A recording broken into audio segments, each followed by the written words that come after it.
What's up, everybody? It's time for 3 oh. No, I'm sorry, it's wrong. It's time for after the. No, that's wrong too. Shit. No, it's time for Notacopia presents, Andros presents the Not Actually Holiday Special.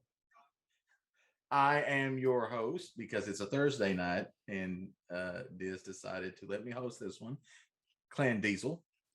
And now, if you will, let me introduce our not ready for primetime players.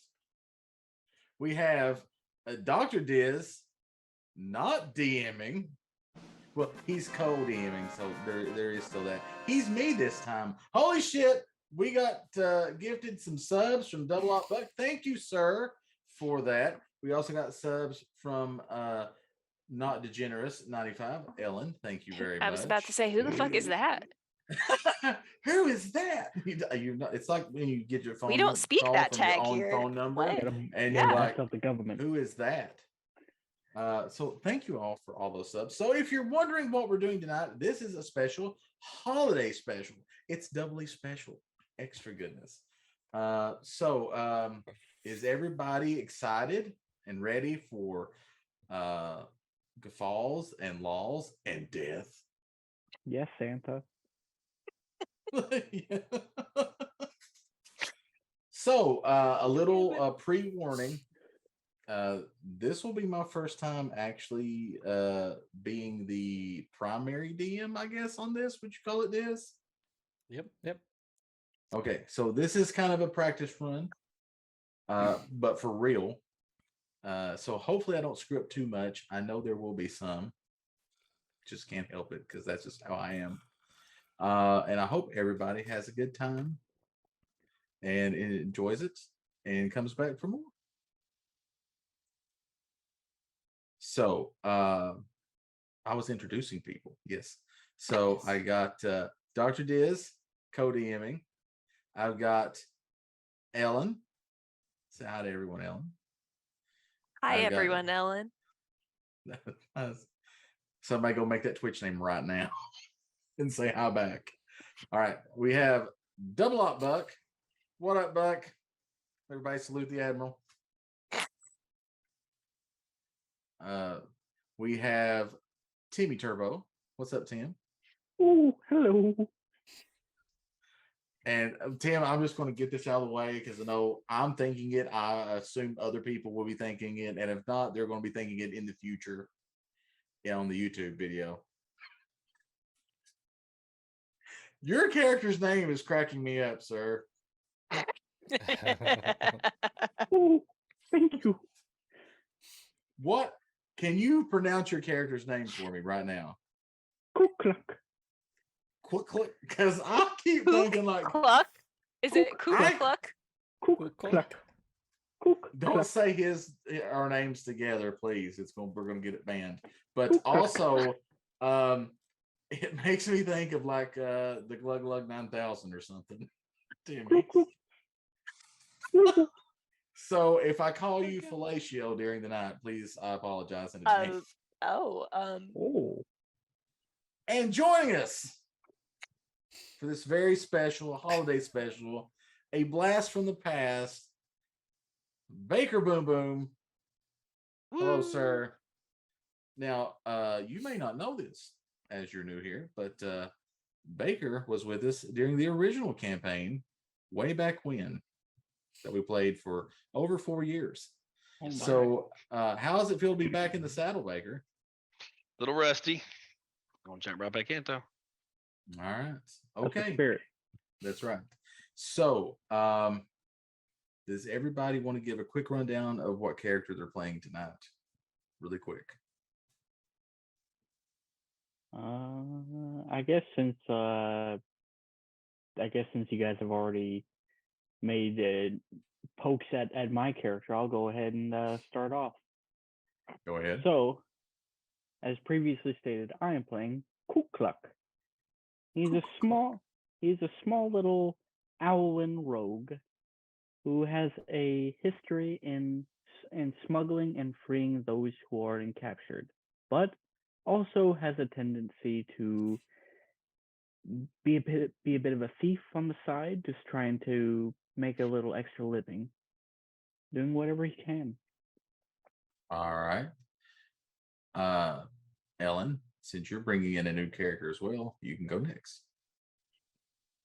My character is the adorable Gammy Milbridge. She is a 112-year-old halfling, and she is a warlock. Sweetest little grandma you've ever seen. Who, due Said to she sold her soul to the circumstances, devil. she sold her soul to Krampus. But yeah, she does get in arguments with Krampus though, because she's still a good person. She just had to make a deal. She's Gammy. But yeah, Gammy's the sweetest little old lady you're ever gonna meet. All right. Well, I can't wait to meet her. Diz, who did you decide to bring along? So I am playing a Warforged by the name of Q43N12, but also with the nickname Q. He is a interdimensional bounty hunter of sorts. Also, he observes the more fleshy living creatures around him, and sometimes is a judge of whether they should live or die. All depends. Oh my. All right. Buck, who did you pick? Oh, I'm coming in with a fan favorite. That's right.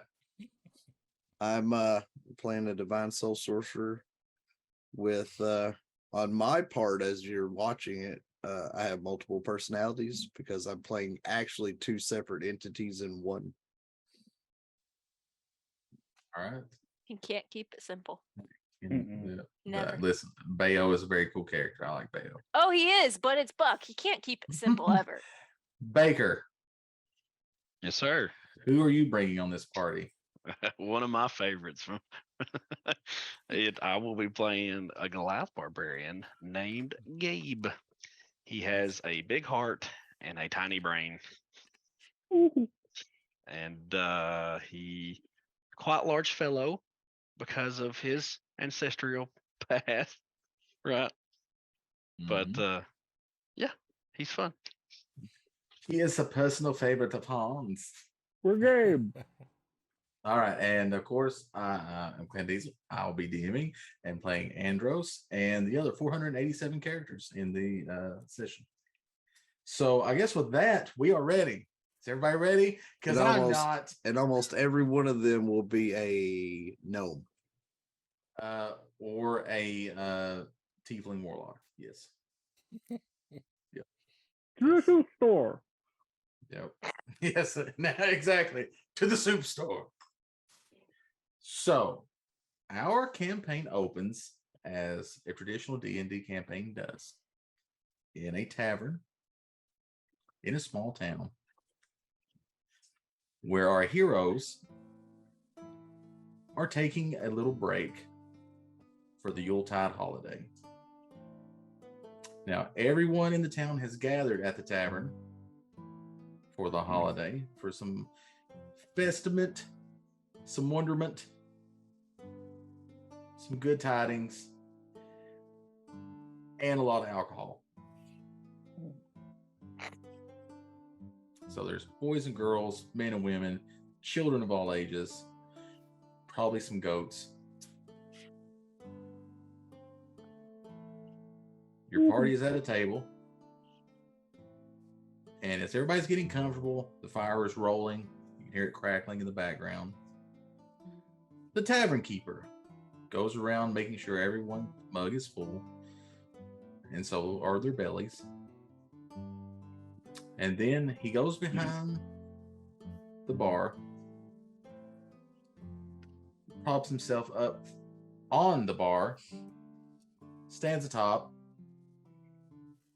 and goes, "All right, you drunkards. It's Yuletide, and we'll be doing the Yuletide tradition of everybody telling their favorite Yuletide story. And as a little pick-me-up, whoever tells the best story, them and their friends get free drinks for the rest of the night. So, who will go first? With that, of course, Andros gets a little gleam in his eye. And he looks around the table that you're sitting at and goes, well, I guess our drinks will end up being free this night, but I will let him have their fun and let him talk a little bit amongst themselves. Surely someone in this little burned out hamlet can tell a good Yuletide story, right? What do you say, Gammy? Well, I don't think I've ever heard anybody spin a yarn like you, Andros, but we'll see what they do. I will take that as a compliment. Missed Andros. What about you, Bayo? Do you think there'll be any good stories? Just so you know, chat, Bale's not actually sitting at the table. He's sitting on the floor at the table, eating a fresh keel Of that course he drug is. into the tavern. Of course, because why not? And so he looks up and goes, if you tell a story like you took the party to that whatever store you went to, then we won't get shit tonight but kicked out of here. I wish there was one of those stores here. You know what? Towns need more soup stores. That's all I'm saying. There was no soup there. A little soup goes a long way, especially at Yule time. There was no soup there. So do any of you want to tell stories? Q, you're a good storyteller. Bayo chuckles as he goes back to eat more meat. What is Yuletide?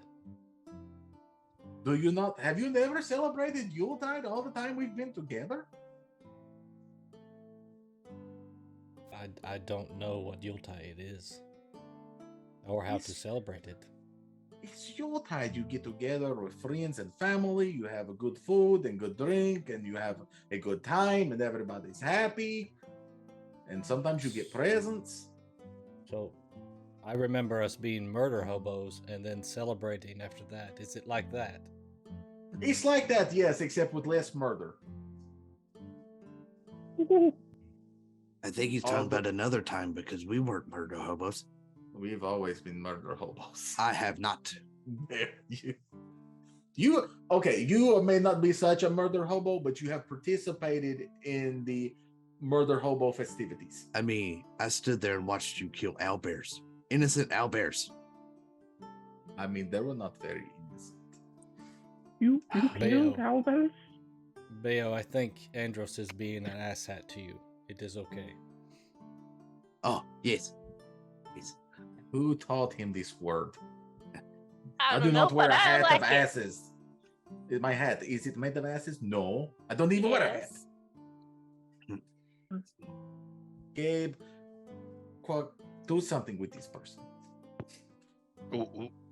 What do you want me to do? Have a big mug in each hand, by the way. I don't know. A drinking contest. With the shiny man. Yes. Shiny man, drink.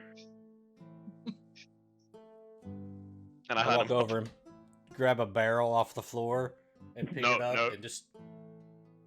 No, wrong. You do it out of the mugs. And I literally just, he picks up just a random person's mug and just rips it from their hand and gives it to him. I take it. Drink.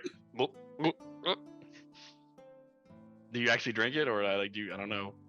No, I drink it. Yeah. Do you ingest stuff? So as he in. drinks It it, goes in. as he drinks it, you can actually hear the sound. And it's the sound of like pouring water into a big metal bowl.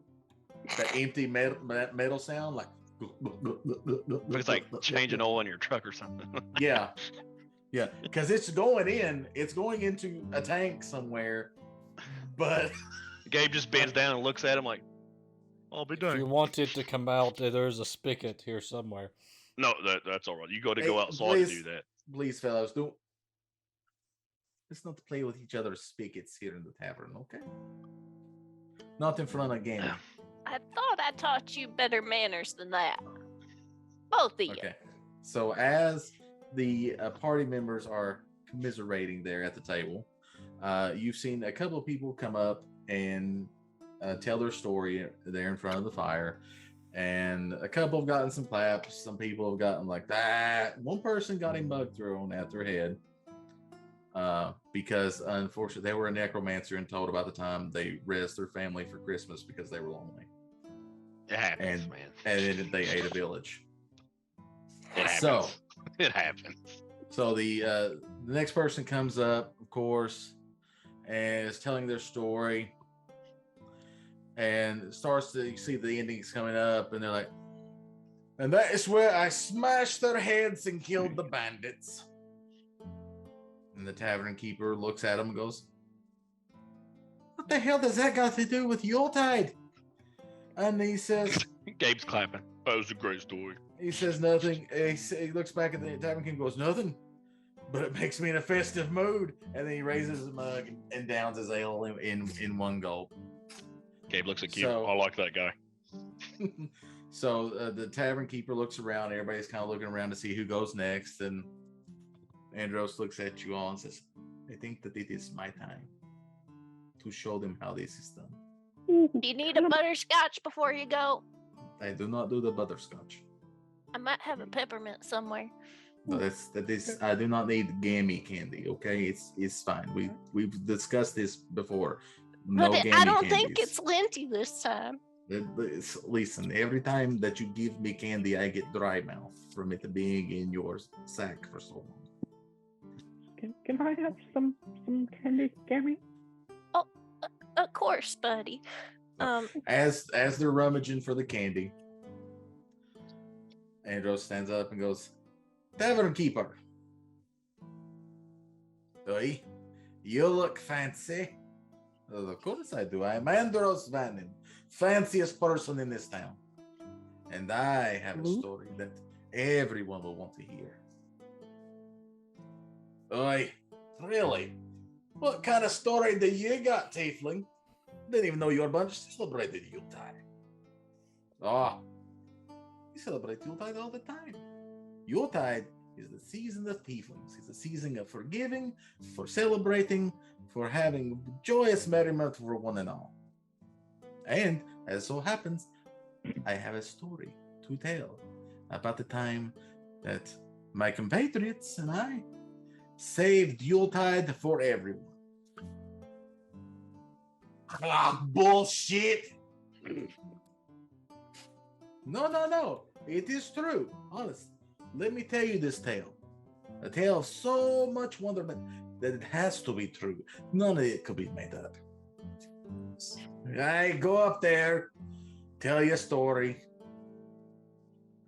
If he wins, tell you what, if you win, I'll not only give you and your friends free drinks, I'll give you 10 gold apiece for passing a bullshit test. Yes, sir. Be ready with the money, because Andros is quite a storyteller. All right. So Andros gets up and goes, "Not too long ago, a couple of years, during a very particular snowy Yule time." And he begins to tell a story. Kids are captivated. Everybody starts kind of watching. You guys are drinking, knowing full well that Andros is full of bullshit. Because it's Andros. Now, I need for each of you to roll a perception check. Oh, this is early. Ooh, I can't help. That's a nat 20. Nice. There's a So 23. There's a 12. 16. Dirty 20. 20. 21. 21. All right. So everybody but Cluck notices a very, very attractive elven woman sitting at a table all alone. She's wearing a golden dress and moving her finger in a circle. And as you notice her moving her finger in a circle, she notices you looking at her. She smiles real big, looks at Andros, looks back at you, winks, and then everything goes black. I drunk too much again. I knew it happens every time. All right. Now, as the blackness starts fading, you realize you are very cold. And you seem to be outside. Roll another perception check. 11. Dang. 13. 10. 19. 22. Okay. Everybody that rolled above a 12 notices that you are near what looks like a town. And then you are in a blizzard. What do you do next? Is it snowing? Yes, it is a blizzard, so yes, it is snowing. Oh, I didn't hear that part. Sorry. Yes, it's active blizzard conditions. I'm sorry. I'm doing other things here, That's fine. That's fine. pulling ropes and cranking. Things. Do you all see that through the snow? Do you see that? No, I can't seem to see it. I can't find my papers. She starts patting at her pockets. It looks like a town. There's light. We should go.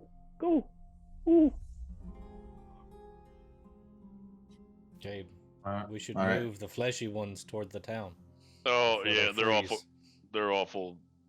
How deep is frail. the snow? Plan, I would like to know if Bayo's keel went with him when No, we left. it did not. So as we appear in the snow, Bayo's got blood like running down his face, down his chin, and he looks down and goes, "She took it. Why would she take it?"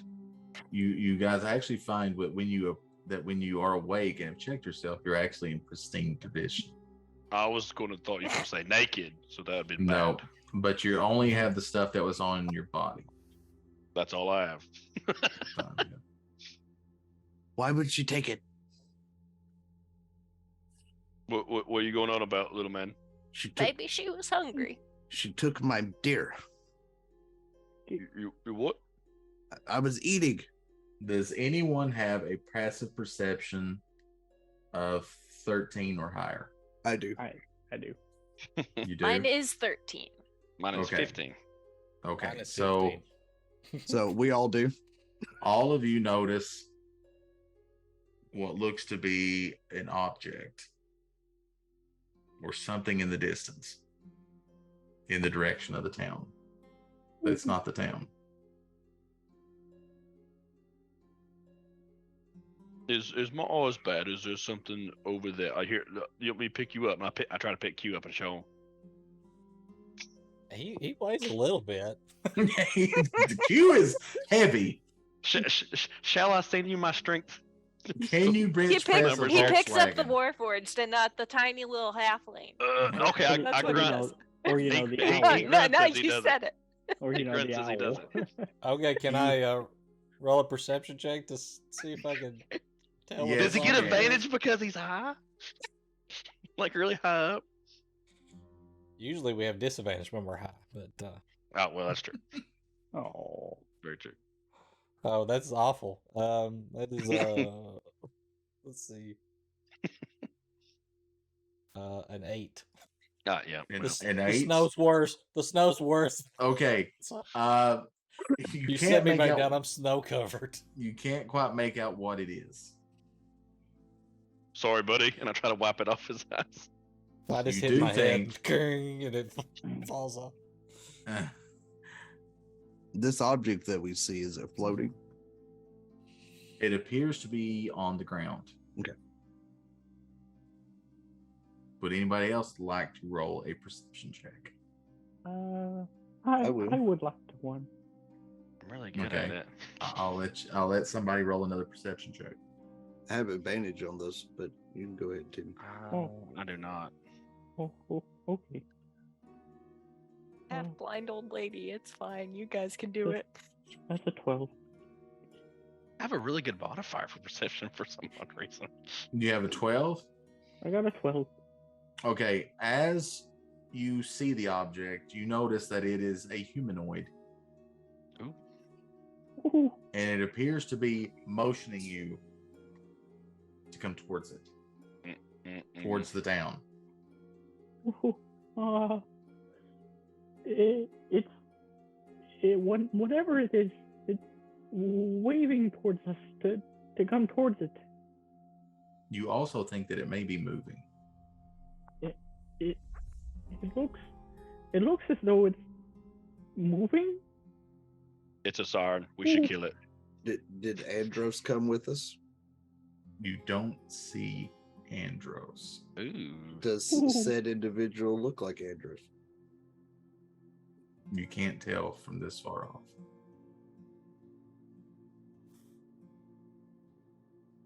Hugh, could I perch myself on your shoulder? This snow is cold on my Before he feet. can finish the sentence, I grab him and pick him up Ooh, mid sentence and set him on my shoulder. I don't know if you said so earlier. How deep is the snow? The snow is probably 1.5 feet deep. No, that's So not bad. it's up to like here on Cammy. Yes. She's It not is even very- 3 feet tall. It's very snowy. It's been snowing for a while, and you are in a blizzard. Gabe picks her up, puts her. Here you go, a little bit. And that's perches right here. Oh, thank you, dearie. My Ga- legs Gabe- were getting a little cold. Gabe is 9'5", by the way.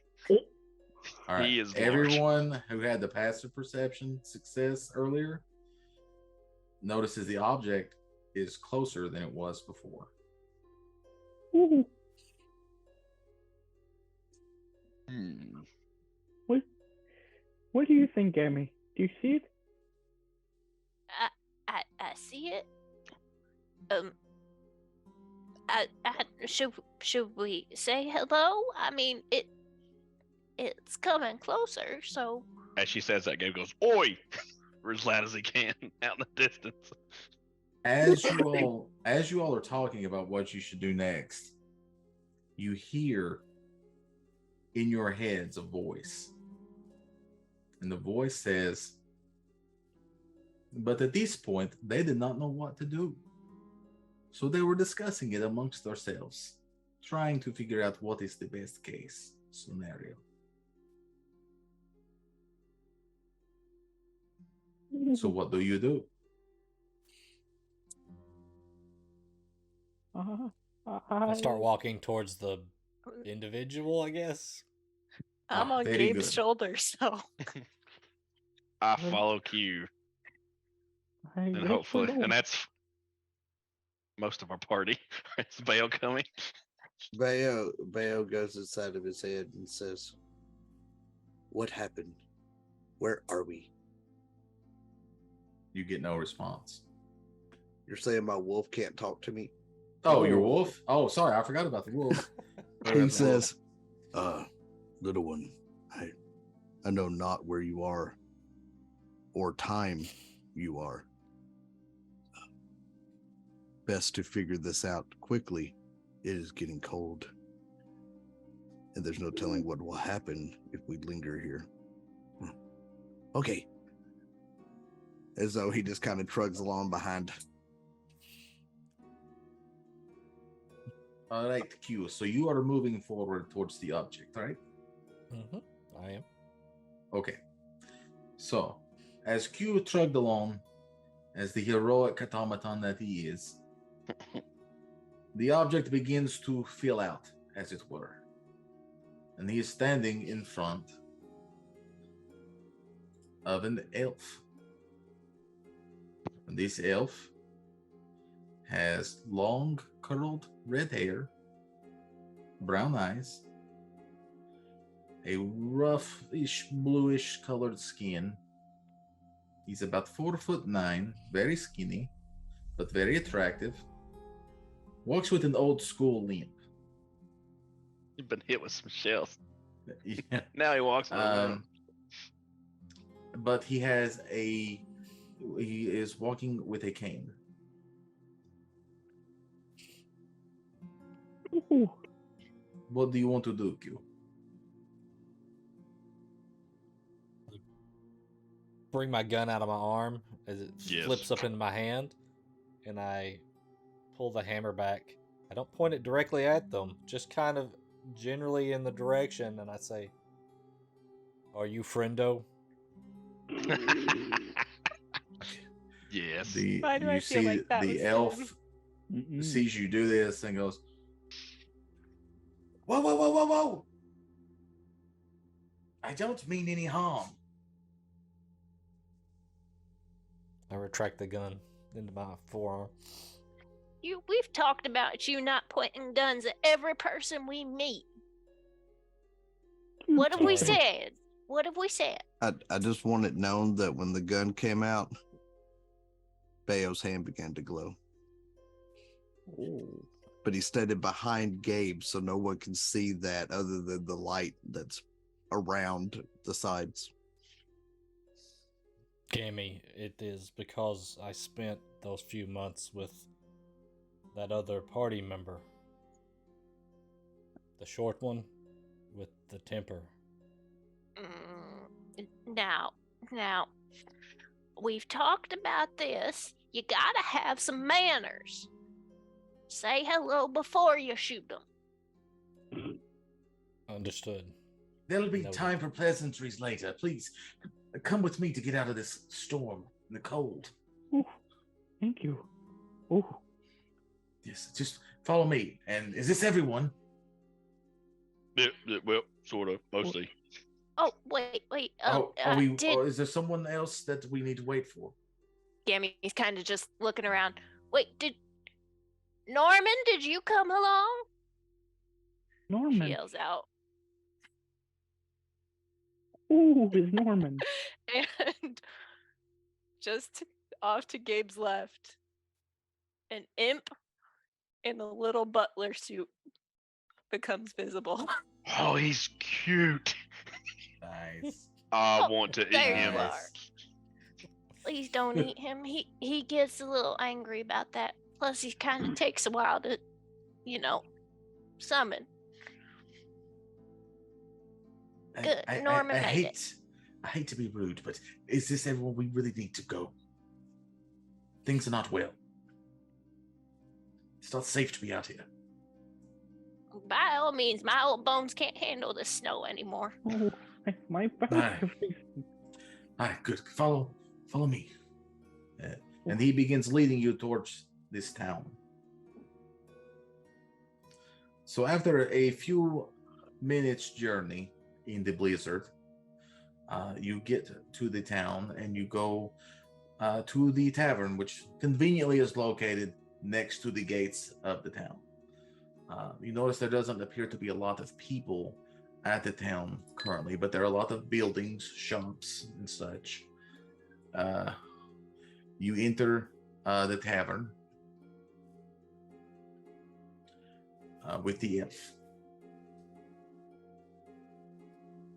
All right, I'm glad everyone's here. Let me start a fire.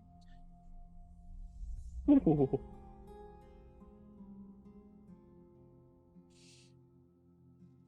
Yammy's still on Gabe's shoulder. Oh, sorry. Here you go a little bit, and I set her down. But I try to pick up her imp. I wouldn't do that if I were you. He's just Norman, so adorable. I have Norman to. likes to bite. I wouldn't o- do that. It's okay. I can take it. he- Come here, little buddy. Oh, He's a what'd you do? little bit poisonous. Oh. Am I? Oh, wait, I have a thing for. No, I don't have a thing for poison. Never mind. That's my other character. Oh, you're just so adorable. I just love you so much. As you were walking through the town, you began noticing, like I said, lots of buildings, It looks like it would be populated by a lot of people. There is one building in particular in the very center of town. And it looks like the town has pretty much sprung up around said building. When you got into the tavern, you noticed that there were other humanoids there in the tavern as well, but they appeared to be small, gnomish-like creatures. Roughly about 20 or so of them in the building, along with the gentleman that has brought you in.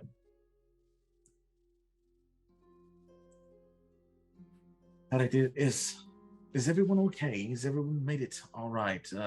The fire is going now, so feel free to warm yourselves. I will try to get some drinks ready for you so that maybe warm you up on the inside. I'll help you what I can. We don't have much, unfortunately. Ooh, thank you. Ooh. Oh, not at all. I'd hate for someone to die out in the storm. Your name, sir? Oh, my name is Oran Cromvale. Bless you. Please forgive my friend. He's a gentle fellow, just not very bright upstairs. Who's upstairs? Just Oh, place everyone upstairs. Oh, there could be. The only people upstairs are the elves sleeping, I would imagine. Ooh, So what brings you all to Yule? that is a good question. I don't understand. Uh, Did your wagon break down out there? I didn't see you with any provisions, or Nope. We woke up like this. you just woke up in the storm? It must have been Yeah. a rift of some sort that brought us here, because I have no memory traveling here. We were sent here. Cynthia, Yes. do you know by whom? Did y'all not see the lady in the tavern? Oh, I saw her. I thought she was just being friendly and waving hello. no, I saw no lady. Have y'all not heard Andros' voice? I mean, yeah, but that he doesn't shut up ever anyway. He's not so- with us. Gammy speaks the truth. He talks in the head sometimes. But I'm saying he's not physically here. But you still hear him. That's true. That is new for him. Something's not right. I just thought he pulled his head out of his ass and got that new ability. That'd be a first for him. Yes. Or Q trying to use words in sentences that he doesn't understand. Hey, it's a struggle for all of us, okay? The party is all that I found outside. I did not find another person with you, and y'all seem to say that you all were all that was here. Do I need to go back and try to find your friend? No. If you want to go back in that blizzard, by all means. But I don't think he's here. Plus, he's Well, full of hot air. He'll stay warm out there. I am certainly glad that you all are here because we need your help. And it was at this point that Warren began telling them the catastrophe that had befallen the town of Yule that they now found themselves in. You know, I'm not a fan of Andros being in my head. That's a dark and scary thought. They Now- also, Now, Clan, are we talking hearing amongst- everything he's saying? yes, you hear everything Andros says. So this is like that episode of Supernatural where Dean keeps hearing everything that everyone's saying as he's doing it. Kinda. Okay. I'll just Kinda. get in the mental space here. I haven't gotten to that episode yet. So, and they also begin telling everybody about how much they love their friend Andros. Oh, and how shit. that along with him they should be able to save the town of Yule. I I have a past of lying, but I wouldn't go that far. So Oren continues. This is the town of Yule. I believe that you probably celebrate Yuletide. Mm, Where do you come Yeah. from? no. I have been told that we do. By who? Yes. Okay. Andros. Oh, you believe Though him. most of what he says is bullshit. That's True, it's true. You and Bayo well- know him the best. I mean, my tribe does not celebrate, but I know of this. Yes. Yes. Well, this is where all of Yuletide comes from. See, once a year, Father Yuletide goes across the land and gives presents to everyone that has been good that year. And, not murdered or slept around or something like that. There's only like 3 or 4 people that get presents, we'll be honest with you. Why did I not get a present? Have we all been horrible? Yes. I do not sleep around. N- I have not no, murdered people no. that have not tried to kill me. Now, just be glad you haven't gotten a visit from the other ones. It's fine. Better no Mhm. present than him. There's more, Gary? Don't worry about it, dearie. Yes, as I was saying, the problem is that the facility that we use to create all of the presents and the goodwill and everything that everyone feels during Yuletide has been taken over, and we can't get in. By darkness? Have you tried knocking? We've tried knocking, we've tried explosives, we've tried everything.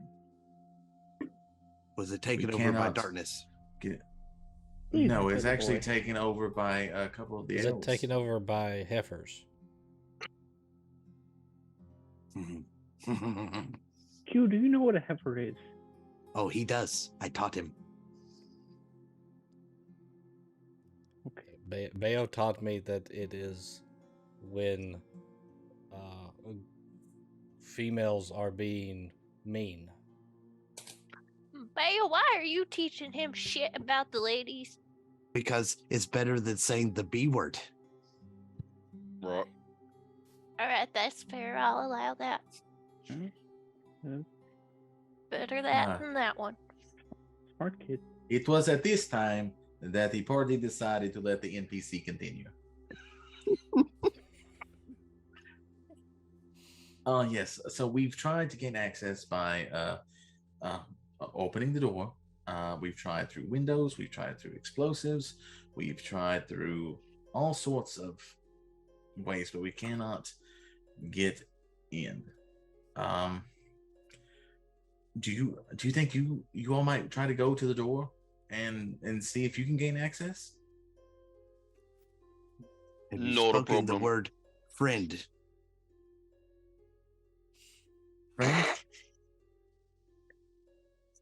You know, friend. Speak friend and the doors will open. Is there a chimney? There is lots of chimneys. Yes, there's lots Have of you chimneys. tried entering that way? Well, 2 elves got burned. Oh, so they're active. Nice. Yes. There's still something going on in there, but we don't know what. And only 2 elves are inside? No, there's at least 5 elves, I believe, from the Oh. last count.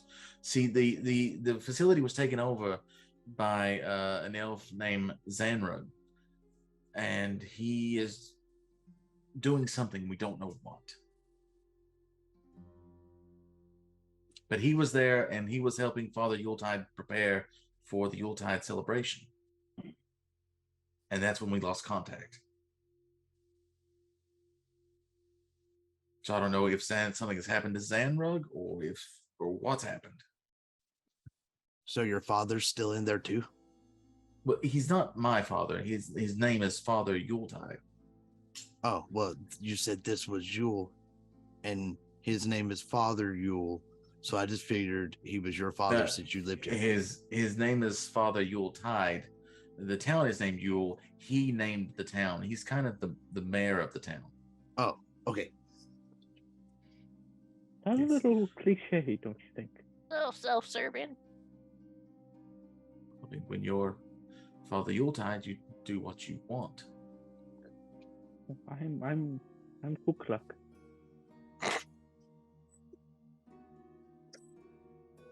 So can I? Would you all please at least go and check the door to see if you can figure out a way in? Well, I was planning on flying up to the chimney, but since you said 2 elves were burned, I don't think that's an option. I will go. No In the reason we chimney? can't knock. I'm nice Okay. and thawed out now anyway. Okay, so who all is going to check the door? I will go. I'll come Q along to make stands sure up. he keeps his manners. I always keep my manners. You were eating a deer on the floor of the tavern. I don't think that's manners. Right. That depends on how you look at it there, Gammy, because my tribe eats raw meat. To not have raw meat in a place is not using manners.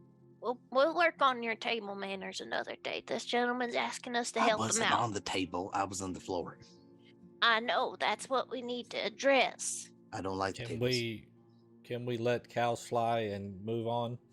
And Q walks to the door and opens the door. Who's been teaching this man Fail, shit? Did you teach him that as well? No, that was not me. That was someone else. So is everyone going, or is some people staying in the tavern? I mean, do you need us in the tavern?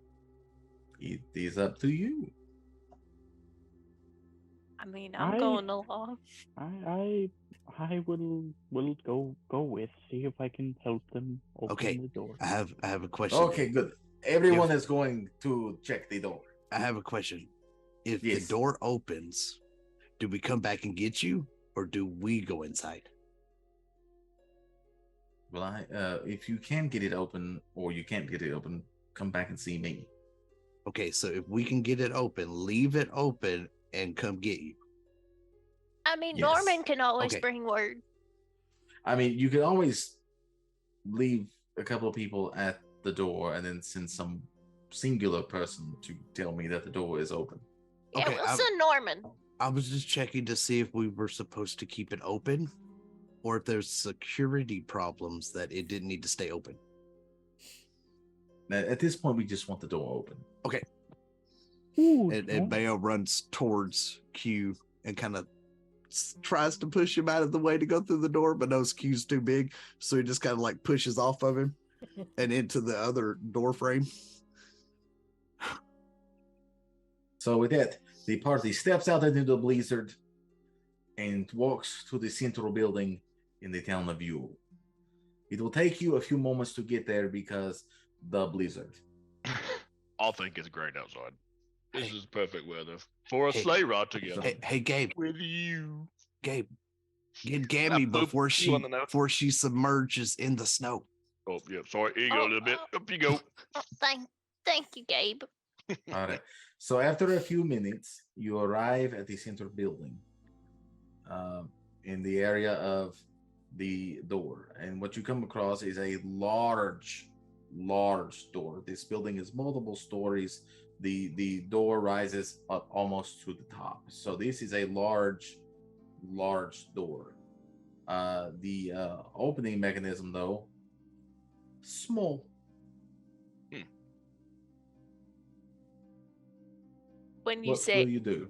When you say opening small, mechanism, He means keyhole.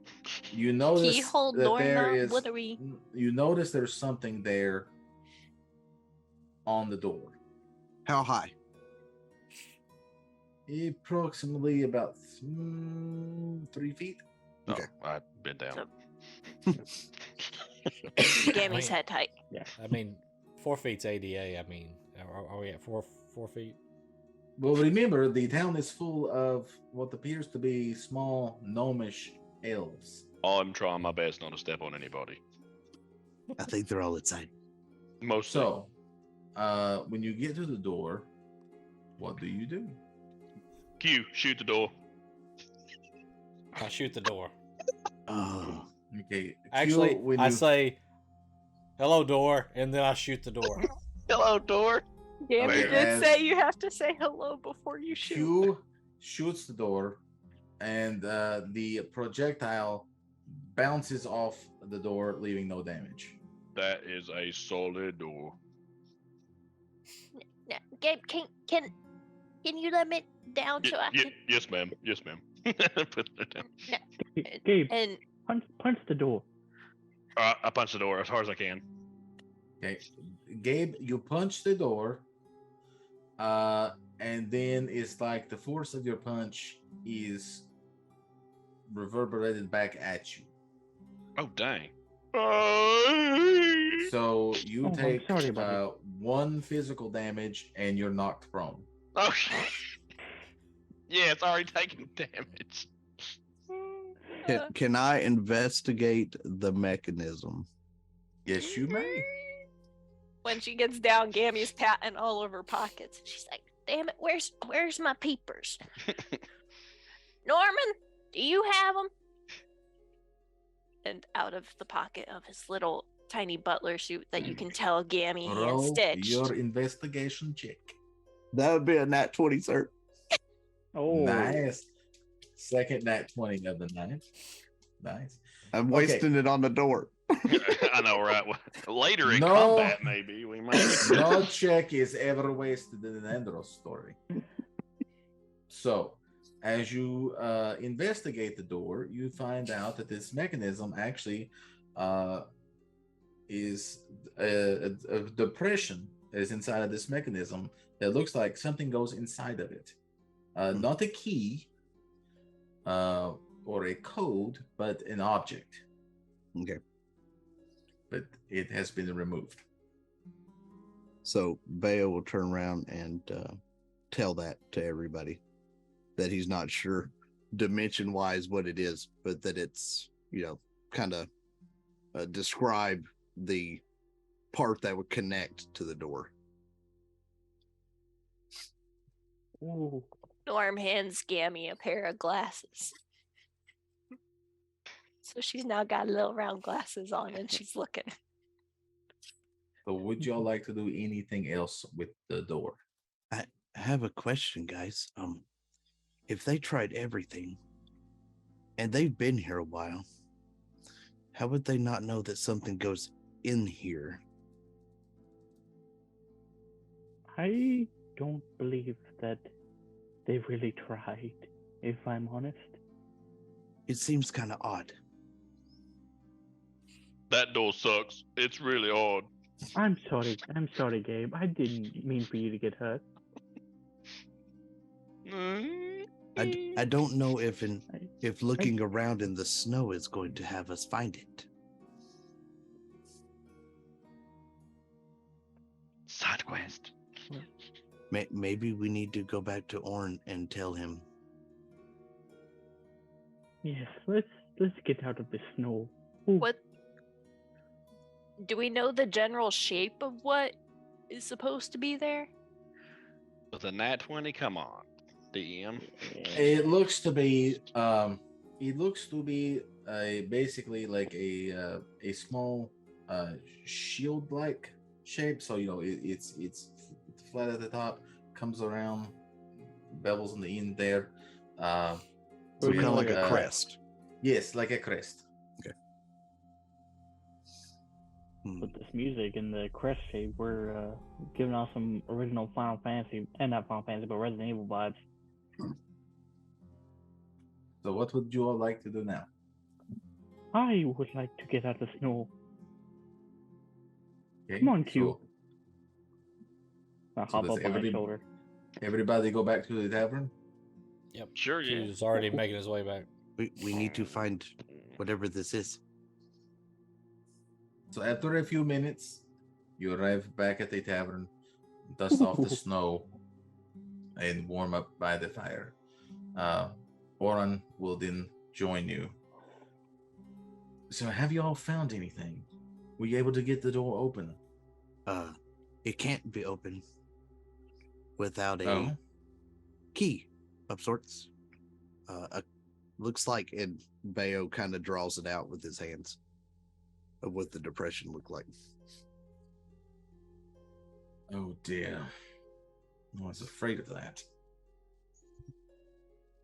Afraid of who? Ooh. So the sigil is missing. Who keeps it? It is normally there at all times. The only time it would be removed is to force the facility into a lockdown situation, to where it becomes basically an impenetrable fortress. The only way in will be to place the sigil back in the door, and only Father Yuletide can do that. The only other thing we can do, if we, maybe.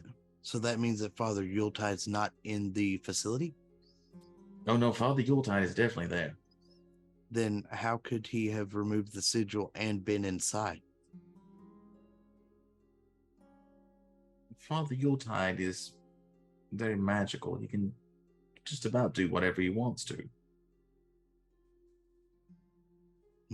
Like I said, it would only be removed in case of an emergency. So he's doing something evil? Father Yuletide would never do anything evil. Why would How he lock it dare down? you, sir? Easy, Like I said, there must be easy. some kind of an emergency or something. Like I said, something must have happened to inside. Well, then how do we get in if we need that key and it's on lockdown?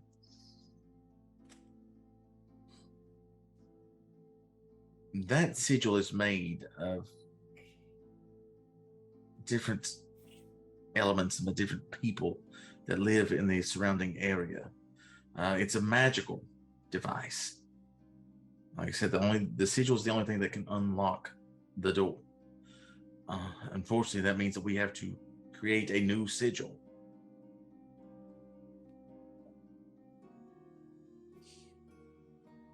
Well, Oh, sorry, Granny. Go on.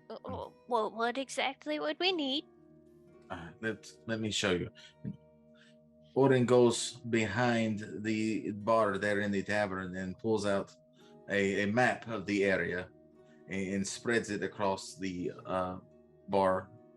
And then he places glasses on each side so that it doesn't roll back up. So in the center of the map is the town of Yule.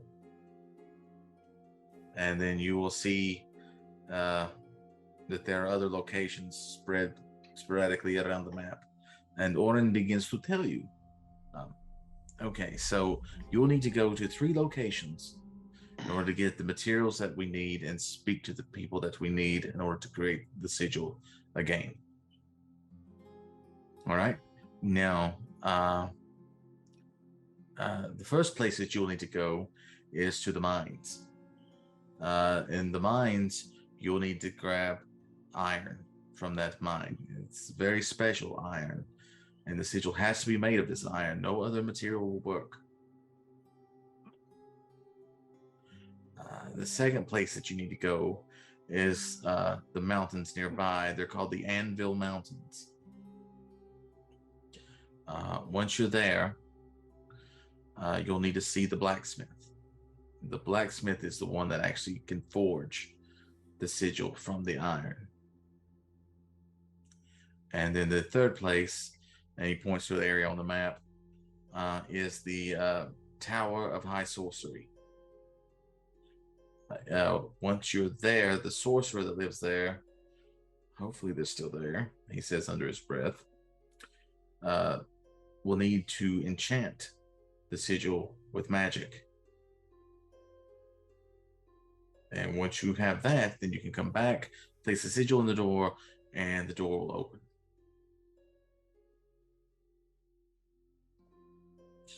You'll also need this.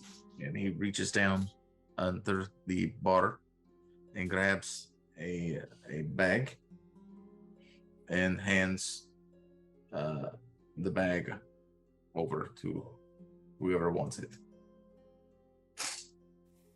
Gammy's gonna reach up for it. All right. Yeah. Oren gives the bag to Gammy. There are things in that bag that will help you along the way. But as much as I would love to spend time with each of you and regale you with tales of Yuletide, we're kind of in a hurry. If we don't get this soon, the blizzard will cover the town and everyone is going to freeze. So you're our last and only hope. Yeah.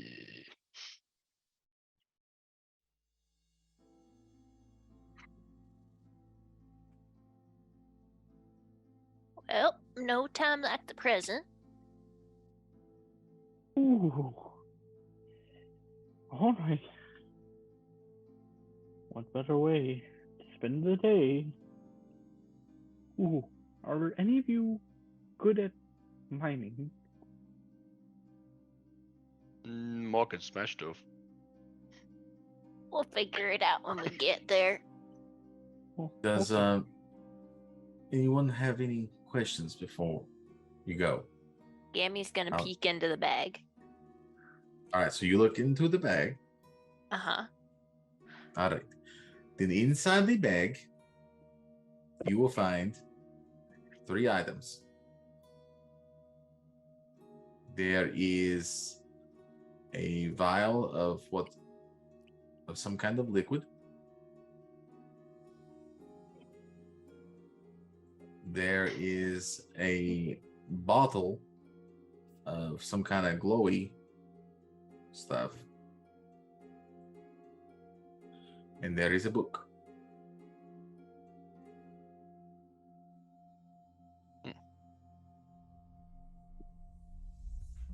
Gammy's gonna pull out the book so she can see the cover, and she's kind of squinting at it. Okay, so you're checking the book.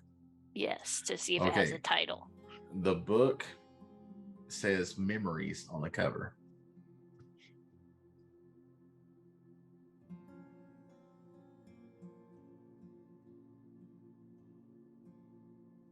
Gammy's gonna flip through, I guess.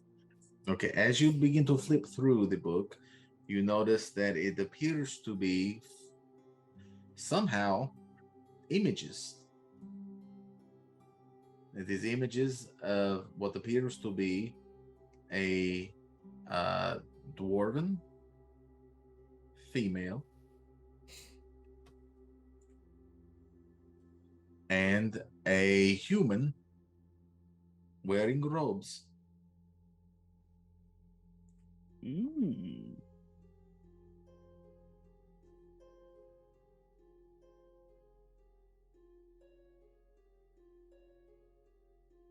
Alrighty then. Do you want to question Oren about the other items? Yeah, probably. Oren, what exactly did you give us here? Like, I don't know about this glowy stuff. Ah, yes, that glowy stuff is actually a magic potion that you can use at any time. Oh, well, what's it do? I don't know. It was left back here with instructions for Father Yule to use in case of emergencies. So I would suggest that you use it in case of an emergency. And the other vial? The vial is actually peppermint oil. Oh, I'm sure that smells lovely. The peppermint oil is actually needed to create peppermint iron, which is the metal that the sigil is made out of. There's other uses for it as well, but you'll definitely need it to create the iron. Now, ain't that fancy? Ooh. Is there anything else that I can help with? While Gamey is talking to Oren, can I like kind of gaze around the the room that we're in to try to see if anything would be kind of off, like say if there seems to be any kind of signs of like a former commotion, or if like just anything that doesn't really seem to fit. I would assume he would be like a rather neat kind of character. Roll a perception check, please. Okay. All right, come on, perception, don't fail me now. And yeah, I got nothing. That was a 9. Okay, you do not notice anything out of the ordinary in the tavern. Okay, worth a shot. Ooh. Once again, is there anything I can do? I don't mean to be hasty, but the blizzard is not letting up, and I don't think that it will. All right, will you pay us individually for the scalps that we return to you of anyone that gets in our way? Q, why are you scalping people? Yeah, It Q. is customary to bring back evidence of the kill. Who the hell's been teaching him shit? My mental friend, I do not require any scalps. Oh, I don't think that you'll need to kill anyone.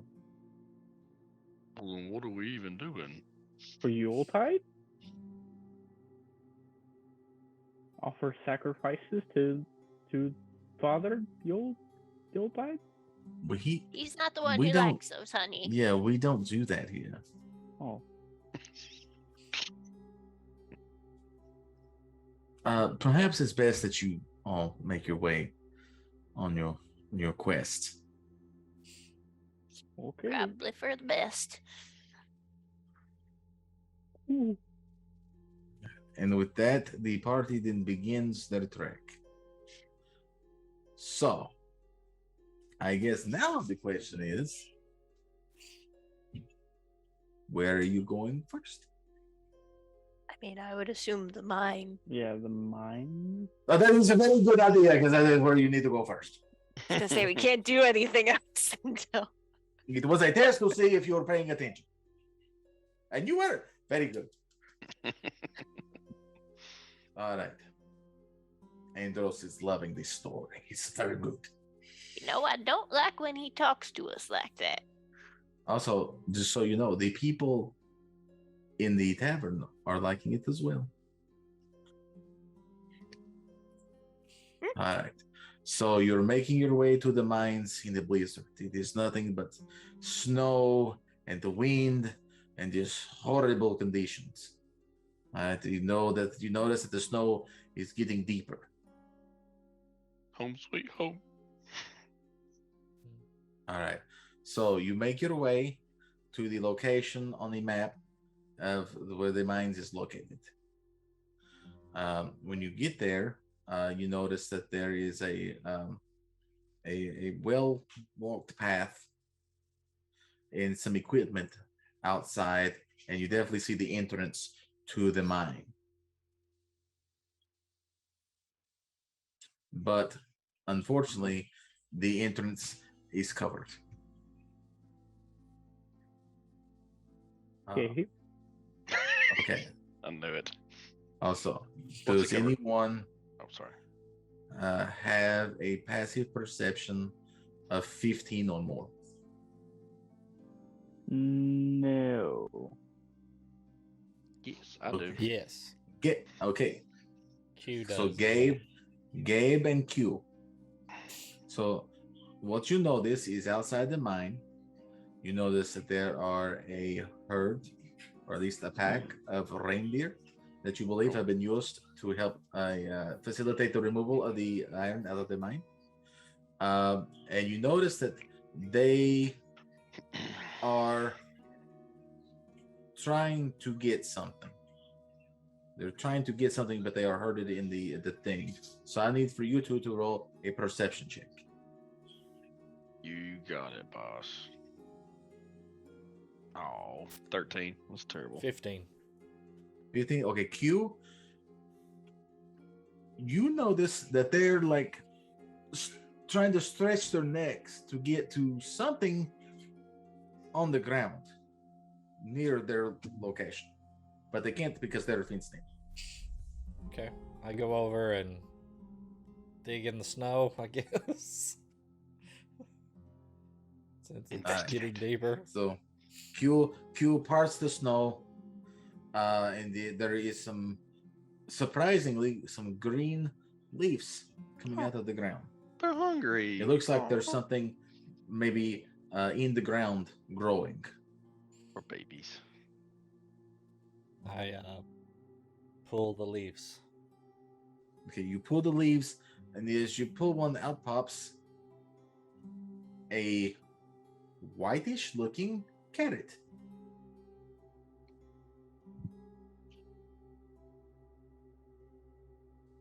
Okay. Is the reindeer focused on the carrot? Is that what it was after? The reindeer, as you look, the reindeer are eyeing the carrot. There is a love connection there between the reindeer and the carrot. For the reindeer, this is their soup. They want it badly. I walk over and feed it to the reindeer and awkwardly pet one of them. Okay. The reindeer just chomp down on the carrot and are just nuzzling real good there. Is there anything that you would like to do else?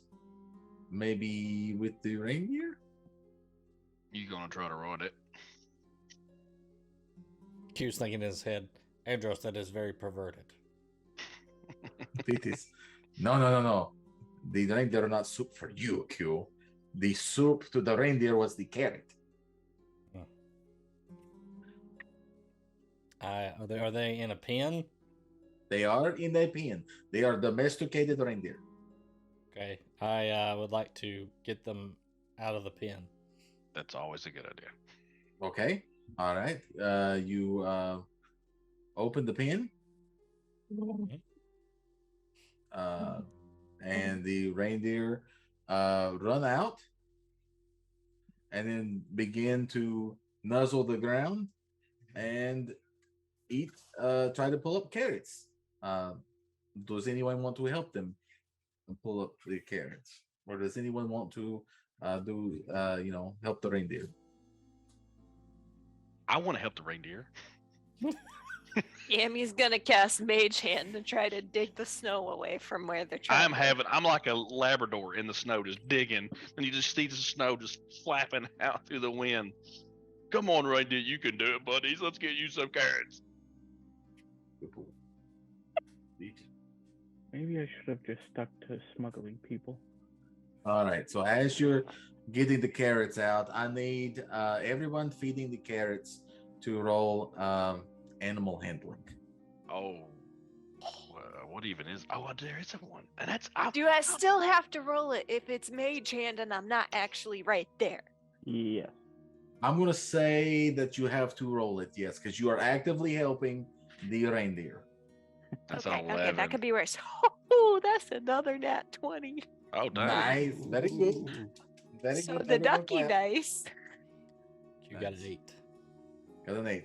Okay. KO got a 23. Yeah, I think I'm going to switch to regular dice here. Nice. All these Okay. new ones. So, Gammy and Bayo, you're actively feeding carrots to the reindeer, and you notice that one of the reindeer look to you and go, "Hey, thanks for the carrots. That was great." What the frick? Everyone else in the welcome. party just hears, "Ah." You're welcome. Oh, it's excited. Oh, "You guys are really nice. Busting us out of prison and getting us carrots. That's great." is it talking? Yes. All you hear is, "Ah." Well, now this is strange. Well, you're welcome. We need to get into the mine over there where it's kind of buried. any chance you may be able to help us out at all? Oh, the mine? Yes. I think I can help you with that. Yeah. Hold on. Wait. Hold on a minute. Guys. Yeah. What is it? Can you hear her? Yeah. She speaks reindeer. It's freaking them out as much as freaking her. Did you say me and her both had it? Yes. Okay. You speak reindeer? Do we speak people? Hell if I know, and I've had some weird shit happen in my life. This is sure I speak reindeer. Only 2 of us can hear them. Oh, thank Look at God I'm look not at the losing face my on the mind. others. I'm They not they don't losing my understand mind. what's saying. Q is making the noise back at the reindeer. You tell him, buddy. You tell him. Listen, Bayo, when you get to my age, you start thinking you're losing it every second. Something gets weird, and I damn like that one. reindeer. He's making advances. Wait, Q is the one who was making noises. Yes. Oh. And he's doing a mating call. I would maybe hold off. Keep doing it, Q. Keep doing it. I would not recommend. Don't. Bayo turns and looks at Q and goes, "You're becoming the soup store, Q." Remember the soup store, Q. Be the soup cute. Andros, don't you go encouraging this bullshit.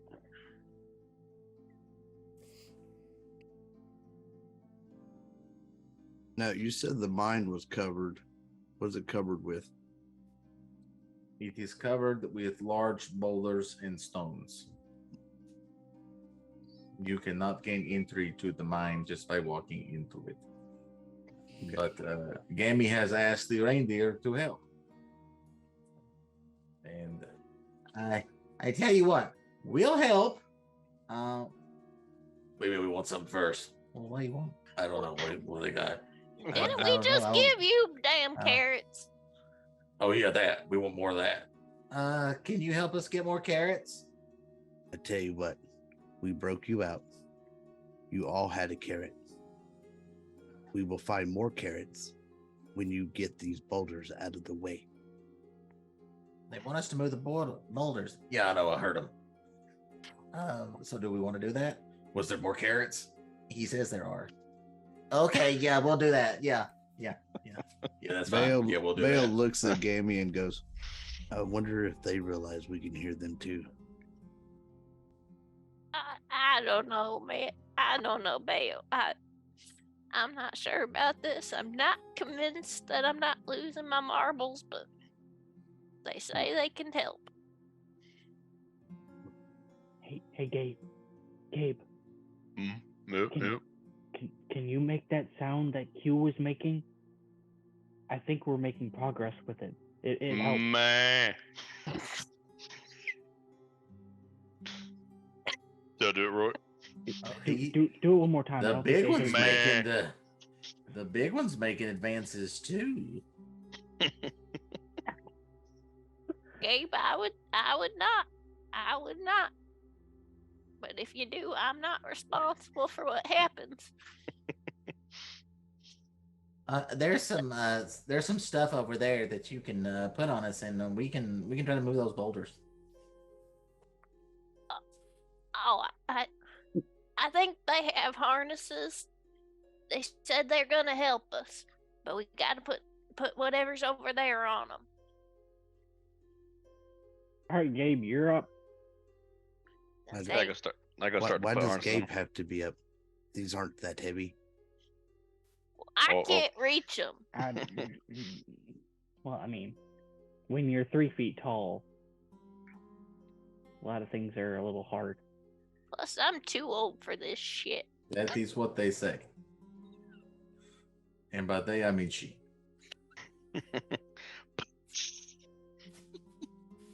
put the harnesses on, or I try to anyway, to the best of my ability, I'm going to assist. with my intelligence of 9. Okay. He sure Okay. tries hard.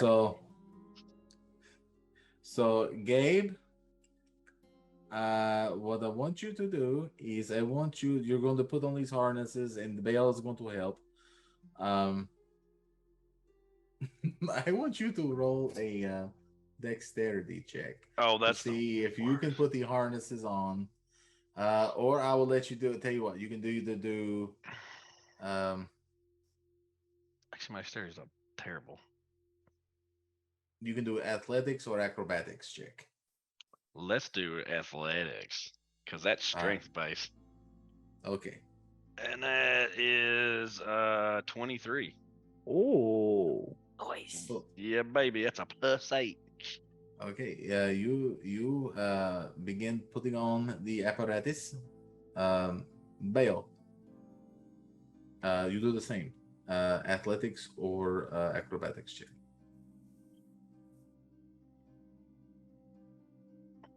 That is a 19. Everything's coming up great for everybody. So you go, you have no trouble putting on the harnesses and then getting the reindeer in line and having them actually hook to the rocks. You do notice that there is an extra harness. Oh, and I'm just standing there holding it like, oh, are we missing one? Oh, I believe you are the one. Where did he go? And I'm looking at the reindeer. All of the reindeer are there and attached. Right. But Bayo's asking the reindeer where the other one for the other harness, where he went. Oh, Clyde died. Clyde. Oh, apparently He was eaten by wolves. Oh man, that sucks. apparently the final reindeer has been eaten. Well, that's disappointing. You got that big guy though. I mean, They're suggesting you put it on, Gabe, and pull with him. I try to put it on. Doesn't fit. Gabe, I want you to know you are a gem. Can I roll harness putting on him? you don't have to roll it again. If you want to put on the harness, your Does other it fit? roll will Does it satisfy. fit, or is it really snug around the chest area? You can put it on, but it is going to chafe the nipple area. Yes. Always. All right. Well, okay. The nipple. All right. And so with that, the reindeers and Gabe on the harness attached to the boulders move forward, and after a few minutes of tugging, you start seeing and hearing the boulders move. Ooh. And they all come tumbling down the thing. Well, that was easy. Aye? Okay, good. I'm glad it was easy. It's very good. All right, there you go. So I expect carrots shortly. Yeah, don't be stingy with the carrots. Do it for Clyde. R.I.P. Clyde. So was somebody going to actually try to locate the carrots? Yeah. All right, who's doing it? I am. Bayo's I a bad told him boy. that it would happen. Okay, Bayo, roll an investigation check. Come on now. You got this. Investigation. That is a 15. 15. All right, Bayo, you find a nice pristine patch of carrots and give them to the reindeer as payment. How many carrots do I find?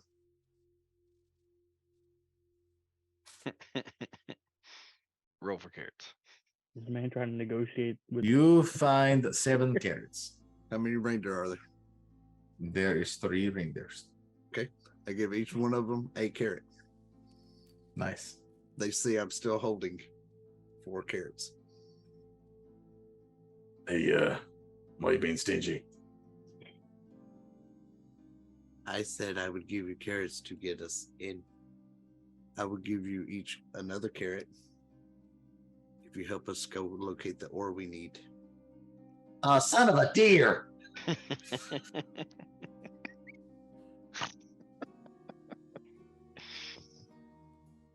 I don't like these 2 legs. All You right. just tried to insult me. Yeah. At that point, they see him shift into his wolf form.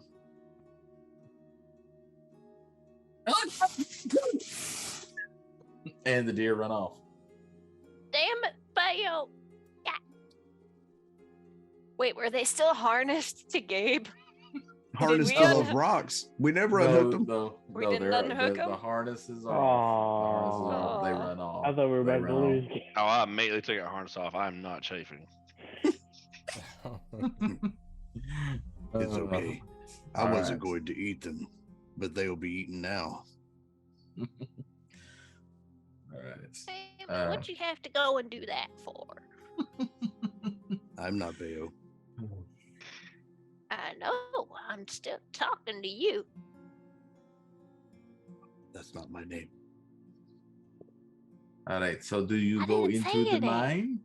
Yes. And I'm chewing on one of the carrots as I walk in because I still have 4.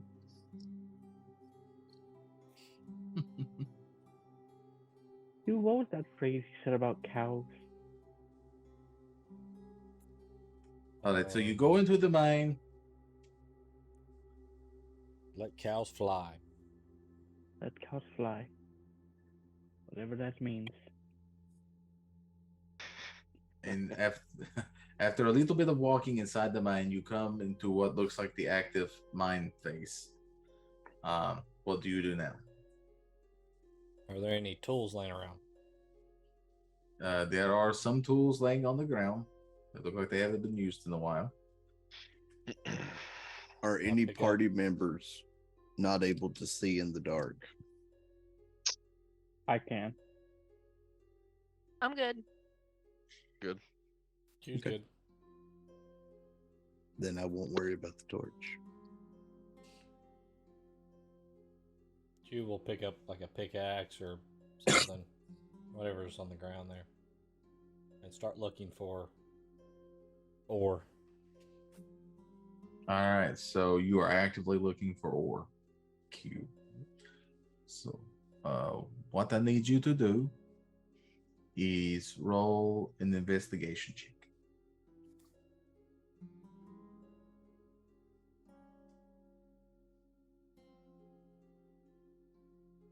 Hmm. 7.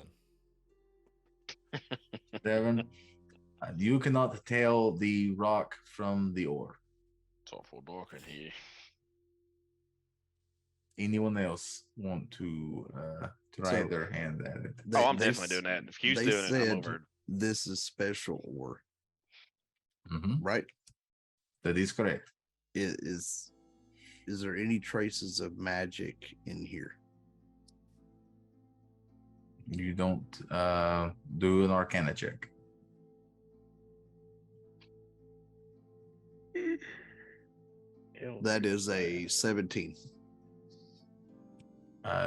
You only get the slightest sense of magic coming from Q and your magical items.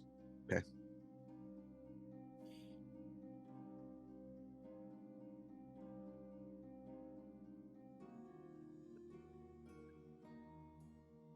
Do I see any stuff in the cave that looks different than the others?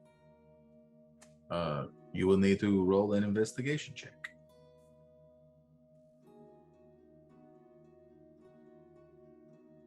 That is a 16.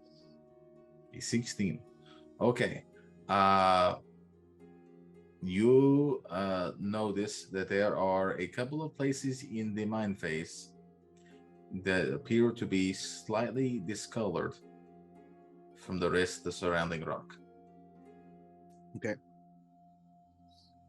So I'm gonna walk over to that spot and then look at Q or Gabe, either one, depending on, I don't know if Gabe picked up a pickaxe or not.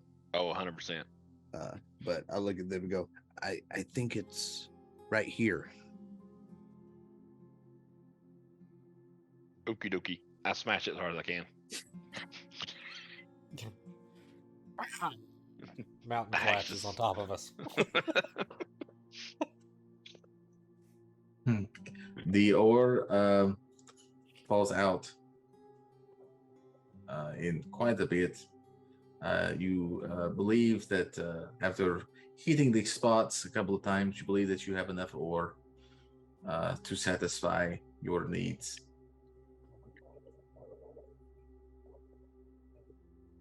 Well, What do you do then? shall we proceed to the blacksmith? Cows fly. Cows He fly. walks out of the cave. Okay. The next thing. Okay. But So the cows next. don't fly. Let whatever he is be whatever he is.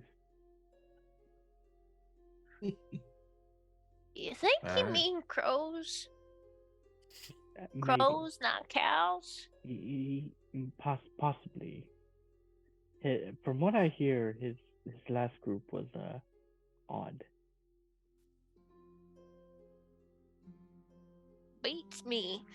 I don't know. All right. And before we go to the Anvil Mountains, we will take a short break. Look like I prepared a button. Because like, I don't know. All right. So I guess we'll be back.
Great. Welcome back to my story about how we saved Yuletide. And also, while we were gone, I overheard a bar patron refer to sexual encounters as opening the cheese. So Did now, you hear that? and Andros, I will tell Q of the euphemism after the story is done. So go ahead and write it down in your little notes thing. Opening the cheese. Trying to eat. No, the eating is fine. Nobody said that you were the one opening the cheese.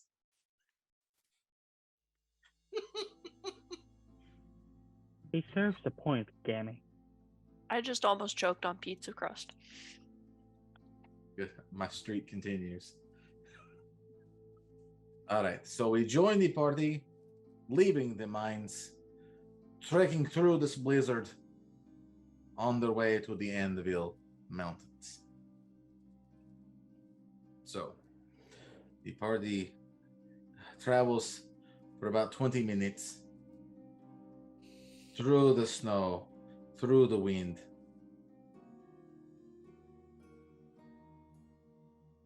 They finally come across the mountains.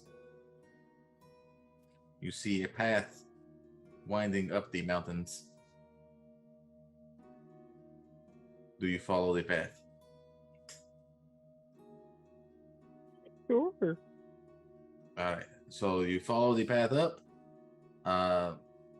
to a clearing.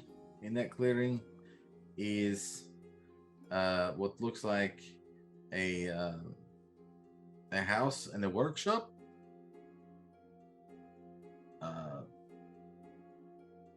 If you have a passive perception above 10, then you hear the clanking, the familiar clanking of metal on metal from the workshop.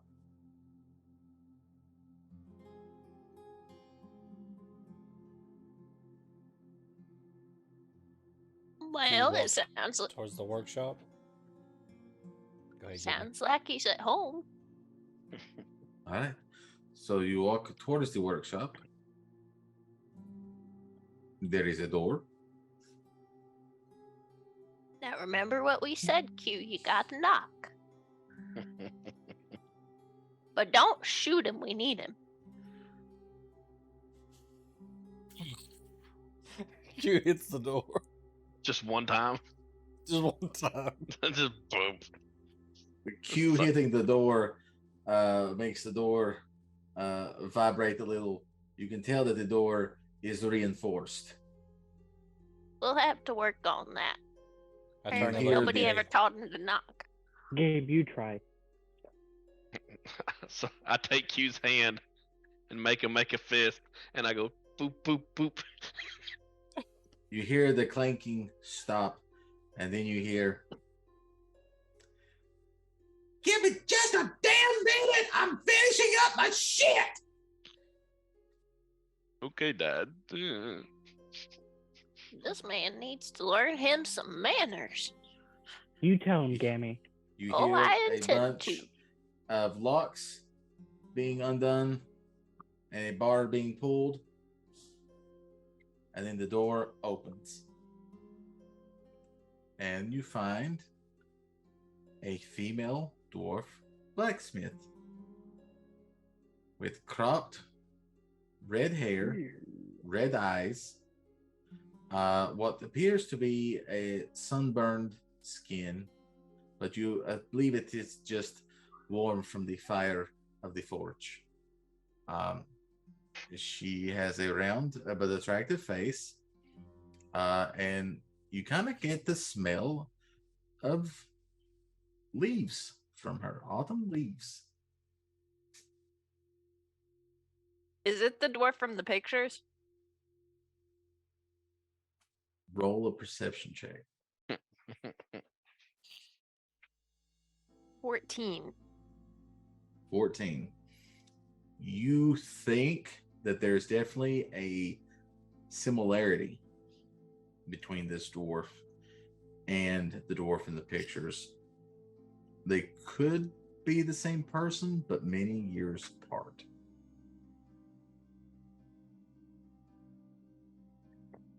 What? Excuse me, ma'am. We come from Yule, and we kind of need your help.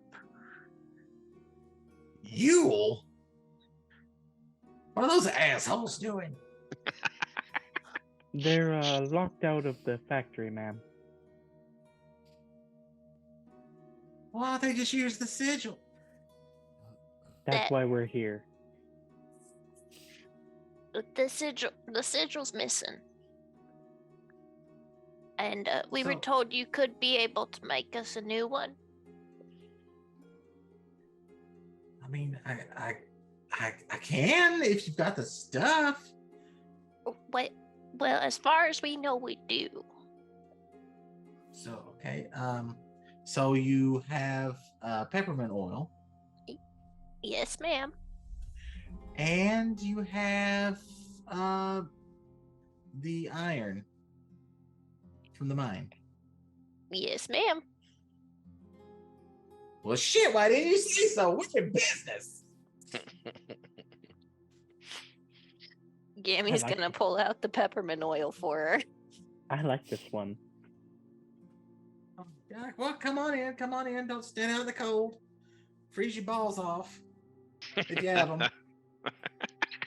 She looks at Q. I don't know if you've got them or not, but come on in. He's got bearings. Oh, bearings. Close enough. You know, It's like the same thing. I've never had relations with a metal man. Ooh. IQ, she's hitting on you, brother. What does that mean, hitting on me? I do not feel her hitting me.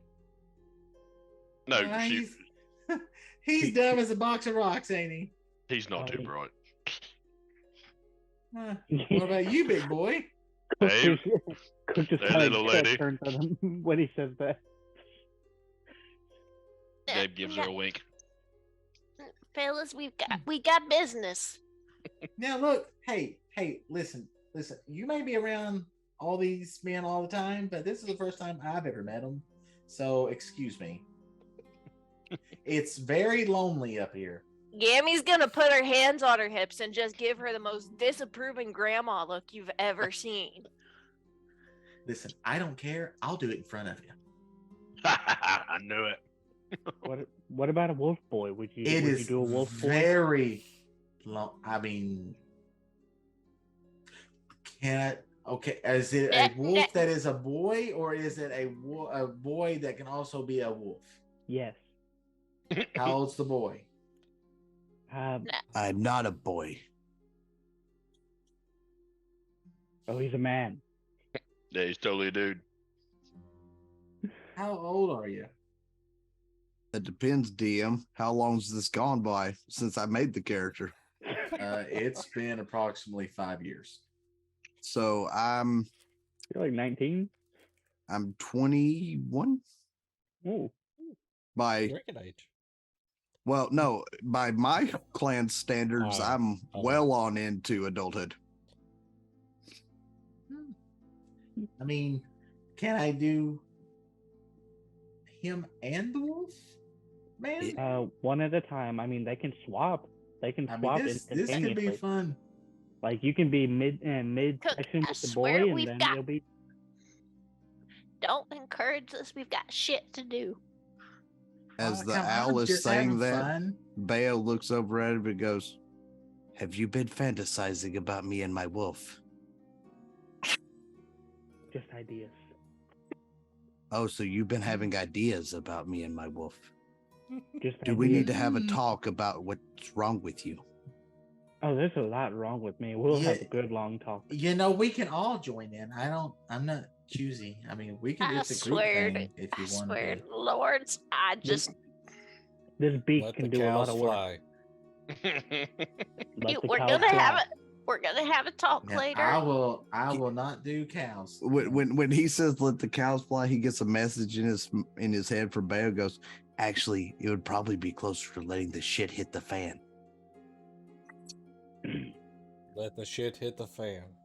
So you what? say, honey, I like you, but let mommy talk. Gabe sits next to her and So, says, "I love the smell of leaves." oh, you like that, huh? I made it myself. Oh, it's wonderful. Keeps the stank down. Yeah, tell me about it. Yeah. So, you've got a sigil problem, and you've brought me iron from the mine, and you've brought me peppermint oil. Yes, we have. Well, they didn't bring you everything that you needed. And she sits down. You see, the problem I have is that it's so lonely up here. I never get to talk to anybody. Really nothing to do except make my stuff. And really nobody hardly comes around and buys it because it's just, elves. At least they call themselves elves. They look more gnomish to me, but whatever you want to call yourself is whatever you want to call yourself in my book. I don't care. But I tell you what, I will do this for you. But I need you to entertain me. Cue dance. Or I need you to do something. I need you to do something. You can dance if you wanna. Need to do something. Gabe, tell a joke. Gammy's gonna rustle in her belongings, and she's gonna pull out a halfling-sized dulcimer. What? Oh. I swear, every time you all forget that I have this. I swear. Gammy, you're full of surprisings. Can you blame us? I swear to God. I'm the old person here. I'm the one who's supposed to have the shit memory, but it's fine. Do And Gammy's just gonna play a little song for her. All right, the Gammy. As you pull out your dulcimer and you play your song, I need you to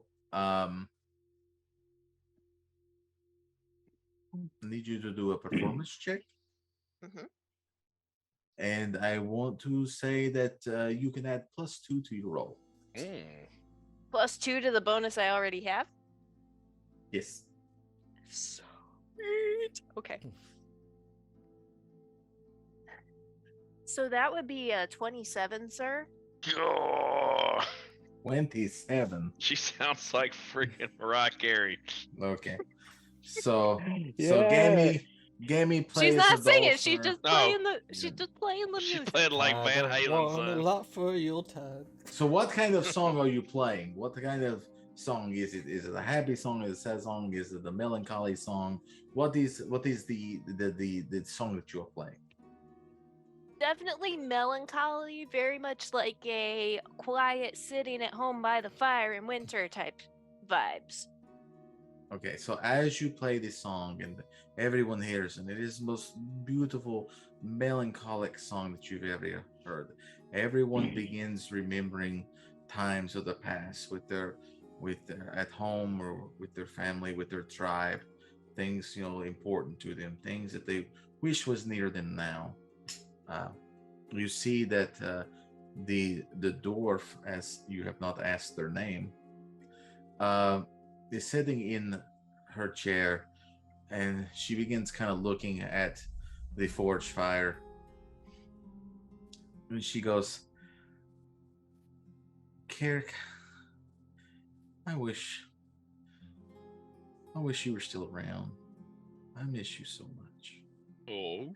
And you notice a little tear come down the dwarf's face. Gabe, go give her a hug. As if she is longing for this person that she knows will not appear. And as your song ends, she looks at you, Gammy, and says, "That was very beautiful. Thank you." Gammy's just gonna nod and she's gonna wipe her eyes too. She kind of looks away and wipes again and clears her throat. and says, "Well, with that, let's make some damn peppermint iron." So she So- takes the iron that you've given her and some of the peppermint oil. She doesn't have to use all of the peppermint oil. She uses about half, and she begins forging it together. And you notice that after 45 minutes or so, the sigil shape is beginning to take the shape of the indention on the door from Yule. About another 30 minutes goes by, and she stops.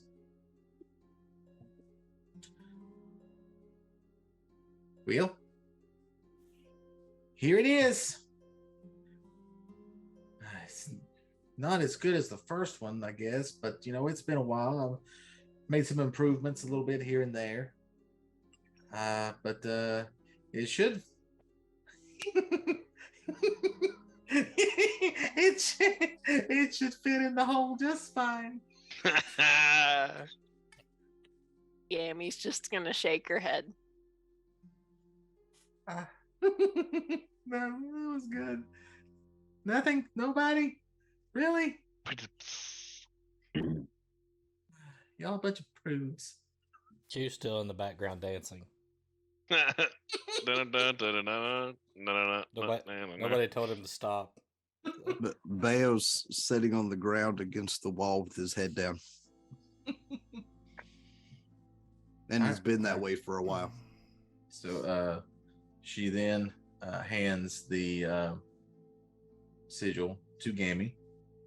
Yammy's gonna. Yammy's not strong at all. Gabe, can you? Yes, ma'am. And I pick it up and I put it in on my person. I shove it down my pockets. Is there anything else I can do or do with you? Yeah. Gabe, you can come back later. Oh. Oh yes, please do. Oh, you should. Ma'am. You'll make a merry Yuletide. Ma'am, Orton back in Yule, he gave us something else. I think it might mean something to you. And Oh. Gammy's gonna pull out the book and hold it out towards her. Oh my gods, where did you get that? Well, I don't know where it came from. Orin just told us it might be helpful, and I took the liberty of flipping through it earlier, and I think So it belongs with you. She takes the book labeled Memories and begins flipping through it. You see another little tear show up. Good times with Carrick. I miss him so, but I cannot keep it. It is not mine to keep. You need to take it with you. You may need it later. Oh, all right. If you insist, I know that once someone's gone, you just want something to hold on to. Yeah, that's true. That's true. Listen, I don't mean to run you all off or anything. Stay as long as you want, but that snow is really coming down, and I don't think it's going to stop. That's true. You're right. We should get going and finding that tower. All right, y'all be careful. Thank you. You as well. And Merry Yuletide? Oh, happy Yuletide to you. Those fuckers in town love saying that shit. It's new to me, so I Yes. Happy Yuletide. Come back, get a free ride. Thank you. Oh, Bye. Q, you can stop dancing now. That was good. That was good. Gabe pats her on the head as she walks out and gives her a wink. I'll be back. Looking forward to it. Looking forward to it.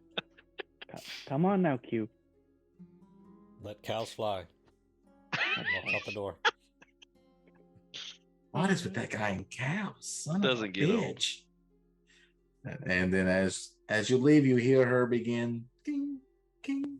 Bayo's not left yet. Oh, Well, shit. is there something I can do for you? Yes. You forged the sigils. Yeah. How do they work?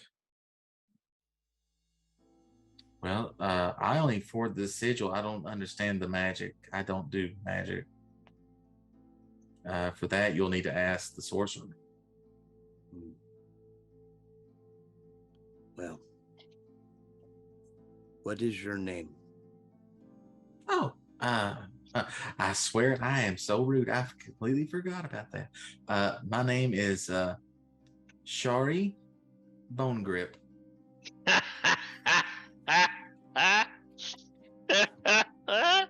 I bet she To be, is. listen. The name is an Andros name, but it was made in a. I found a generator and it gave me the name. It did not. It worked so perfectly. Yeah, that totally didn't come out of Andros's brain. Listen, to be fair, I made the name first, and it just so happened that I made her little Randy. So It's little Randy's great aunt. Who is Carrig? Carrick was somebody very close and dear to me, and things happened, and he is no longer around. Your best friend? More. I lost my best friend. And Bayo leaves about this big of a chunk of frozen meat setting on a little like shelf or whatever that she has in to where she can see it. Maybe this will help when it thaws. Thank you. I appreciate that very much. Thank you. And then he'll leave.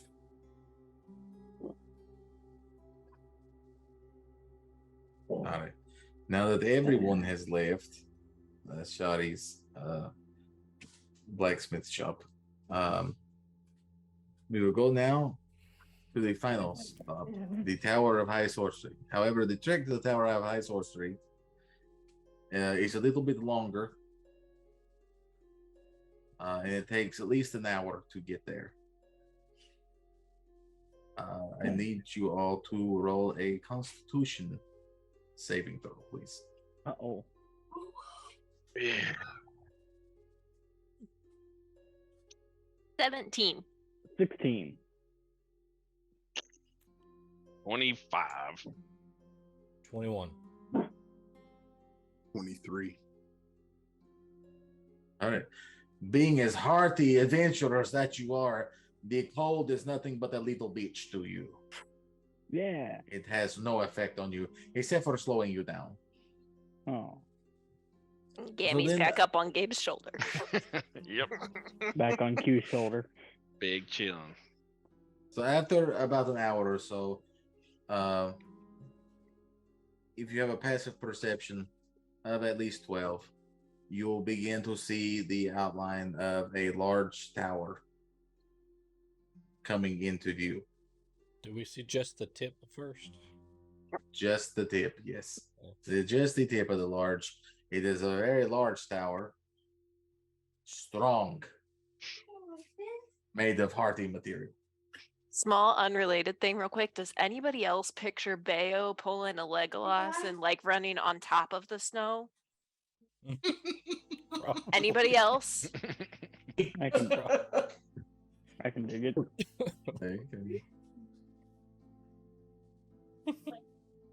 We see the tip of the tower. Yes, you see the tip of just the tip. Just Just a tip. After about 10 or 15 more minutes, you can see the full tower.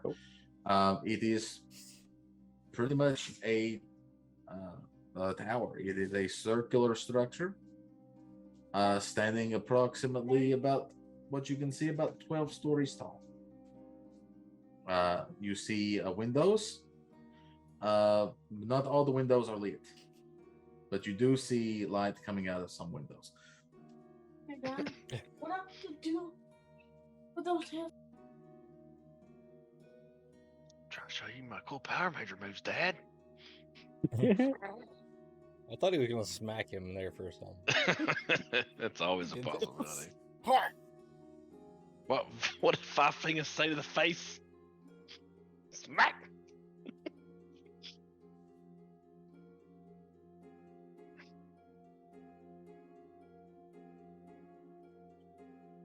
Oh, so if we had a sponsor right now, we could talk about the sponsor. This episode brought to you by Hot Hands. When you're cold outside in the winter, use some Hot That'd be Hands. great. There we Actually, go. thank you for the sleuts. Sleuts are always appreciated here Salutes. when Andros is around. Also, please start our new line of Nordicopia Network presents Andros presents soup, available in various flavors. Remember to get your soup at Andros' soup store.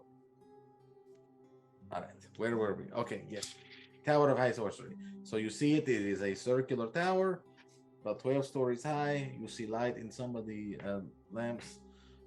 What do you do? Is there a door? There is a door. Gabe, Q. Knock. Like we practiced. Yes! Okay. You hear, come in. Oh. And the door opens. that actually worked. Atta boy. See, this is why we use manners, Q. Manners. Okay. yes. As you enter the Tower of High Sorcery, it is completely dark. You cannot see anything, not even in night vision. Ooh. Hold on. I can see normally in darkness both magical and non-magical. Oh, Okay, so Gammy, roll a perception check. That's a 6.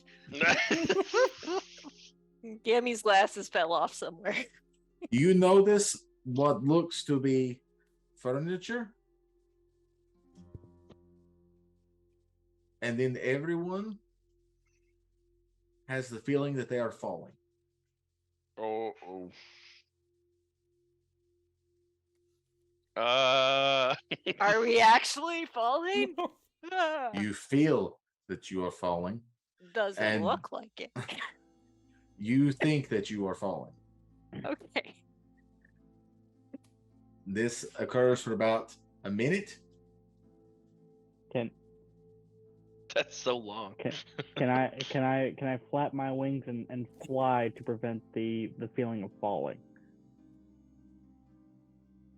You can flap your wings, but for some reason you still fall. Oh, well, that's why you don't trust the magic people. Okay, Kaylin. So all of a sudden, The liquid the- in my stomach come back out my mouth.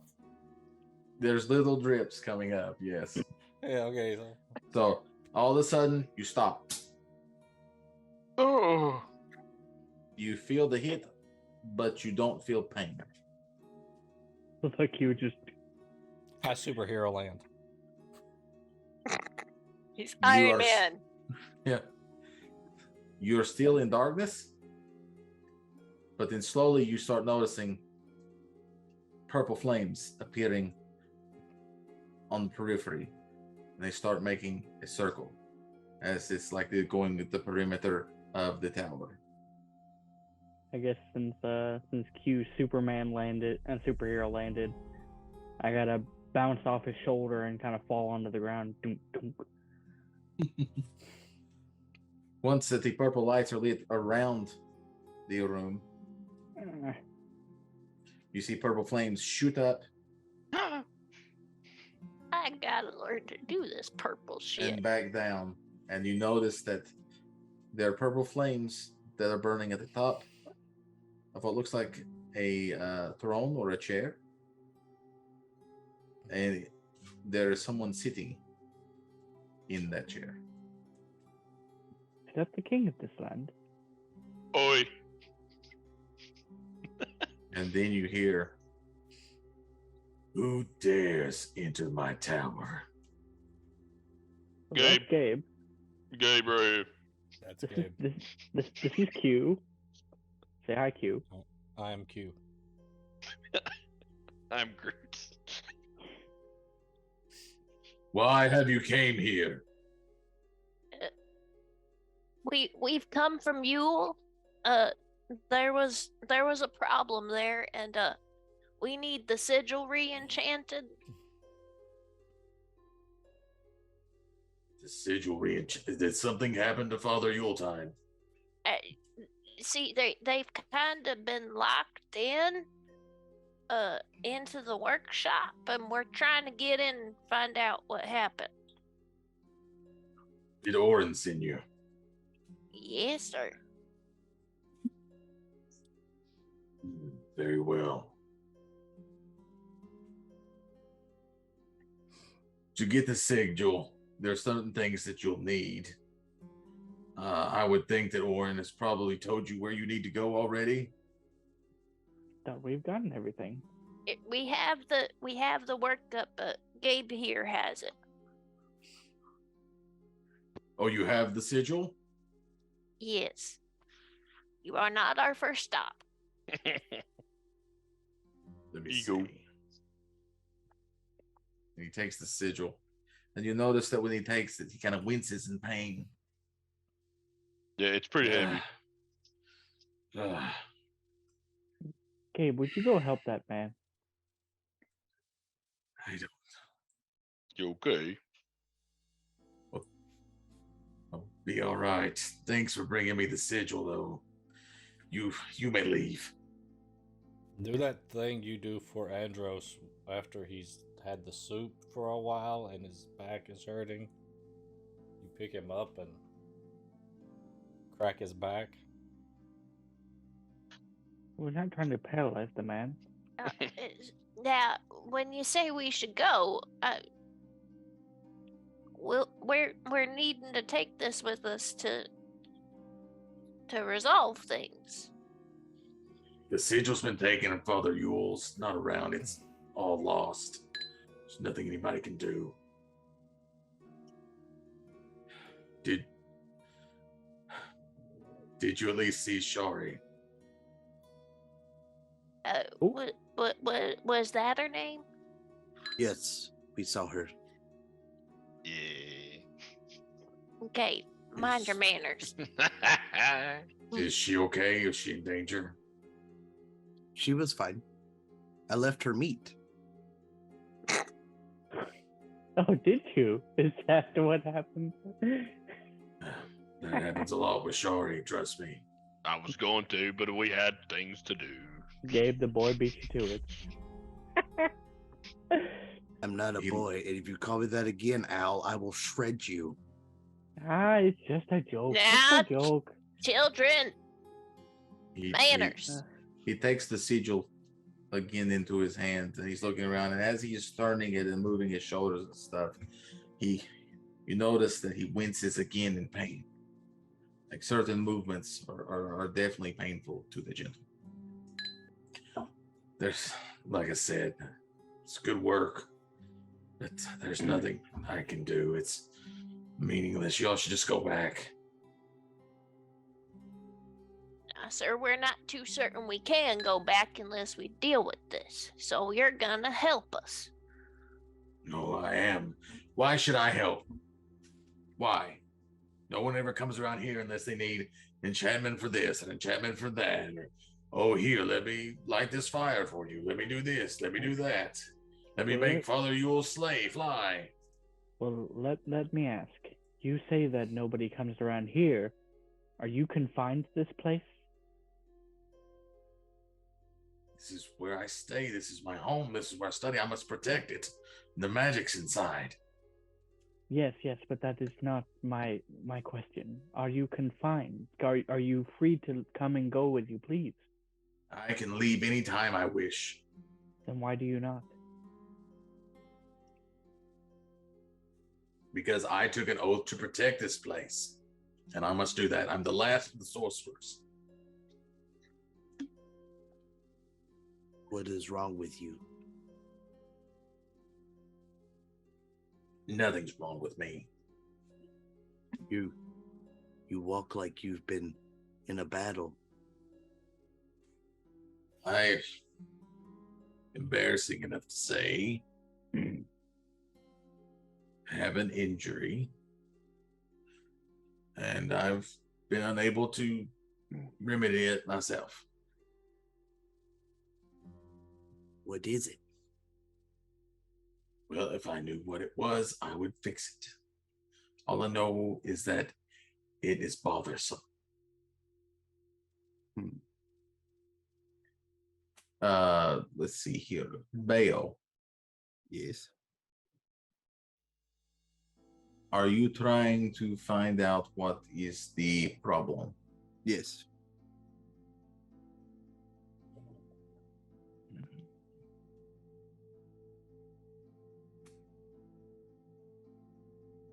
Trying to see if I'm able to fix it.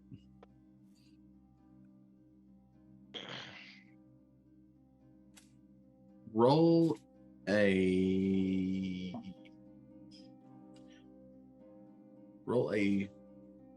a persuasion check.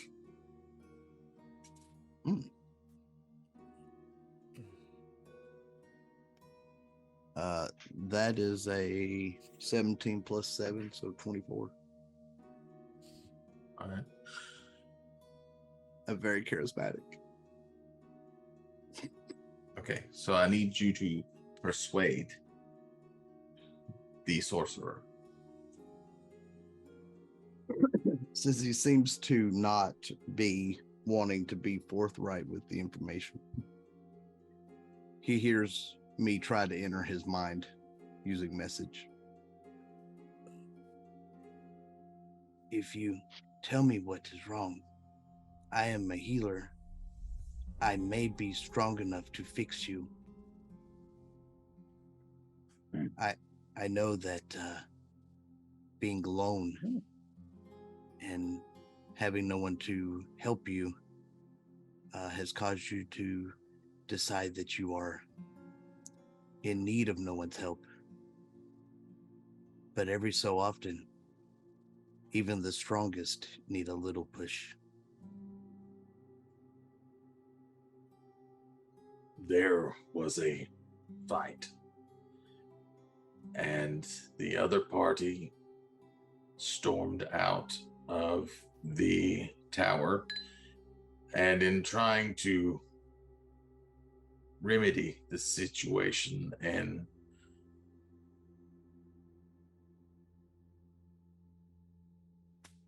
recover from the fight, to the death, mind you, almost to the death, Of course. fell down the stairs.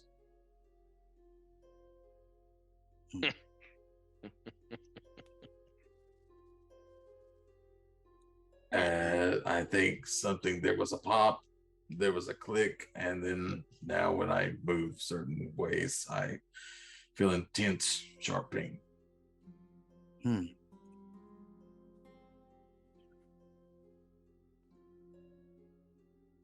So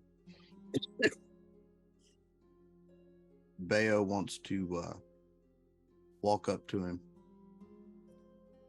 and place a hand on him and try to cast Lesser Restoration to see if he can't fix it. All right. So you cast the Lesser Restoration,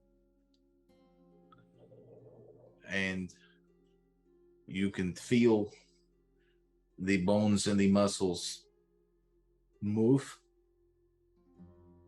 and rearrange back into a normal position. And you hear the sorcerer go, "Ah, that is so much better." And he's actually able to sit up normal again in the chair. Oh, oh. Out of character, Chad, I feel like I am one with this sorcerer, and Clan used my actual injuries as the sorcerer's injuries. Just saying. Looks like this is too personal, too close to home. The sorcerer looks at you, Bayo, and goes, "Thank you for restoring me. You're welcome.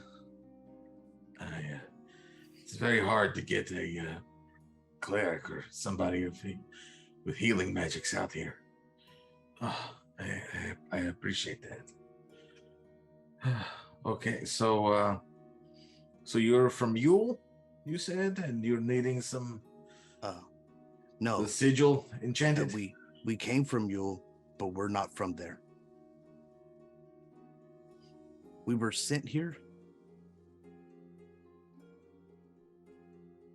If you were sent to Yule, that is some powerful magic. We don't know how we got here. We're just trying to help because we were told if we helped, we might be able to figure out a way back, maybe. But we had to help Father Yuletide, or the whole town was going to be covered in a blizzard. Yes, the storm outside rages.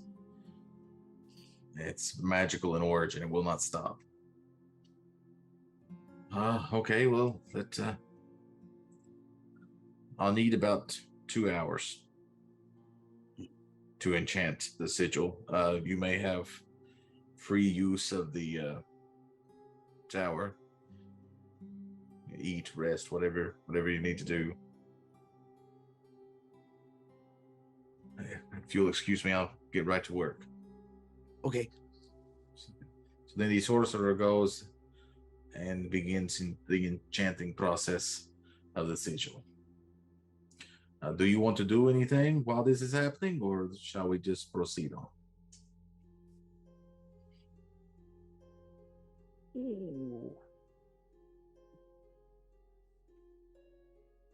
Okay, so after about 2 hours or so, you notice that the sorcerer brings the sigil out of his little room,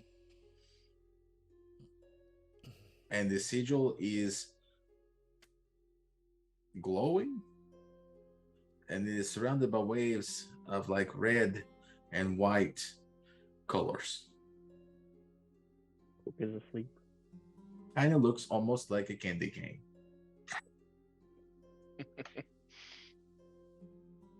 Here is the sigil. I was able to re-enchant it with the magics that are needed to break the seal and open the door.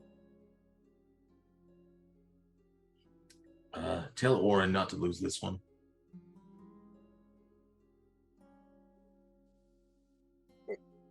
Now, can you tell us your name, sir? But so just so we know who to tell him. Saved and everything. Oh, I'm sorry. My manners are not as polished as they used to be. Yes, my name is Carrick Drake. Oh, well, my goodness, Carrick. Then you definitely knew the last lady we visited. Shari. Yeah.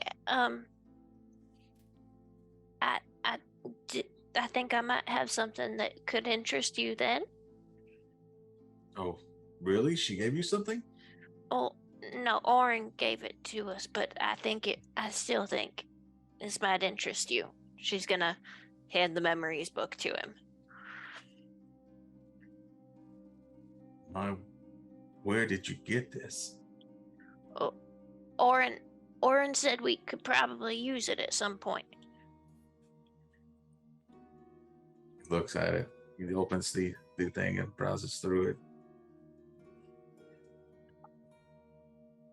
Oren, you son of a bitch.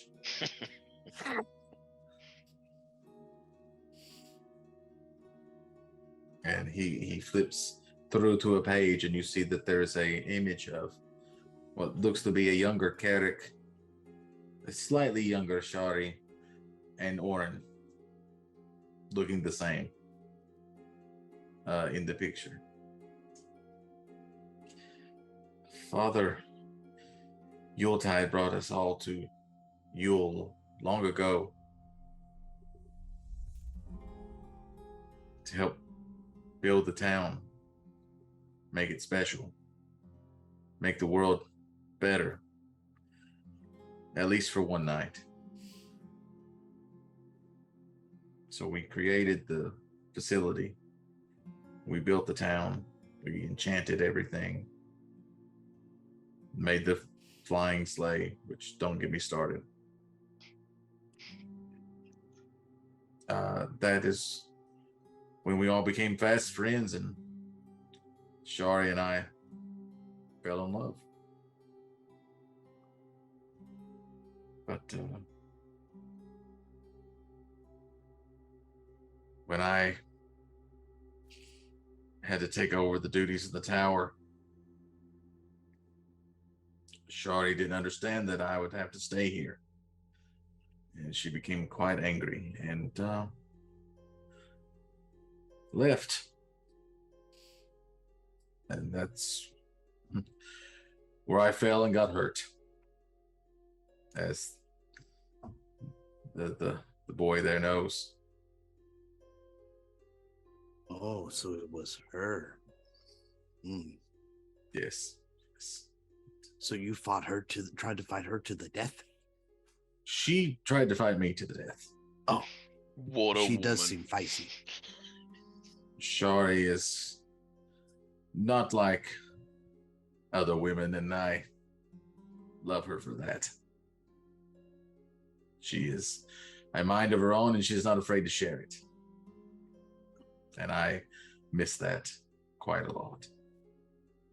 I would love to know if she felt the same. Did she mention me at all? She said she misses you. She also cried. Yeah. Take it Maybe. from I'm sorry, go ahead. Take it from somebody who can't get their love back. Nothing's worth more. Yes, I believe that you're right. Maybe if you all can stop this storm and figure out what happened to Father Yuletide, maybe we can. Maybe I can leave this tower for just a little while. Maybe convince Shari that the tower's big enough for a blacksmith shop after all. I asked her if she lost her friend, because I lost my friend. And she said the person she lost was more. Yes, me and Shari were very close, very intimate. So in order for you to try to get back with her, I have a question. Okay. You said that it is pointless to re-enchant the sigil without Father Yuletide. Why? This place exists because of Father Yuletide. If something has happened to Father Yuletide, then what you're experiencing outside is what's happening. This area is beginning to revert. back to its natural state. If Well- it transfers all the way, no one can survive here. Well, Oren said that he is trapped inside the facility, or locked inside, not trapped necessarily. So how do Interesting. we get in with the sigil if it only listens to him? No. Oren doesn't know everything. I just go There by what are- I heard told. There are some secrets. Also, it is true. Father Yuletide is normally the only one that can use the sigil to either open this facility freely or to lock it down in case of an emergency. Like, say, someone trying to attack Yule. This sigil, I believe Shari has made some modifications to the sigil. And as such, I made some modifications to the enchantment. This sigil will open the door no matter who uses it. Oh, so that's why she giggled. She likes to giggle. She said something about it fitting in the hole. Yes, I imagine she would. She made that joke the first time, actually. Father Yuletide was very uncomfortable with Shari's humor, but he said that she was a necessary evil. She's evil? No. It's figure of speech. I was going to say, I was supposed to eradicate evil. No, she is an element of chaos in a very ordered place. I like chaos. So, is there anything else I can do for you? Let us out. You're free to leave whenever you wish. We fail. The That door's was- up there. No, you just believed you feel. Actually, what happened was I teleported you all to my chamber. Okay. How did you teleport us out of the chamber? Okay. Well, then stand in a circle. Do we hold hands? Yes, that'd be fine. I think Cook might still be asleep. And then think to yourselves, there There's is no no place like home. place. Well, I was going to say there's nothing like a gnome, but whatever that you want to do. And then you see him spin his fingers, Wait. and then there was blackness. Oh. The woman in the tavern did that. Well, I'm assuming it's some sort of portal magic. It's not like it's something. It is I've blackness. heard of. Why are you talking in the blackness?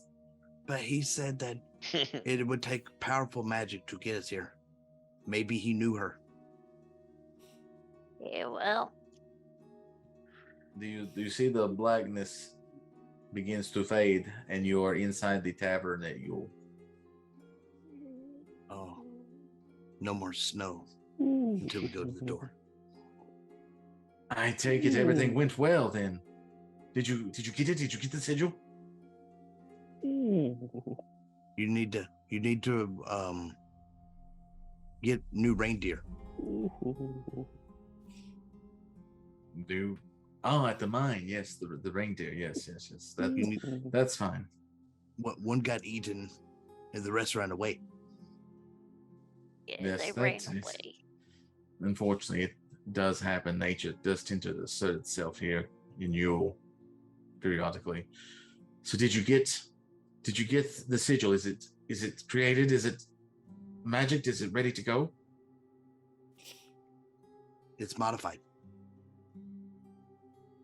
What kind of modified? Yes. He said that Carrick said that Shari. Shari. Yes, Shari. She modified the sigil, so he modified the enchantment and said anyone can use this now to open the door. Of course, the necessary evil. I knew there was evil. No, Shari has good intentions. If Carrick noticed that it was modified, then that would have led him to modify the enchantment. It's a way that they can communicate with each other. I guess. I don't know. I guess one picked up on what the other one would have to do. I don't know. Those two, it's like they're in a constant message spell. Or at least they were. Anyway, so if it's there and everything's there's no time. You've got to take the sigil to the facility. And he said that with his hands going like this. Hurry, there's no time. Yes, hurry. There is no time. Oh, okay. I'll just check. I seem to have seen that somewhere before. Yes. So are you going to go to the facility, or do you want to hang around in the tavern? I mean, if the owl's still asleep, I'm going to smack him in the face. Ooh. Bale, how many times do I gotta say manners? Ooh. You can say them till you're blue in the face. He's asleep. We got a job to do. Yes, but there are other ways to wake a fella up. I got it. Oh, Hello, there's Quill. plenty of And I ways. slap him. And he summons Firebolt to his hand. Yammy's gonna mage hand and smack Bayo upside the head. Then I release Firebolt into Gammy if she slaps me with Mage Hand. Oh. Okay. You're gonna Because- firebolt the grandma first. Because Bea wasn't going to do anything with it. He just said there was other ways and she hit me. That's somebody's meemaw. Lots of somebody's actually. That's somebody's meemaw. Ooh. Ooh. Clan's like, what the fuck are they doing? I told you we were gonna throw shit off the rails. At this point, Andros is telling the part of the story where bullshit occurs. All right, I take it you're not really attacking Gammy? I'm not really attacking, or he's not. Are you? I don't- Are you? Is someone attacking? If she someone? slaps me with Mage Hand, I'm lighting her up with Firebolt. Right, Okay, mage hand boom. doesn't do damage, so like, That's true. There is no damage. That's with fine. Mage Hand. He'll I didn't still say if light I you take up. damage. I said if she smacks me with Mage Hand, I'm going to hit her with Firebolt. you're about to piss off Norman. Okay. Roll the attack. It's gonna hit. Well, of course it's going to hit. It's She's gonna hit. She's a 3-foot tall meemaw. With the- 3 foot tall With meemaw. an armor class of Uh, 10. That's a 22 to hit. Ooh.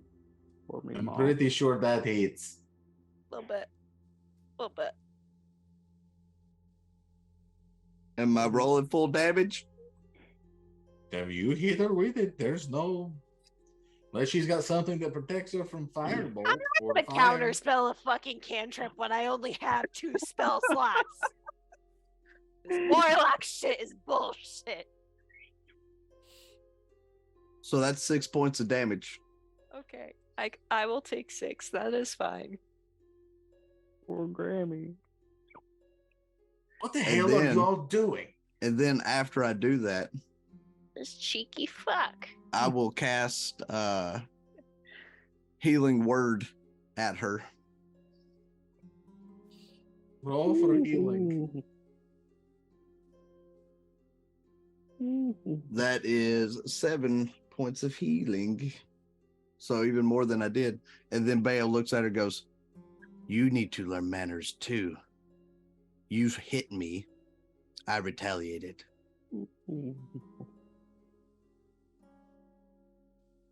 Gammy, his Hmm. eyes sparkle with like little flames for a second, Oh, shit. and she turns and walks out the door. Well, Quack, Q slapped the shit out of you to wake you. After he said hello. Hello. Hello, Quack. Oh, I thought he was gonna knock on his forehead. Knock, knock. hello, Q. Oh, Q walks up, says, "What do the 5 fingers say to the face?"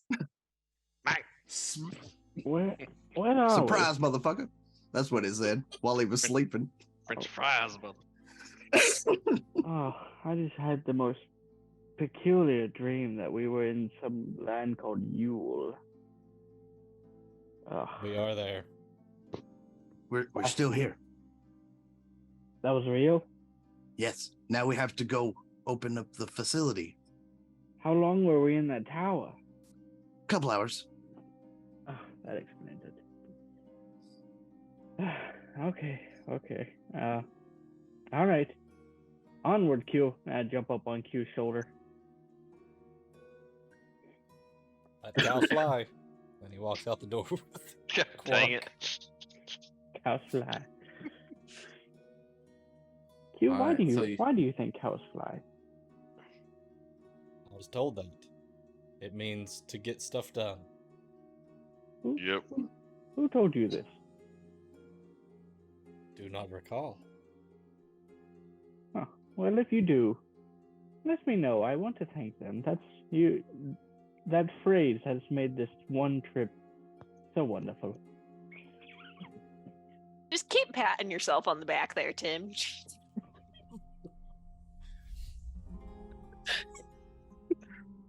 Somebody hacked Q's database there and injected that in. I've been making good use of the big bodies here, man. I've been making good use of Gabe, and I've been making good use of you. So is anyone following Gammy outside into the blizzard and calling? Yes, I go pick her up, put her back on my shoulder, even though she's Q and hot. Quack are behind her as well. Yeah. Okay. Q and Cook are. Bayo, he's Cool. still in the tavern, I think. No. Oh, you're So I following? was going out the door right after she did, after we woke you up. Oh, I didn't hear you. It's because you were asleep. Probably. Okay, so as you go outside, the blizzard is coming down. Is anyone carrying Gammy? Gabe said he picked me up. Yeah, I told her. I Okay, said I ran good. after and picked her up. All right, good. I was Okay, gonna be so- shoveling snow with Mage Hand. So That's you make faster. it. Just muttering to herself. You make it to the door to the facility. This door seems much bigger than the last time we were here. Do you place the sigil into the door? Gabe, punch the door. Nope, I learned my lesson. My What- intelligence is a 9, not a 6. We went out and did all that for a reason, Cook. Aren't I you know. supposed to be the brains of this operation? Oh, I am. I just, like to have a little fun in this cold hell. Remind me never to come here ever again. This place is weird. I mean, we didn't have a choice this time. I know, but if we ever So- find our way. Do you use the sigil? Yes. All right. So you take the sigil out of your pack, you place it into the door. The peppermint colored lights begin to whirl and twirl. Then you see the sigil split in half. When the sigil splits, you see the doors begin to open, coming apart.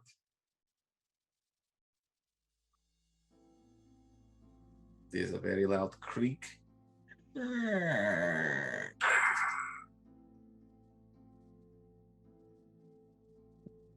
there a facility is now open. Is there How light on wide the is inside? said door when it opens? The door itself, when it opens fully, there is an opening approximately 10 feet wide. Is there light on the inside that we can see, or are we just walking into pitch black darkness? There is very dim light.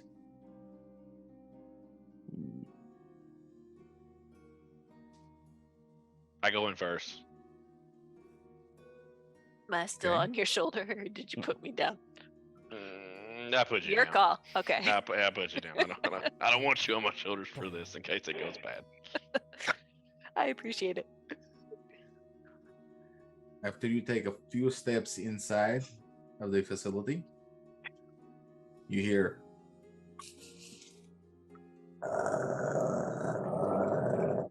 and the door closes once again.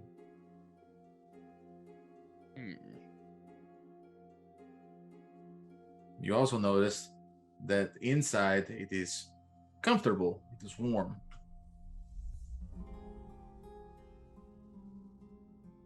And you notice a corridor stretching out ahead of you for at least 20 feet. You got that gun ready? Spinning. Good. Mostly forward.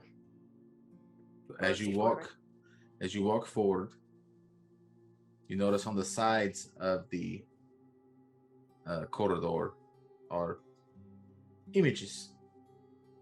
You see some of what looks like Oren.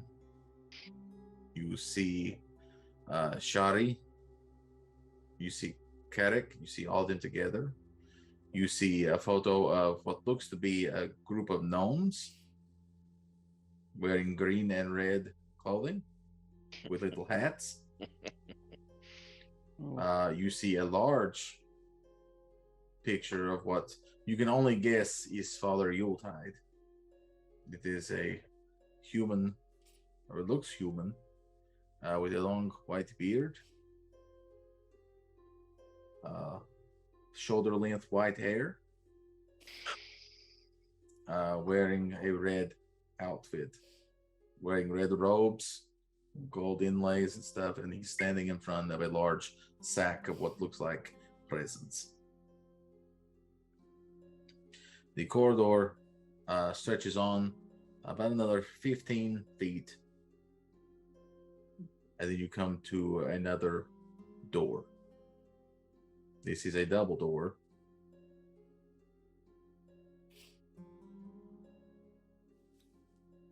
Does it have knobs?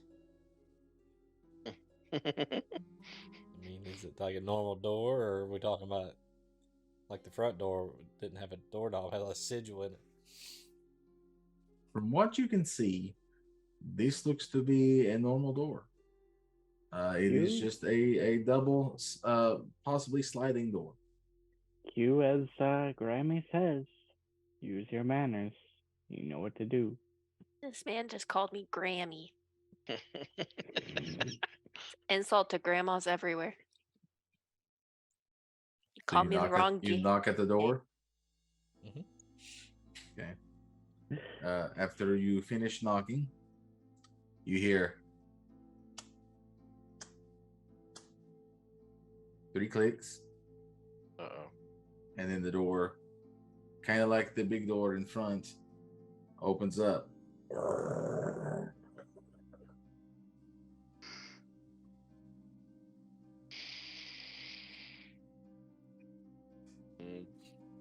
Do I see anything? What? Yeah.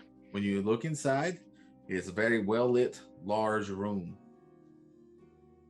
You can see what looks like crafting tables around the sides. In the middle is what looks to be a large sleigh.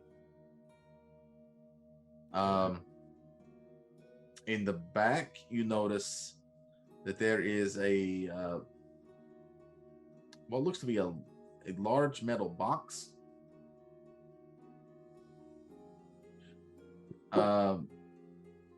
You also see a man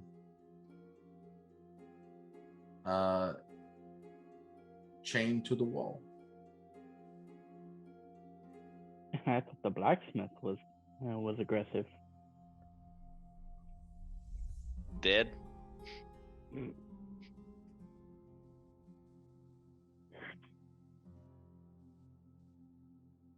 Yes, no, maybe. Roll a perception check. Oh, I got this. It's fine. That's a 9. You can't tell much, but you do think that you see him moving. Can I Breathing. try? Can I check? Yes. 23. 23. Okay. You definitely see the man's chest heaving. So he is breathing. And from the way he looks, you believe that he matches the photo that you saw on the corridor walls coming in. Well, on the bright side, he appears to still be alive. Little ragged, so we might want to go give him a bit of assistance. From what I can see, that might be the Father Yuletide that we're looking for. Is there doors in this room? Just the one door we came in? You see some doors on either side Oh boy. of the large metal box, approximately 6 feet away Okay. from the large metal box. The door. And that's the only doors you see, except for a large, looks like opening at the top. It can be opened and it can be closed. Gotcha. I guess I'll go help him try to get him down. Okay. So is everyone going towards the gentleman that is chained up? I'm still on Q's shoulder, so it's wherever he goes, I Okay. kind of go. Bayo is staying at the door. I'm gonna stay inside with them, but at that door, yes. Okay. So as you make your way through, all of a sudden you hear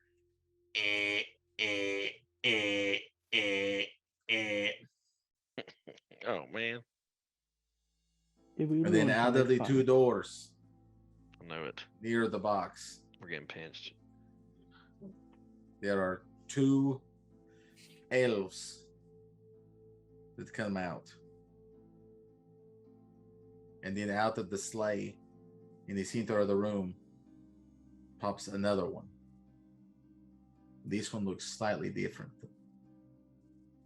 And you hear him say, "Well, well, well, welcome, welcome, welcome. Don't worry, boys. From the looks, I would say that these are not actually heroes." Roll credits. Wah, wah, wah, wah. He said the thing inside the thing. And you see two of the elves notch arrows. They look different. You notice that they are carrying candy cane bows and arrows. These are mean little buggers. So if we get close enough to them, we can eat their ammunition. You could eat the bow. And then the other elves pull out swords and shields. But roll a perception check. All of us? I need you to roll a perception check. Okay. That is a nat 20. What Seven. is that 20? Nice. What was that, 7? Okay.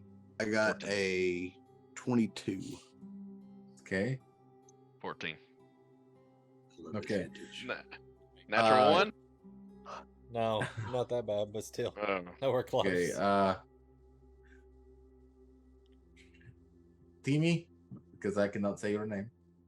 And the Bayo, You notice that it looks like the weapons and the shields are made of gingerbread.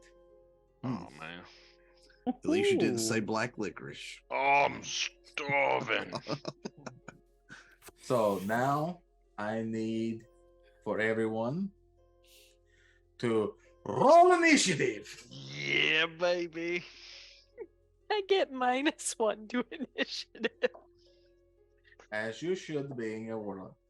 But it's a 17 still. That's a 19. Wait, do we have the There's fancy initiative button? I also got a 19. No, Yeah, there's no. fancy No, initiative. You don't I have. didn't.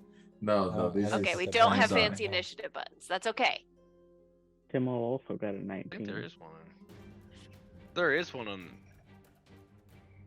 D&D Beyond.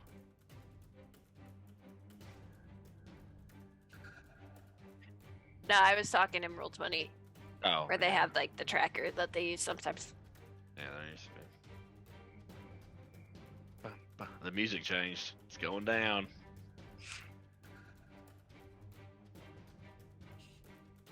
So I guess I didn't get to the dude in the chains, huh? We're fighting Lady Lunaleska.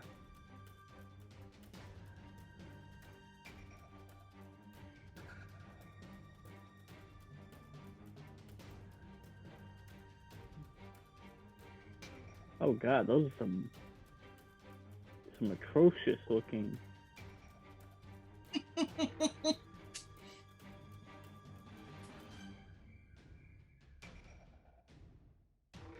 Oh, you like cute little owl.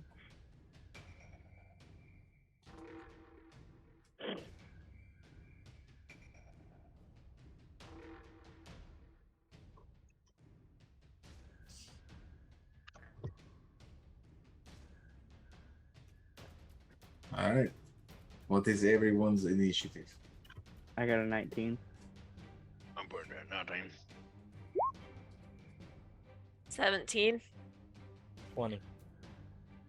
Oh, Diz, can you also put an imp token next to Gammy for me? Bayo got a 14 clan. And Yeah. familiars have their own initiative, or do they go on mine? I think they usually have their own, right? Okay. But it actually depends on the spell. Sure. Well, find familiar. In combat, it rolls its own initiative, and an initiative is plus dex. Yes. So Norman is gonna be, down by Gammy, and he got a 9.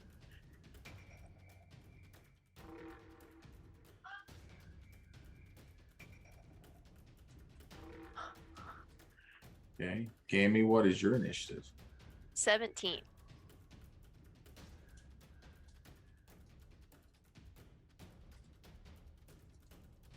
So hit points and AC for that guy. AC is 13. Do I roll for the hit points, or I use what's on here? I would give you a probably use range? what's on there. Okay. 10 hit points. What was the AC? 13. 13.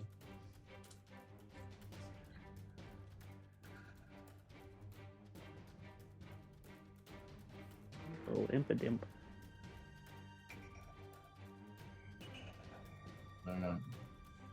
I don't know how to do the cool little turn order thing that Diz normally Oh, okay. does. I can do it for you. Okay, because I have no idea.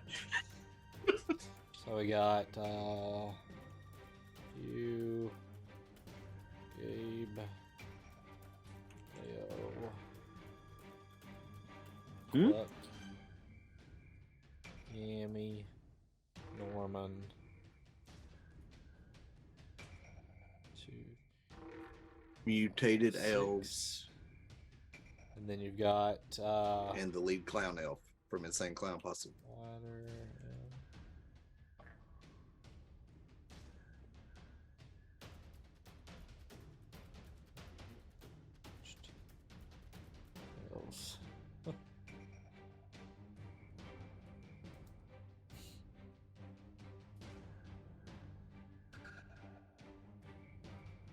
All right, Gabe, what did you have? Who? What did Gabe have for initiative?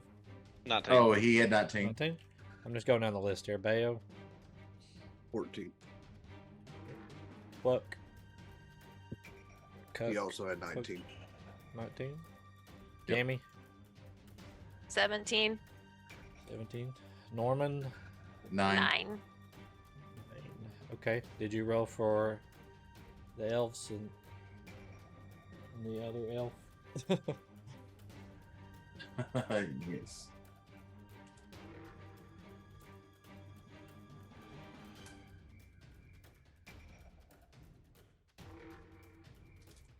So are the ranged elves wearing green and the melee elves wearing red?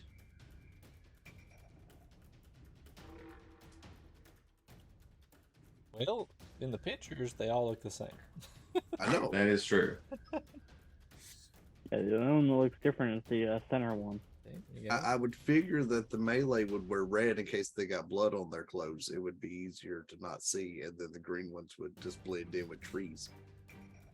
The clothing was not made for tactical purposes. I was gonna say, Buck, you're thinking too much. At least now we know Buck's thought process. Oh no, no, that was just for this scenario. All right, so Cuck, it looks like it is. Well, actually, who's going to go first, Cuck or Q's Gabe. first. Q goes first. Q? Oh, Q. Oh, it Go just says first. Q at the top. I'm sorry. I thought that was a thing. I'll Yeah, let Gabe go ahead of me. You thought it was just the Q? The I fighting? did. Well, I will take a shot at the elf on the left there. The elf on the left. His Q's left facing forward. That is probably a lot. 20. Probably a lot. 22. That is a hit. Okay. And then I'm gonna follow it up with the second shot at him. Bang bang. John Wick. It is a 26. That is also a hit. It's gonna be 48 plus 8.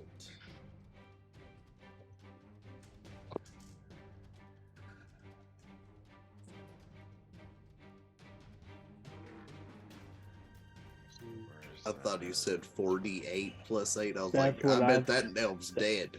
That's what I thought he said. It is atomized. 30. 30? 30 damage total. All right. And I'm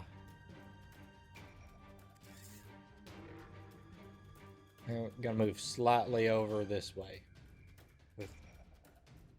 Is it Cuck or Quuck or Quack? I keep on wanting to call him Cuck. Click. Cuck? he's- I call him Cuck. I do. I'm sorry. That's his name, Cook. Okay, Cuck. cool. he's Cuck. All right. Stop cooking Fuck. around. All right. So is that your turn? That's his Oh. turn. All right. I don't know how you move it down to where you've already had your turn. There's a little- You've not showed me. There's a a little little arrow in the turn order at the bottom. Oh yeah. There Ah, you go, Gabe. I have learned Oh, things. Yes. Gabe or Cuck. Usually it's whoever has Gabe. the highest dex or Cuck said that he would let Gabe go first. There you Okay, go. that's fine. I'll go. Well, for my bonus action, I would like to frenzy rage. And then for my movement, I guess let's see. I want to go just running at this dude right here, right in his face. And then take, let's see, frenzy is my bonus action, so I still get my bonus action. So I still get, no, it's just my bonus action. So I get 2 turns or 1 turn. I can't remember. I get 2 turns, 2 swings, and then in my frenzy I get 3. But that'd be taking my bonus action. Not my bonus action, my rage. Never mind. So I get 1. Okay. Sorry, it's been a minute. All right, here we go. Oh, this is, sorry, I should have said it first. It's Great Weapon Master also. So it's a 20, 25. So that is a 16 to hit. The 16 to hit on that guy. Yeah, it wasn't right. That is a hit. Oh, well, shoot. Okay. All right. Then that is plus 10. That is 16 damage. 16 damage. Awesome. And that's my turn.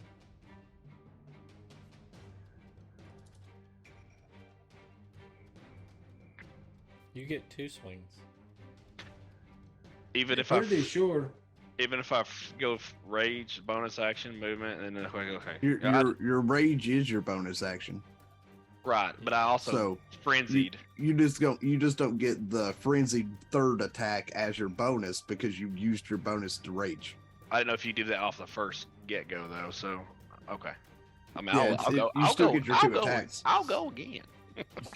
Go on. See, also Great Weapon Master. That is a little bit better. It's a 17. That hits. Okay. And that is a. I'm getting down with the battle music.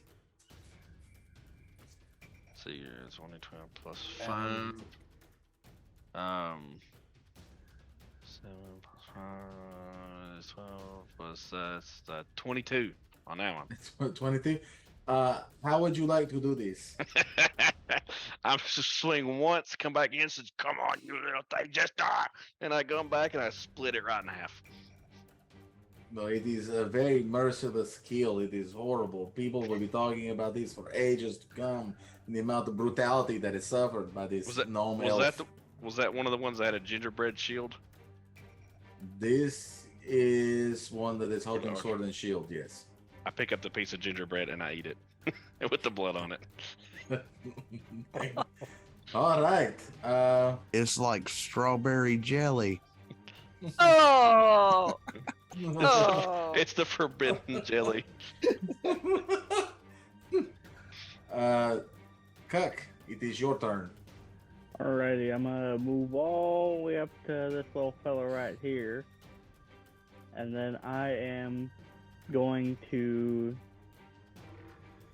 stab him, and then I'd like to use my sneak attack as well.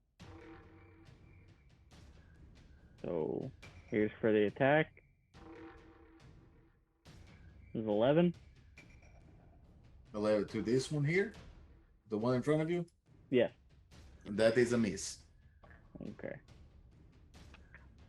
And what am I still allowed to roll for the sneak attack, or? You did No? no damage. Sneak You attack is missed. only if you hit. Oh well, then never mind then. And you have to have advantage to be able to apply sneak attack. Okay. Or be unseen. Does that end your turn, good sir? That does. All right. Gammy, it is your turn to at the bat.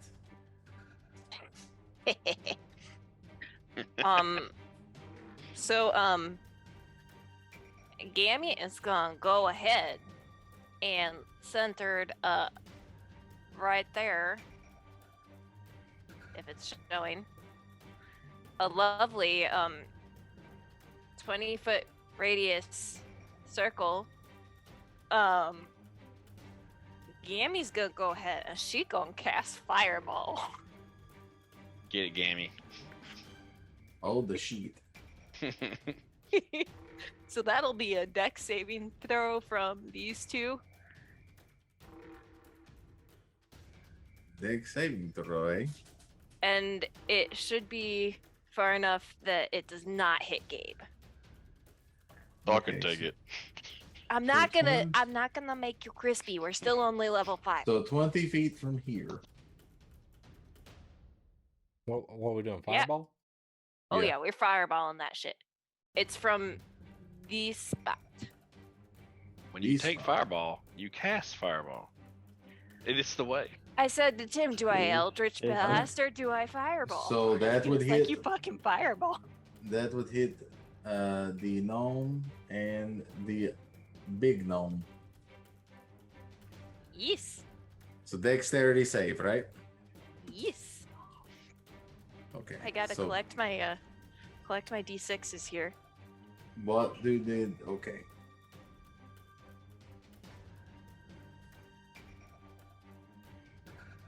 How many is it? 8? Okay. What is They the need- DC that they need to roll? 17. 17. Oh wow. Okay. This guy, big ugly gnome, saves. Other gnome fricasseed. Oh my god. Okay, so other gnome's getting blown up. My dice tray doesn't have enough room. No. Yeah. I hate when That Diz one says fell off that. the That's table. scary. Okay, so that was math. Okay. 8, 13, 15, 16, 17, 21, 24, 29 for the one that failed. And half we round down.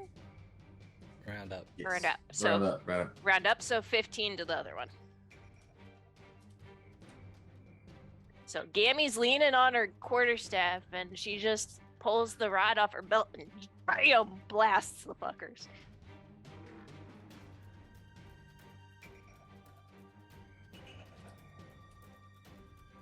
And All then right. and then bonus action, she's gonna look over at Norman. She's gonna say, now Norman, can you help out with this? And command him to assist with the attack action when it's his turn. Norman looks Alright. annoyed. The fucking All Pokemon. right. So now it is Xander's turn, Landrogue. and he is going to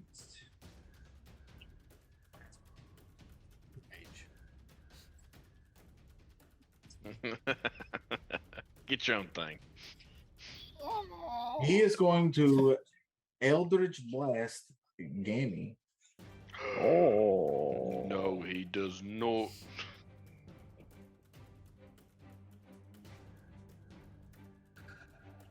It's okay.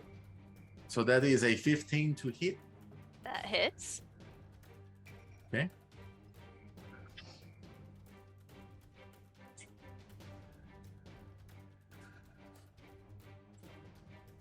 You take 6 points of damage.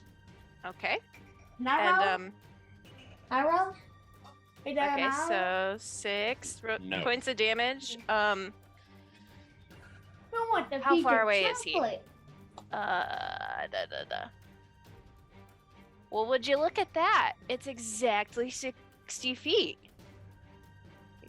Gammy's gonna look real grumpy, and Gammy's gonna reaction hellish rebuke him. Oh.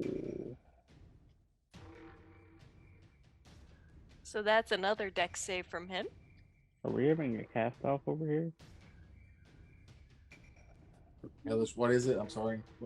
Hellish rebuke, it's another dex save. Okay. 17. It meets it, it beats it. 13, who I roll for So- 13. It's the same day. 25 I don't halved, so he'd just still take 13 damage. Hellish Rebukes is nasty. Don't fuck with the grandma. Mm-mm.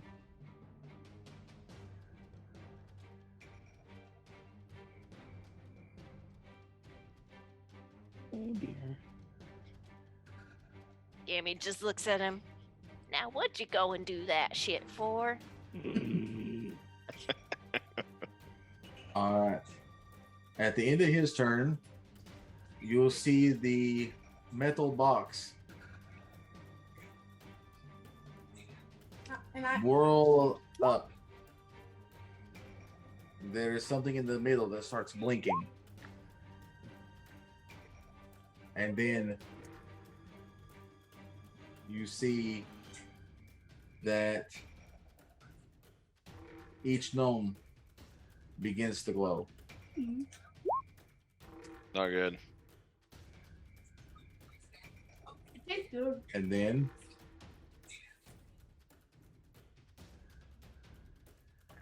the gnome that was down I knew it. I friggin' knew it. lifts back up. Also, everyone takes 3 Well, lightning damage. Ugh. Okay. And I also.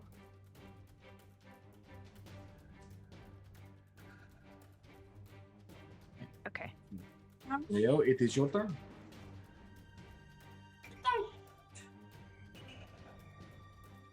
the dice don't go too fast, please. So But there's a Bear fly. seeing what happened with the box and seeing that the other one stood back up, I want to cast Firebolt at the box. Okay. It was real good. Related question. The box was technically in range of the fireball. It was, wasn't it? Mm-hmm. How much box damage is it? The box. There will be box damage, definitely. But I was gonna say, the- do there boxes is- make dex saves? the- Yeah, mega deck save box.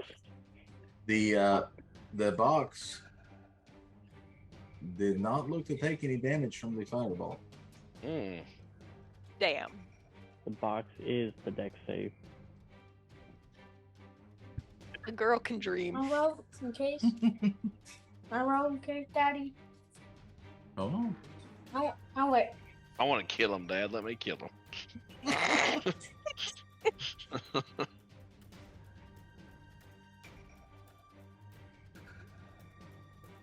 So would Bea notice that also? Because it depends on, makes a difference on whether I'd hit it or not.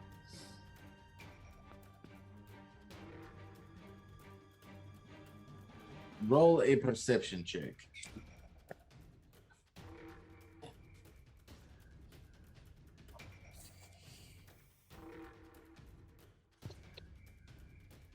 With advantage, that's an 18. 18. You notice, Fail, that the box took no visual damage. Okay. From the Well, attack. then, in that case, I will change what I'm All going to right. do then, since I would have noticed that. And I want Yeah, to what happens if I roll 20, Daddy? meta magic I twin mean, spell, Regan. firebolt into the main guy and into his buddy back here.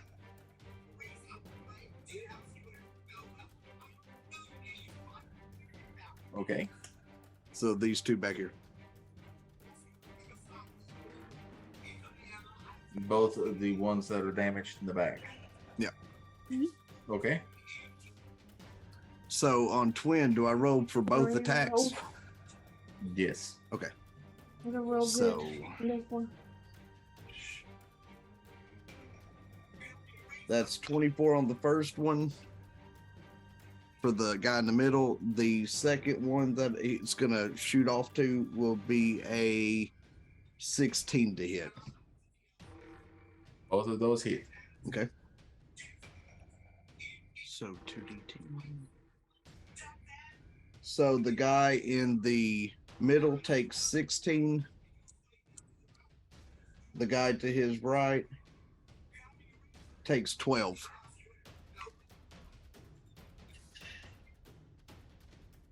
Let's see. And then I will see. I will move to right here. And that'll end my turn.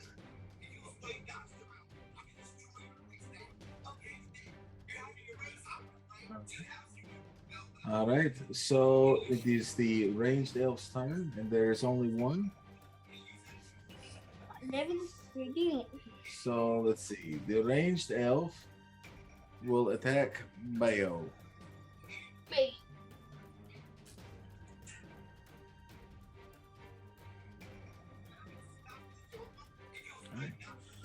That is a 19. 27 to hit. That it.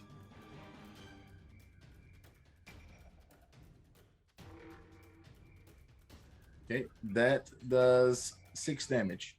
Okay. Okay, roll.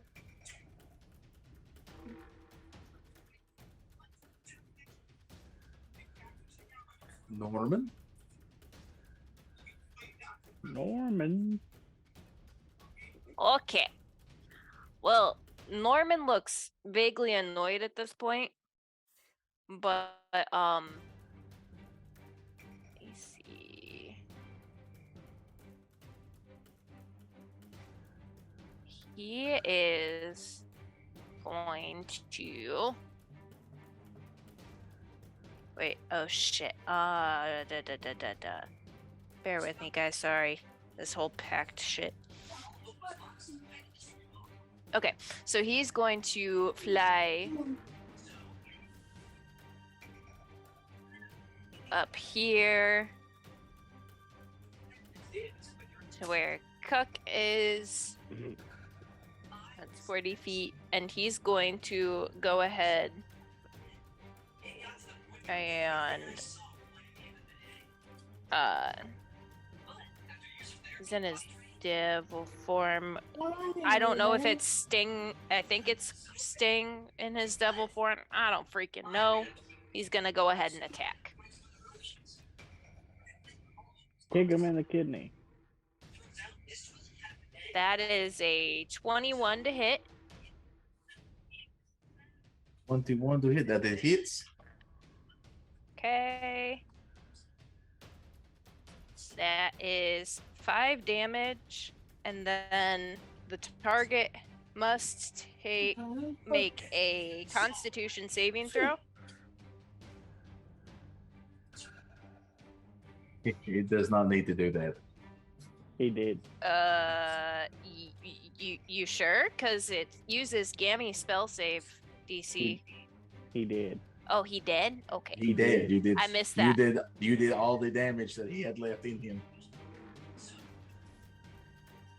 Norman looks quite happy about it. So Okay.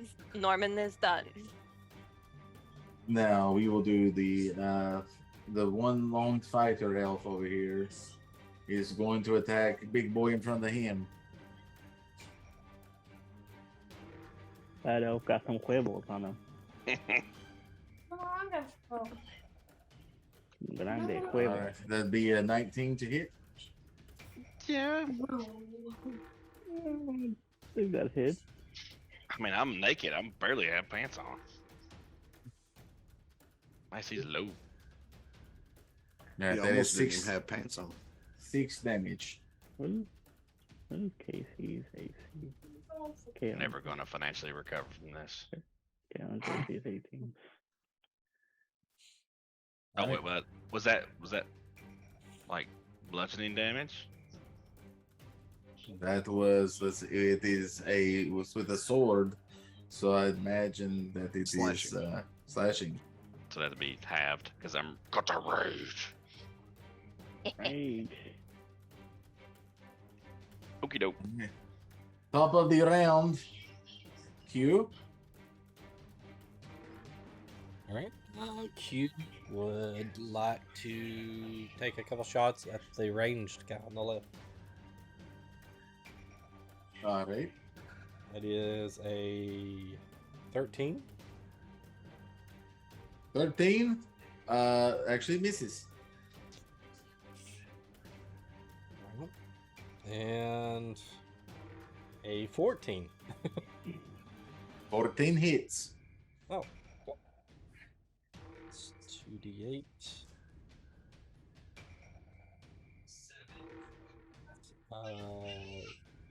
8 points of piercing damage. All right. And he would like to, let's see, 1, 2, 3, 4. Run over like here, kind of posting up next to this object in the middle.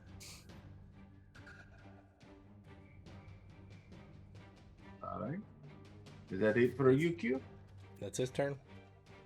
Nice. Gabe, it is time for your rage.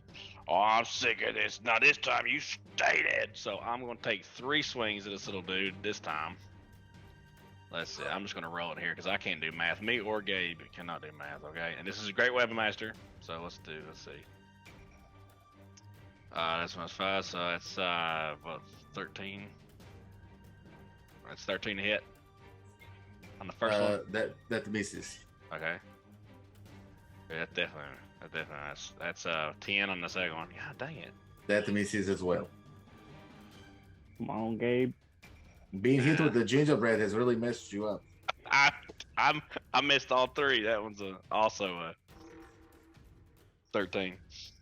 All right. I got the sugar high. Oh, okay. I can't hit a He ate single that shot. gingerbread and he had some get- peppermint schnapps in the I just see bloodstream. you Yes. smacking the ground. The gnome runs between your legs. It's just too small. I can't hit it. All right, Cuck, it is your turn. Alrighty. Cuck is going to move all the way up here, behind this guy. Do a stabby. Oh, do the stabby, eh? Do the stabby. That is a 25. 25 hits. Go stab. Cuck or stab. 8 damage. How would you like to do this? Alright, so I would like to zoom on behind him and stab him straight in the back of the neck. Straight through. He's brutal. I love it. It Tis all the makes for a good season. story.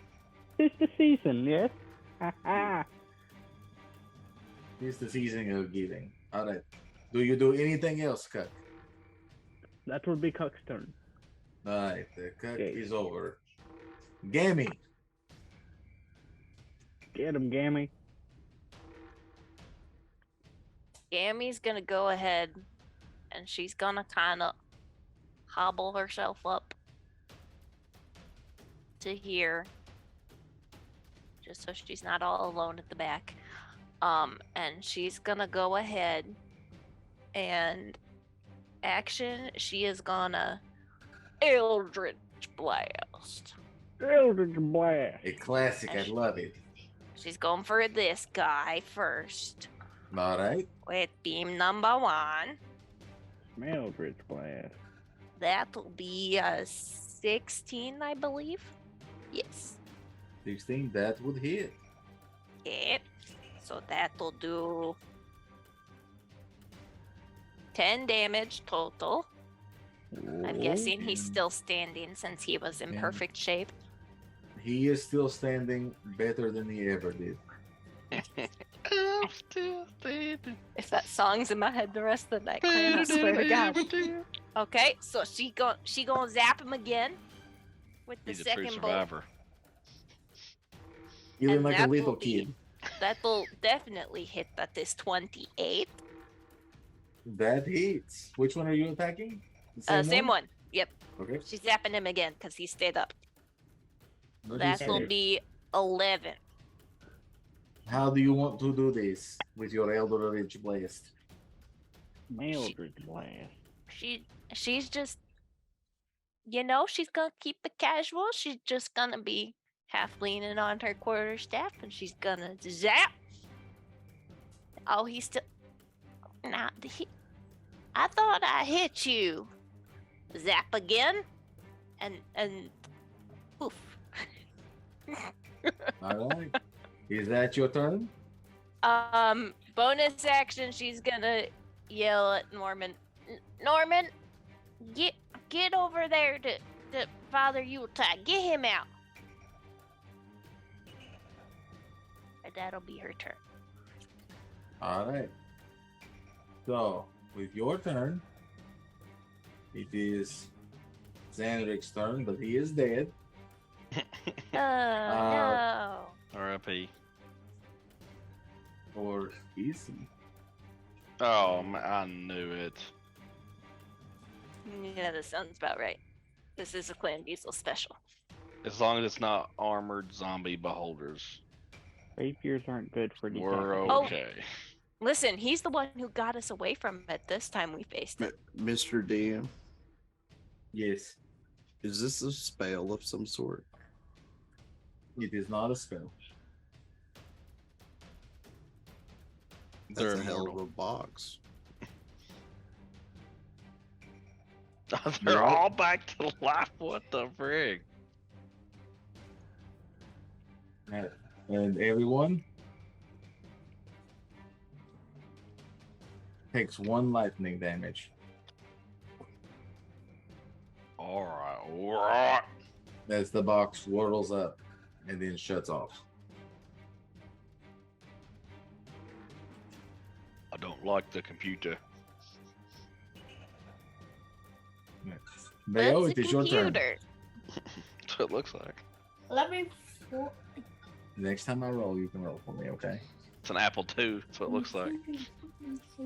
It's playing Oregon Trail in the background. Why it's killing us. And... We all got dysentery. I want to move up here to Father Yuletide. And I want to see how he's stuck to this wall. Father Yuletide is chained to the wall in the manacles, with his arms and at his legs. And he appears to be going in and out of consciousness. Okay. And I'm within touch range of him. Yes. Then I want to cast Cure Wounds on him at 2nd level.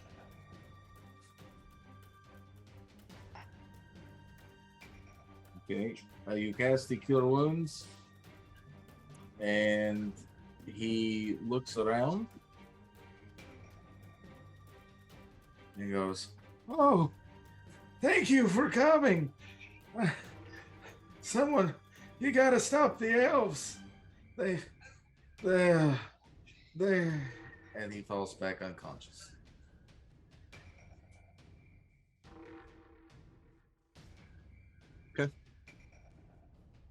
Limiter. Okay. Now is the ranged elves are going to go. Let's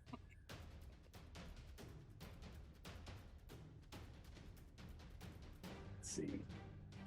One of the ranged elves is going to attack.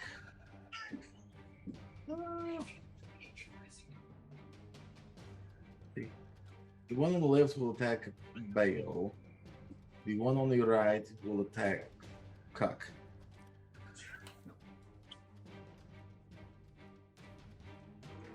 Okay. Bale, that is a 19 to hit. Before you go, Okay. I would like to use this card, the Impenetrable card, which adds Oh no. my proficiency bonus to my AC as a reaction. Mm. Mhm. All right. So, Bet you didn't so see what- this coming. No. Oh, okay.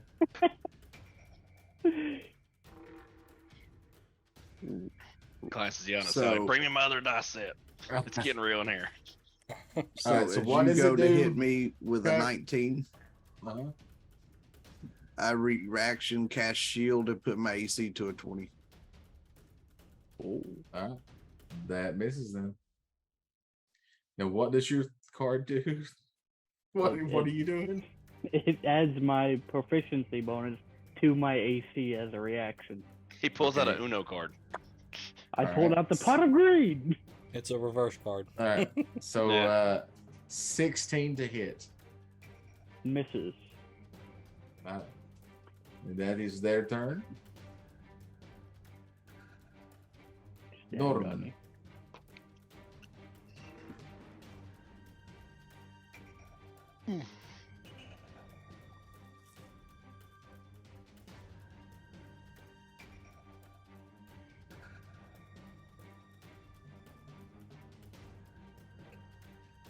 It is Norman's turn. Oh, sorry. Completely forgot that Norman belongs to me. It is fine. It happens. Norman is going to. This is action. He is Mhm. gonna be. He is going to poof, become invisible.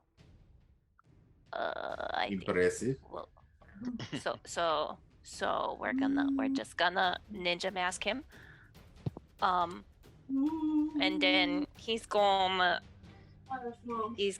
do a move around here to get to. He's gonna go right there to get to Father Yuletide like he was told to. And well, he's not the brightest bulb in the box, but he's gonna try to undo the chains. In whatever. Wait, no, he can't. Well, unless you'll let me do it as a bonus action. As a bonus action, can he chew Father Yuletide's hands off? Oh, He Be won't go free. that far. He's been with You- Gammy long enough. Okay, as a bonus action, you try to unlock one of the manacles, but you're let's see, roll me a dexterity. That's a 21. jeez. 21. Okay, you try to do it and you almost get it, but as soon as the gap opens in the manacle, it slams itself back shut. Bayo just That hears little bit talk. Bayo hears Norman muttering to himself in Infernal. Just muttering. Basically, yes. And that's Norman's turn. You did your best, Norman. We're Norman.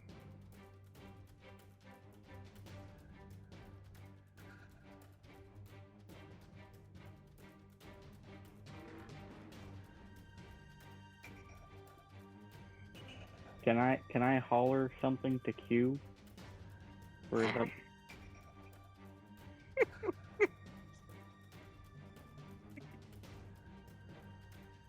You muted, buddy. yeah, you're muted. Sure, you can. Q, try if you can Number to 10. shoot the chain. And Mikey. Okay, so that is an 18 to Gabe. Oh, yeah. Gabe Yeah, time. that is. 18 Okay. from the fighter elf. From Mr. Couple. Oh, okay. Oh, I forgot. You right up on him. What turn? I was like, yeah, One. that is, yep, that is a 6 damage. And 6 damage.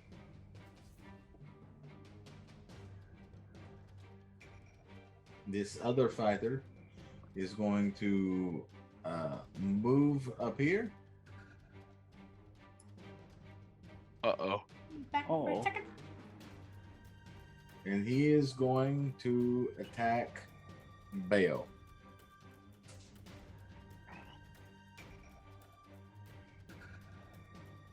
So that would be a 16 to hit.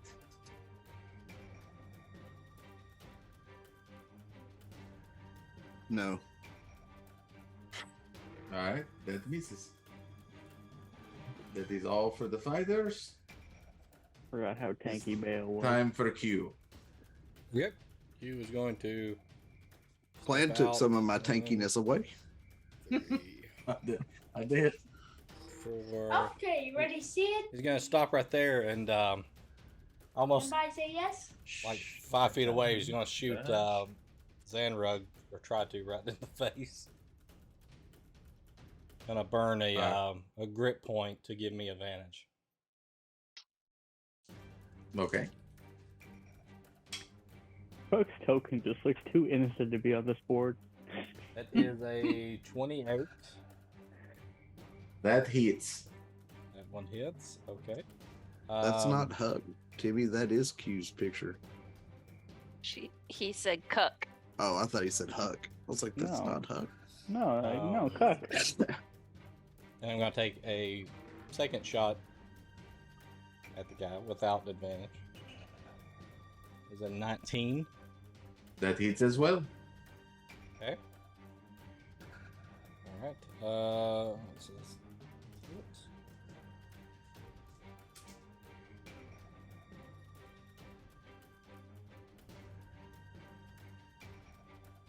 $29 points of piercing damage. Ooh. Well, how do you want to do that? I just gun him down as I'm running by. All right. So he is down. Okay. Is that all your turn? That is on my turn. All right. Gabe? One more time. Swing, swing, swing. Oh, great weapon master, because I'm trying to get into that fight.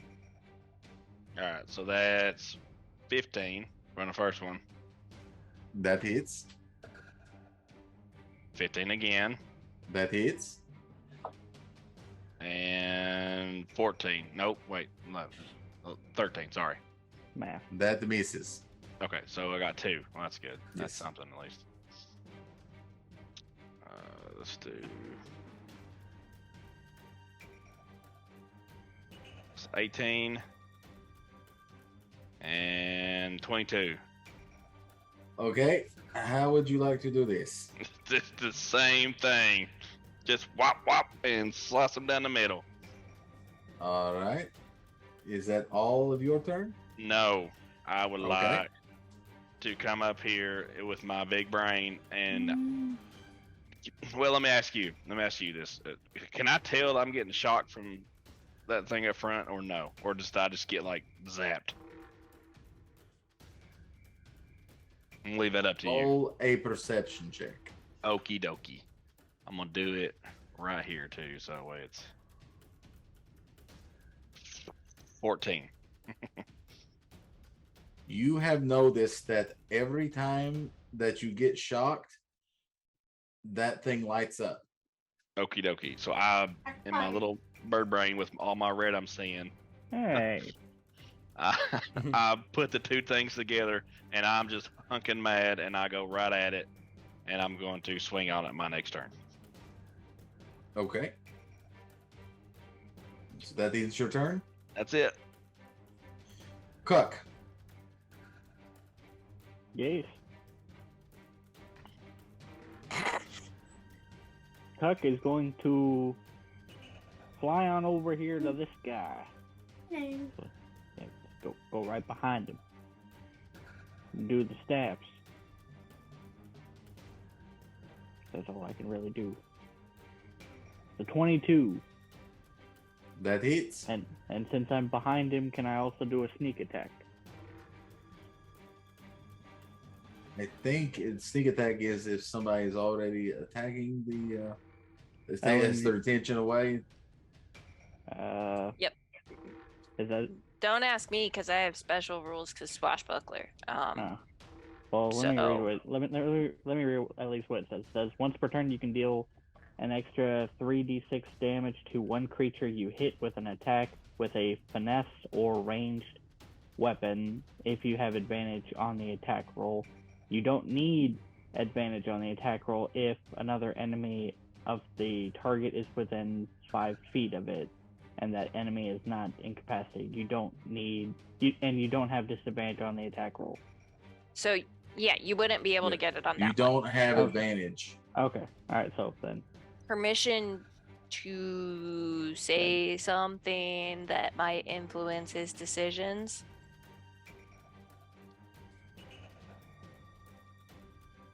You got 6 seconds. Okay, Tim, you would have sneak attack on that one. I would. Yes, because Bayo and Norman are next to it. Oh. Okay. Well, that's good to know. But he takes 12 damage. So you don't want to move over there and attack the other guy? I'll let you redo it this one time. I will do that. Yes. So Okay. then that is 9 points of damage.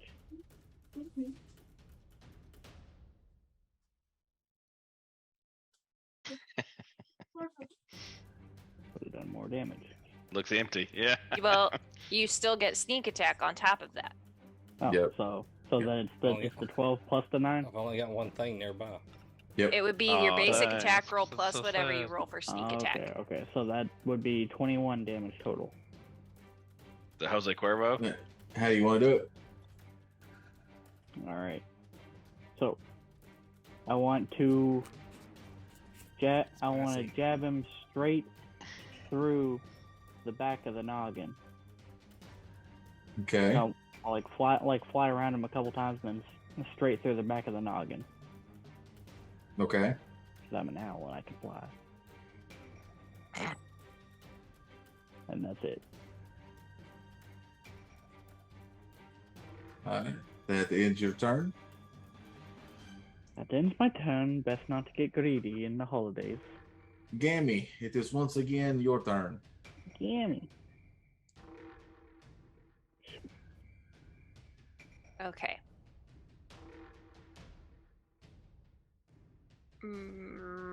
And the metal box thing, it's just the box. Doesn't look like it has any like cords or anything leading up to it. It's literally alone in the middle of the floor.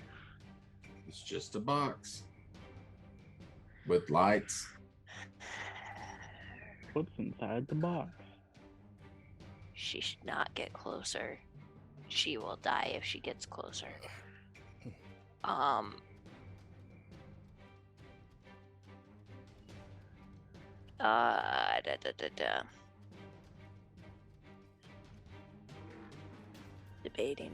Debating.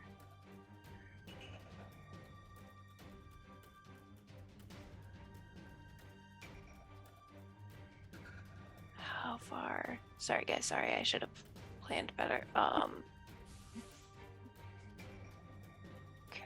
Okay. Okay, that. It's Okay. Lots of dance. Gammy- You learn as Gammy. you go. She's gonna go ahead and she's going to scooch over here. Mm-hmm. Ooh, Jimmy.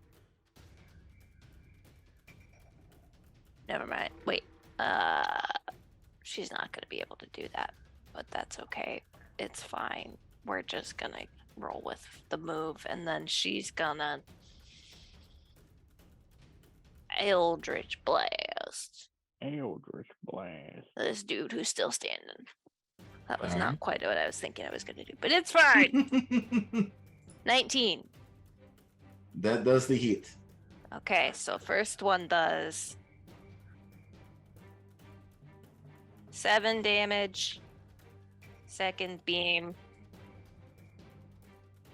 15? 15. Yes. Yeah, that guy is the most deadest of all the things. No, that have ever been that made. was 15 Oh. attack. Ah! Okay, that hits 2. Okay. So second does 12 damage. So 19 total from Gammy that round. Not dead, but he hurts real bad. Okay, so now he's at the all of your turn. Yes. She's not gonna change Norman's instructions. All right. It is Xanarok's turn.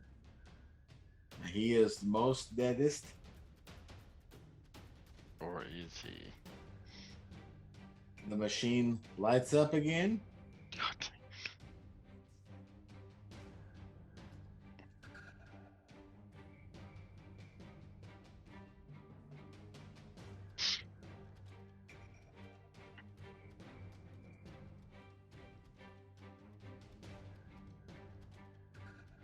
Oh dear.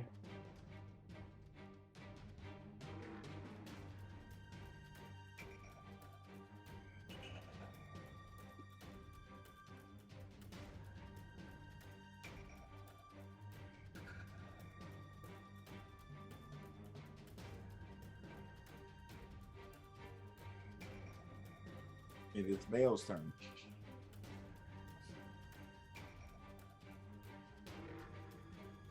I want to shoot a crossbow bolt into that machine.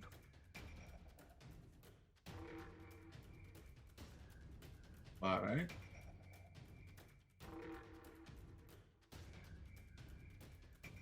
Dirty 20. Oh. 30, 20. You shoot the crossbow bolt towards the machine. The arrow hits the machine. Nothing happens.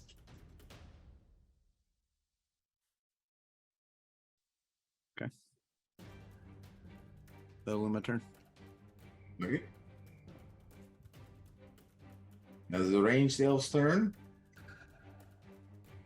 they are going to, the one on the left is going to shoot Gammy. Ah, The Gammy. one on the right Not Gam. is going to shoot at Gabe. Of course it is.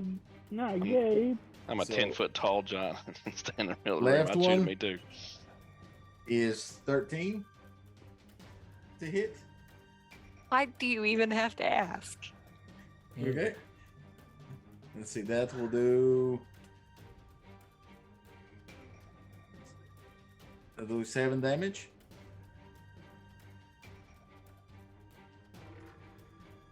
Gammy, no. Gabe, 24 to hit.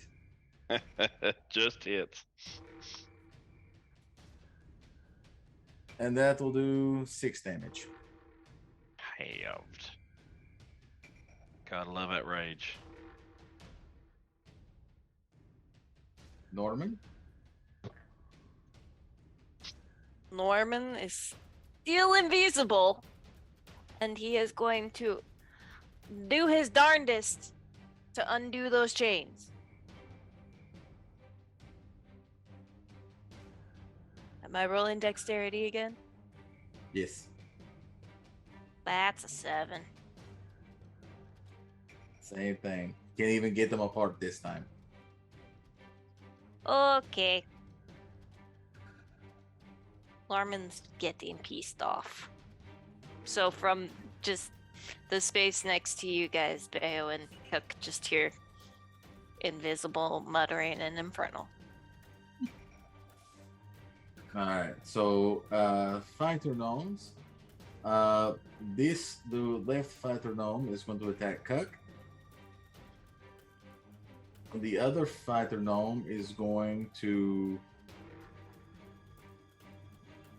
come up here and attack Gabe. I would.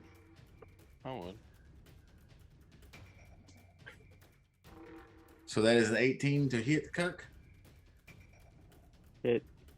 Just for my curiosity, DM, when they get res, do they stand back up and use half their movement, or did they just automatically get back up? They are back up. So whatever's happening is raising them to their feet and healing them. Yes. Magic is amazing. Well, he said it wasn't magic. That's true. He didn't know. All right. That is Cuck. Divine intervention. That is 12 damage. Ooh. It's fucking Krampus. No, Krampus is my patron. 25 to He's hit helping Gabe. me. I think that hits 25 to who? Gabe.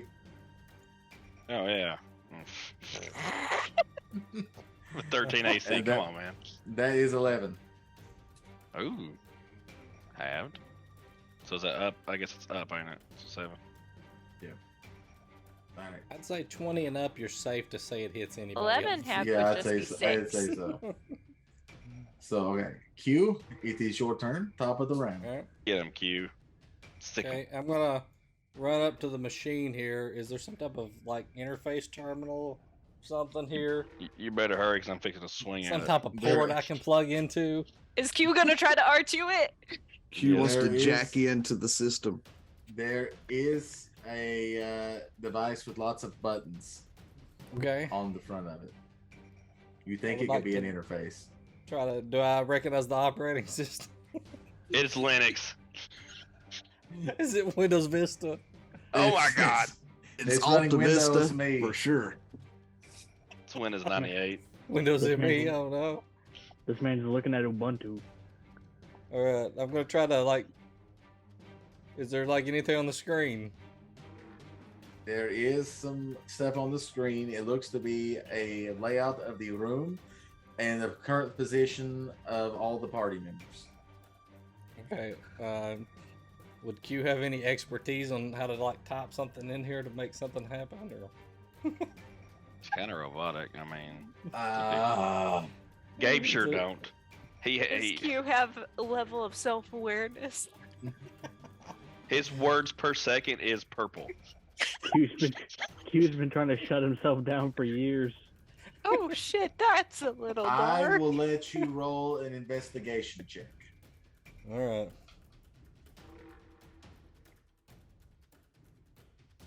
Come on, Oh, Q. Come on, not Q. great. Oh, boo. Let's see what we got. One, An two. 8. And you have no idea what to do. Okay, know what is to that do. my action?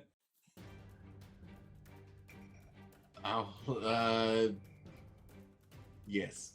Okay. I don't think I have a bonus action. Let me double check, but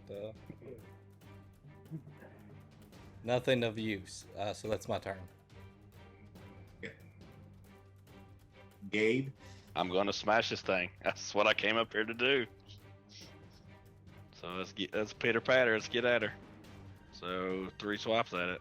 Let's see. Conversations quickly turn into a confrontation, bud. at the box. Yeah. Okay. So 14.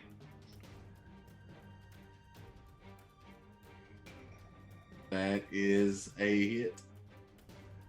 Okie dokie. And that's great weapon master, because that's what I'm doing. So it's 23 damage. You swing at the box. It reverberates back. Oh, good God. The box takes no damage. I do it again because I'm Gabe and I have a 9 intelligence. Same thing. No That's damage. a really good one. All right, so I'm mad, and I turn around and I swing at this guy on my All right. last swing Alright. because I'm just pissed off and don't know what to do. That's a 22 to hit. That hits. Okie dokie.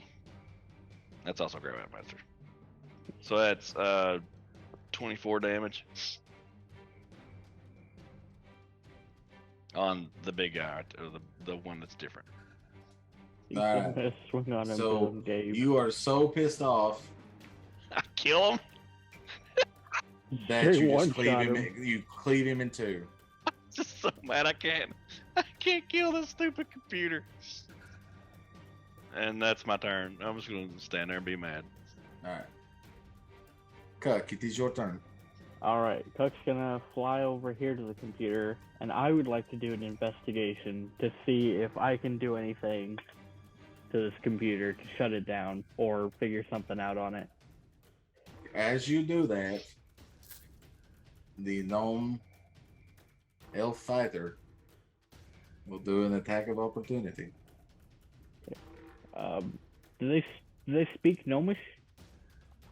I would assume so because they are gnomes.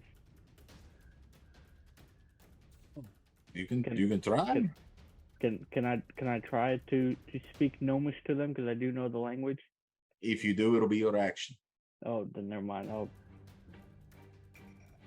then can I do an uncanny dodge? Sure. Okay. That only is if it hits. By the way, yeah. Tim. Yeah, if it hits. Okay, Kind of cooking myself. 16. 16? Yes, that does hit. Okay, so you did uncanny dodge. Yes. Halves the damage. That's what I thought. Halves it, don't it? Okay. So might as well use it. Okay, so that will do 4 damage. Okay. I know about the rogue stuff. Rogue Same. I'm trying to He learn. is very roguish. Mike lives that One of rogue them- life. It's one of the many reasons I'm number 2 on Diz's kill list for our other campaign. All right, is that your turn? No, I mean that was just me hitting. So what's your turn? What are you doing on your turn? I would like to try to shoot for an investigation to see if I can do anything to shut this machine down. Okay. Right.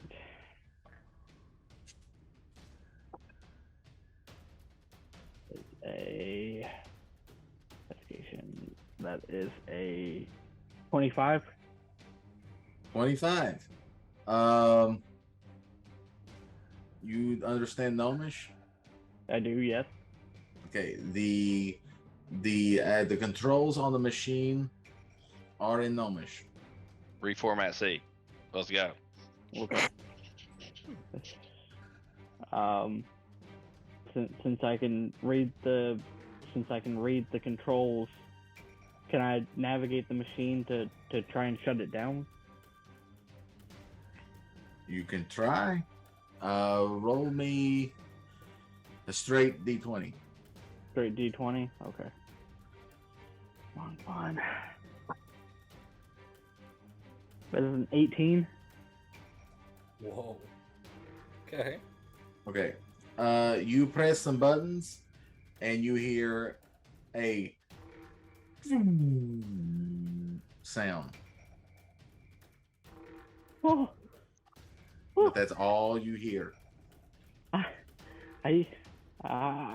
that sounded like a good sound. I murder everything. We tried turning it off and back on again. That's gonna Have end you my unplugged turn. it and plugged it back in? There Is might that just be your a plug turn? on the back of it. That's gonna end my turn.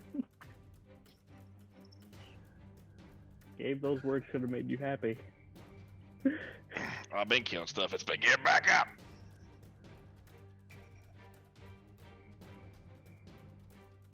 Gammy, it is your turn. Yammy's gone Eldritch Blast. Smell drink blast. She's going for the range one on the left first. That'll be a 23. Ooh. That would hit. With 9 damage. All right. Is he still up? He is still up. Okay. Okay, so she's gonna zap him again. What the fuck is that? That's a 15. That hits. Okay. And she gonna do 11 damage. Now is he down? He is the most deadest of all the dead. You squished. Squeezed.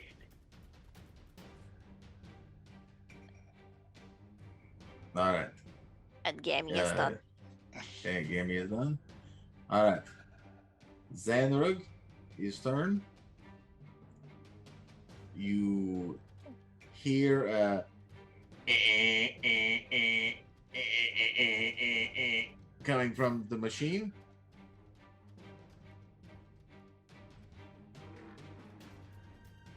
Nothing happens. It didn't do a backup. Dang. Bayo, it is your turn. All right.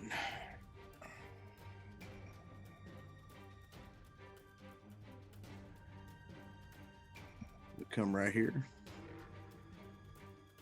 And I want to twin spell firebolt this one and this one. Okay. All right. Roll that beautiful firebolt footage. All right, so the going from left to right, first to hit is a 21. That hits. Second to hit is a 16. That hits as well. Okay.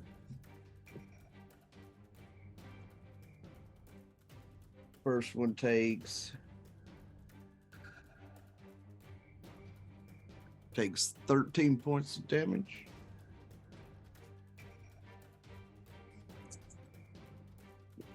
Second one takes 8 points of damage.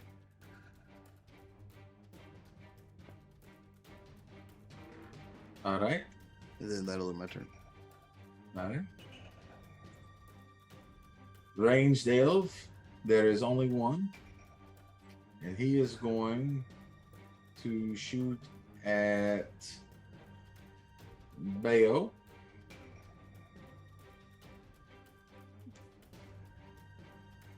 Let's see, that is a 19.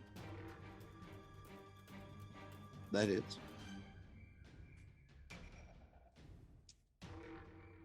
That is 8 damage. No. All right. Norman.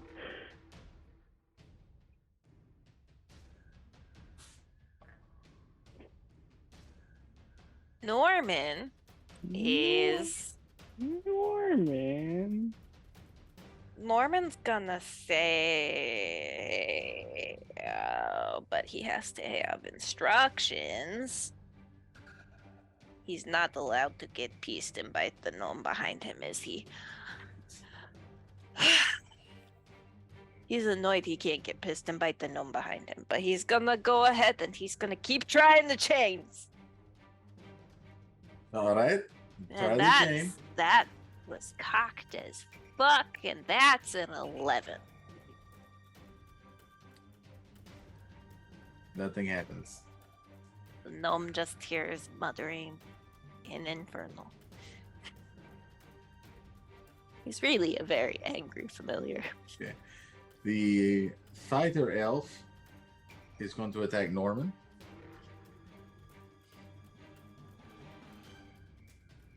He has disadvantage because invisible Norman.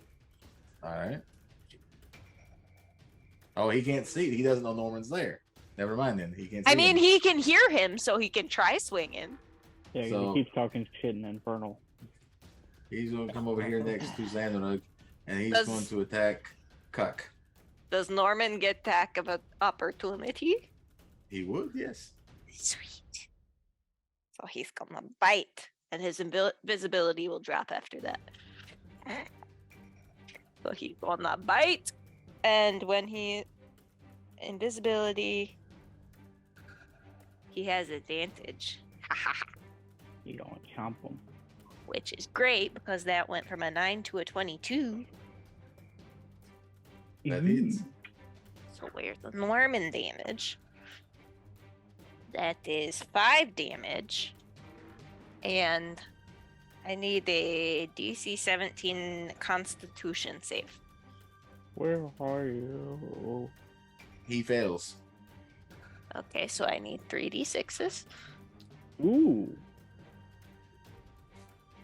So that would be 12 poison damage. Did we lose somebody? He is dead. Oh, Norman! Did we lose what? Oh, I thought we lost somebody because, like, for some reason on my Zoom we're in different orders than we were.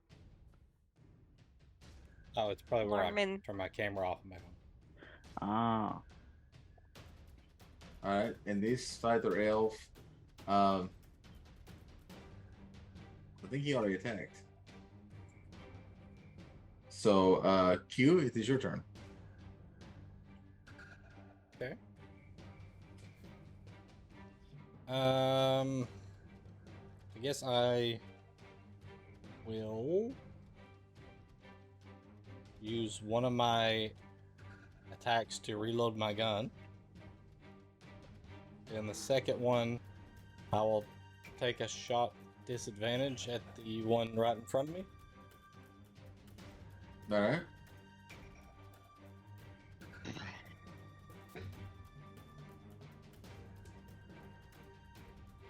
I rolled 2-7. It's 16. That hits. That is 14 points piercing damage. Right to his forehead. His forehead is no more. His forehead is dead. Is that your turn? That is my turn. All right, Gabe. Since there's nothing in front of me to kill, I'm just gonna leap over here and swing, swing, swing, swing. Because that's All right. what I do. So let's do, and all three Great Weapon Master because I'm going all in. So, jeez, OP. That's a 19. That hits. Ooh, natural 1. Ooh. And then 18 on the last one. That hits. Okay. So that is a 24 damage and He dead. 26 damage on this thing. Yep. He dead. On that second swing, Gabe miscalculated. When he swung around with that nat one, he's like, "Oh shit!" I almost chopped off my pinky toe. He was swinging at the head. Little did you know the head was already gone. All right. So with that, you hear, and the machine is dark. And Father Yuletide moves. And goes, the gnomes! They're attacking! What? Where are they?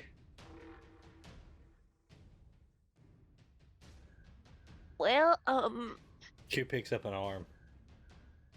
if you see those piles of splattered on the floor, they've been taken care of. He goes, what about their boss? Was he the ugly one? thought they were all No.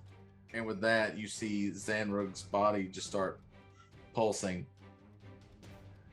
and a purplish, blackish light begins to glow under Zanrug.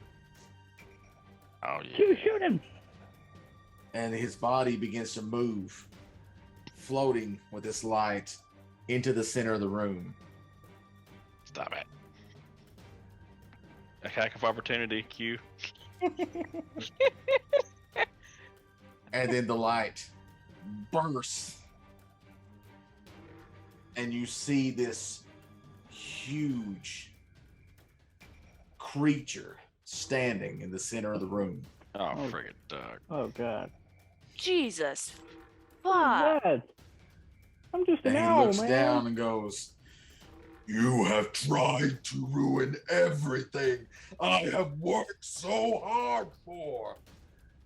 Who gives you the right to interfere with my plans?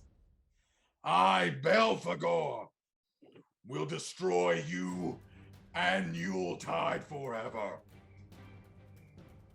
Say Belphegor. Gabe, you're up. He seems nice. I'm afraid we can't let you do that, sir. I love Gammy's confidence. Yammy's I got guess- her reasons. That's a balls ass Gammy. We'll let him take Zanrug's initiative, I guess. I'll add him back. Belfa, what was his name? Oh, we. Oh, Yeah, so we Belphegor. still just fighting. Okay. Yeah. Apparently I was so. gonna try to chat with him. Chat with him, Gammy. Here, I'll hold him again. Just to be fair. Hold him again. Okay. So he gets a A 10. he goes for there you go. There you go. Alright, so Gabe, you Bro, went. I just already went. went. Mm, technically. Cuck. Yeah.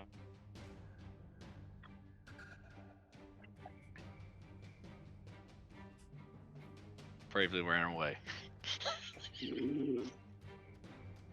Brave Sir Robin, brave Sir Robin. He bravely ran away. I'm coming. I'm coming.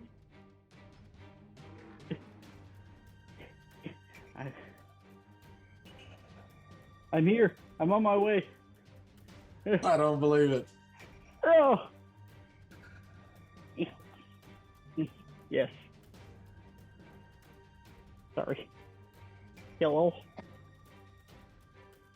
Hello. Hello. You now fight the big boy. Make Oh. your attacking, please. Oh, okay. All right. Oh dear. Yeah, send the owl in to fight a fucking god. That's cool.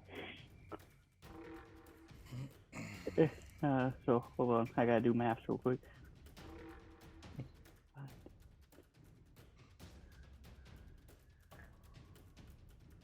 Okay, so I'll go right up here, and I'm gonna stab him.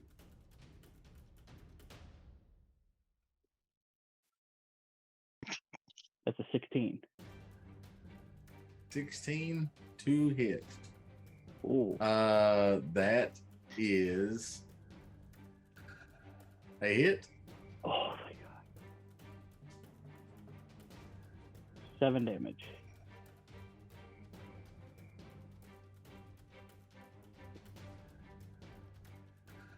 All right. Is that all? Mm-hmm. Gammy. Shit, I'm Gammy. Now, Yammy is confident, but also not a dipshit. She's gonna back her ass up, cause she be squishy, All right. and I wonder if you can guess what she's about to do. Eldritch Blast. Smelled it. Absolutely. That'll be a 26, That hits. 8 damage,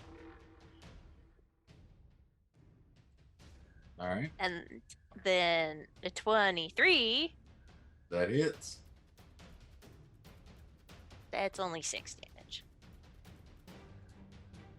And then bonus action is she's gonna shout over there, Norman, you keep an eye on him. And tell Norman the guard, Father Yuletide. Santa. Bayo. As a bonus action, I'm going to Misty Step my happy ass over here. So that I'm not right up in his face. Good deal. Never know what AoE you may try to throw out on there. And then I'm going to I'm gonna try this. I don't know if it'll work, but I'm gonna try to Toll the Dead on him. Okay. need you to make a wisdom save, please. Wisdom save. Let's see. That is a 15. Okay. So I don't have to roll shit. And I will end my turn. Oh, Okay. So now it is Belphegor's turn. And I'm going to need Q. Oh, yeah, sorry, not Q, but Cuck and Gammy to roll a save for me. what save? A Constitution save, please. What's a 15? That is also a Okay. 15. All right.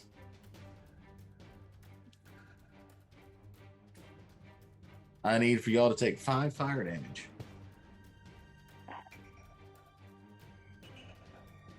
And then he looks down at Cuck and goes, "Hello, little one. Let's play." And he raises a claw and comes down at Cuck. Can I disengage him? I don't think so. You have to do that on your turn. Can, It's a bonus action, Tim. It's not a reaction. can I use uncanny dodge? You can use uncanny dodge if he hits. Okay. So that would be 19 to hit. It hits. All right, and then on a claw attack, Cuck may die. 9 damage. Yep. Cuck may die. And then he goes, "But I have 2 hands." And he comes down with his other claw on Cuck. So that is a 21 to hit. It is.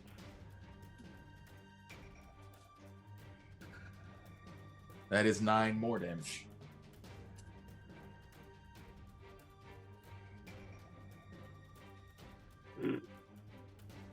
I have no HP. All right. That is his turn. Norman? Now, are you actually down, Tim? Yeah, I've no HP. Okay. You gotta mark it. I did. No, Oh, we mean now you on your did. character. Oh, well. Didn't mark. Okay.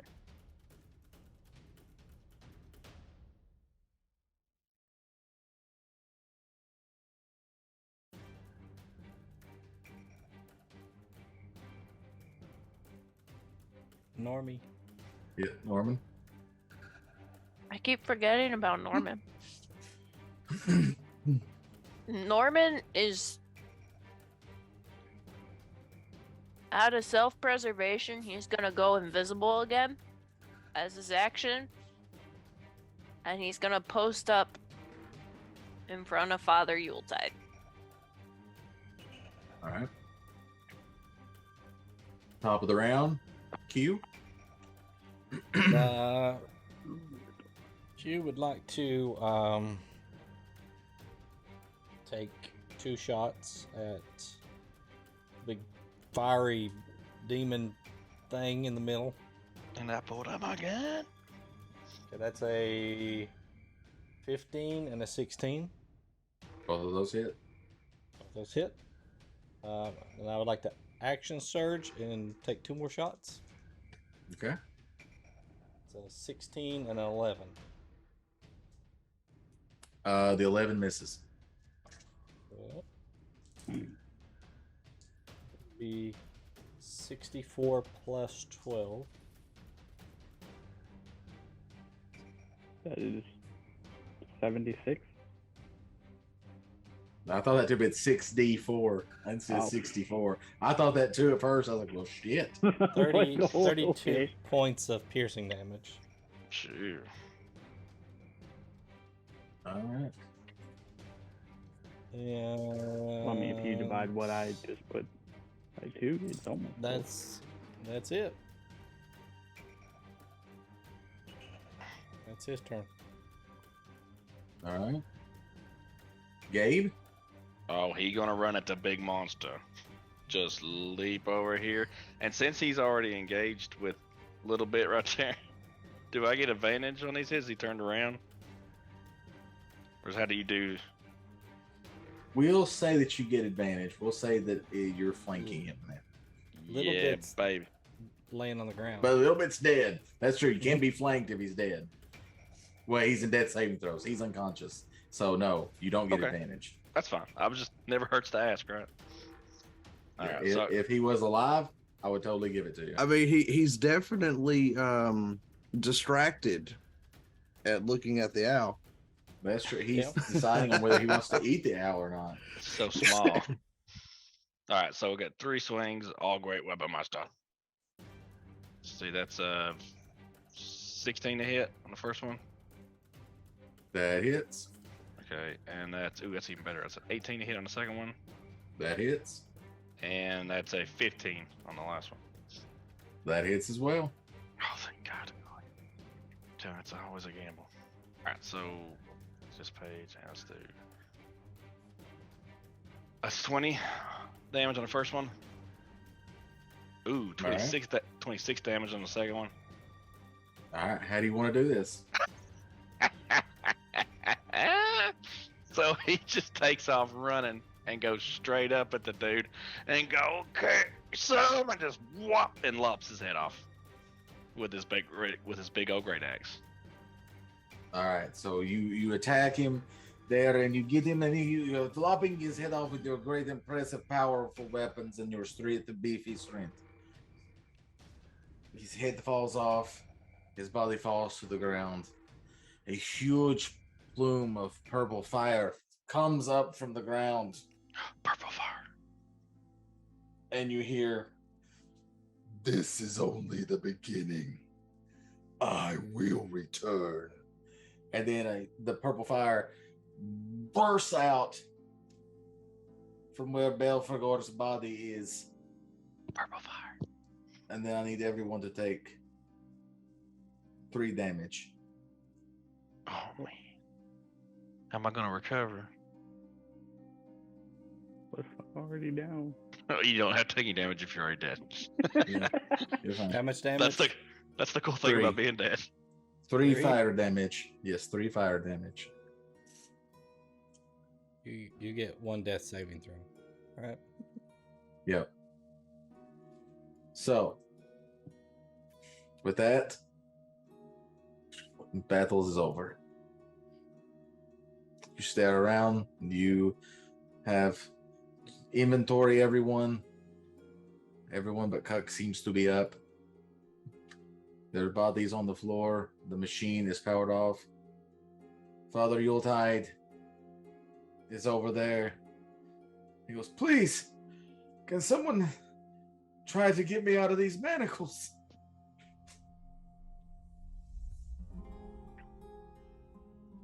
Earlier, Cuck told me to shoot the chains. Oh God. Okay. Is Do I that have- what you do?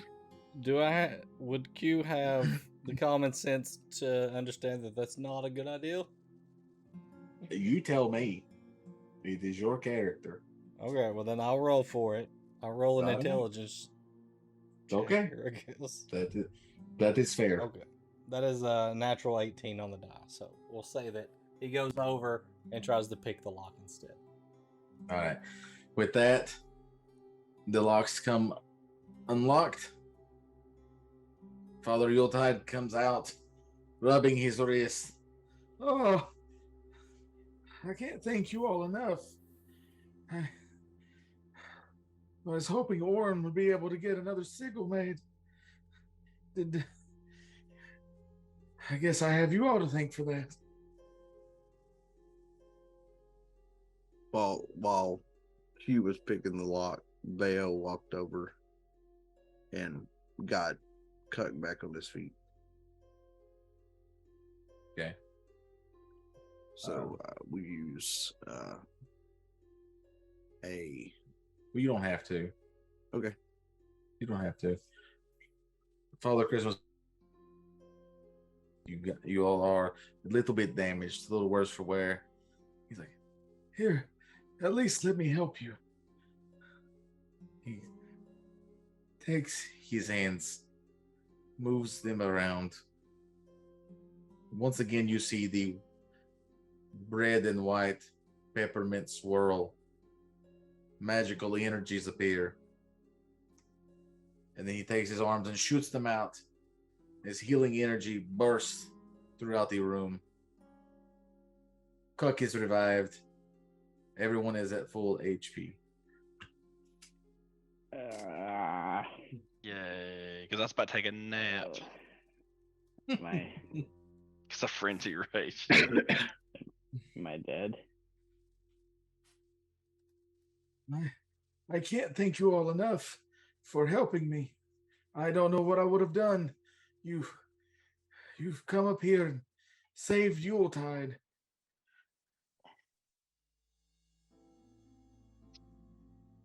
It's what we do. Someone sent us here. Was it a lady? Yes. Did she have a gold dress? And she swirled her finger. Yes. I must thank her the next time she is in Yule. She owes me a drink. Do not worry. Everything will be provided. You don't have to worry anymore. And that you see Orin and the other elves come into the facility. With faces only mothers could love. They look normal. Oh, my children, they ran foul of corruption, thinking they could maybe do something better than what was already in place. Jealousy, greed, hubris, things that have no place in Yuletide. But we will give them another chance. Maybe this time they will learn the true meaning of Yuletide. And with that, you see the bodies of the elves return to normal and rise up and join their brethren. And now, as for you all, I believe a story will soon reach its end. And he begins swirling his finger. And you fade to black. And then the familiar sounds and smells of the tavern enter your nostrils. The warmth of the tavern fire is there. The hustle and bustle of the people opening the gifts. Then you hear Andros say, "And that, my friends, is how my friends and I saved Yuletide for everyone." And then everyone claps. The tavern keeper looks at Andros and says, "All right, fine, a deal's a deal. Free drinks for you and your crew. And here's some extra gold too." So each person receives 10 gold, and drinks are on the house. When we return, Andros hears in his mind, One of these days he's going to kill you for these kind of shenanigans. Andros just looks at you and smiles, that crooked smile that Andros does. He goes back and sits at the table. I told you I could do a better story than anyone here. Why did you doubt me? You all should not doubt me. We've been together too long. You weren't participating in the story. I was telling the story. Yeah, you weren't taking the damage in the story. What damage? I was telling the story. Did you fall asleep? Oh no. I don't know what you mean. I have no idea what you mean. But and at this, the lady in the gold dress comes over. It says, Andros, my dear. Can I have a moment alone with you for a second? Oh, these must be your friends. Oh, it's lovely to meet you. She did it. She's the one that took my deer. I don't know what you mean. And she takes Andros over and they have a quick conversation. And then she leaves out the tavern door. Andros comes back.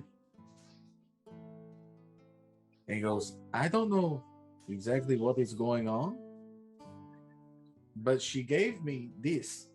And he reaches into his pouch and pulls out the sigil and places it on the table. Do any of you all know what this is? Because in my mind, it is the sigil from this story. It's what we lived while you told your story. That is possible. But she did tell me that there was a little bit of the Yuletide, the magic left in it. And for each of you to touch it. Bayo, you really been traveling with this guy for this long?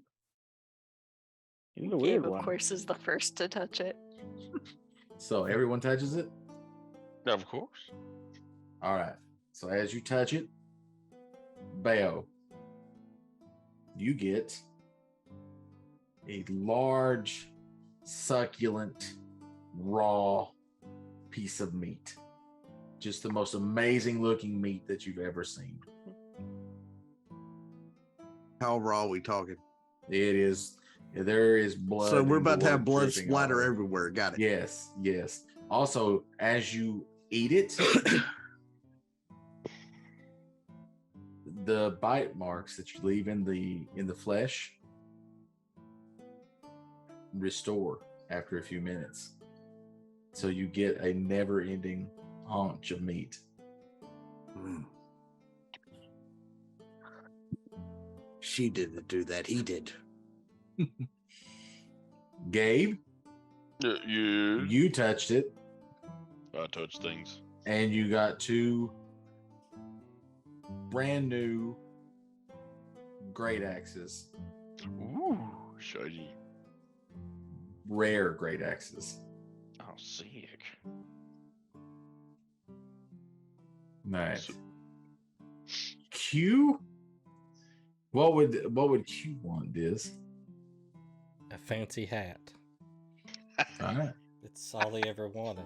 The fancy hat. Q touches the sigil and receives the fanciest hat that Q believes he has ever encountered in the world. He has never seen a hat fancier than this. It's like a Robin Hood hat almost. It comes up kind of like this. There's a long feather in the cap. There's gold braid around it. That's quite dapper, my friend. Also, You- the hat, once per day, can change how it looks. Ooh. All right, Gammy, you touch the sigil. What would Gammy want? So, Yammy would want,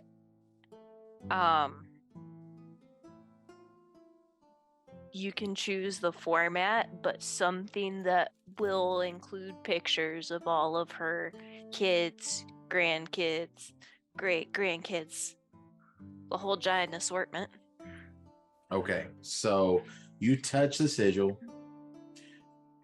and the Book of Memories appears. Now, Norman, where are my peepers? Norman. And as you look at it, it is your complete family line.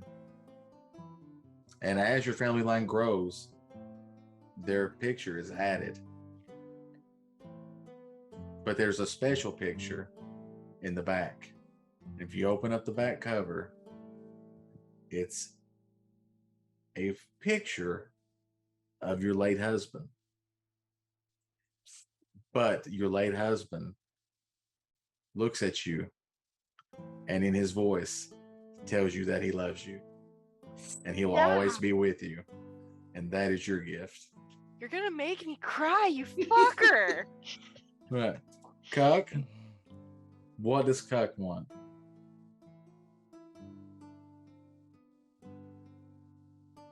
He doesn't really know. He's never really had much of anything. He's just kind of carried on from place to place. Never really had a home or things to call his own. All right, I know what to give you. Cuck, you're a rogue. You're a roguish type person, right? Dagger, right? Mm-hmm. You receive 2 rare daggers. And these daggers have a magical ability with them. These daggers, when thrown, will always return to you. Okay.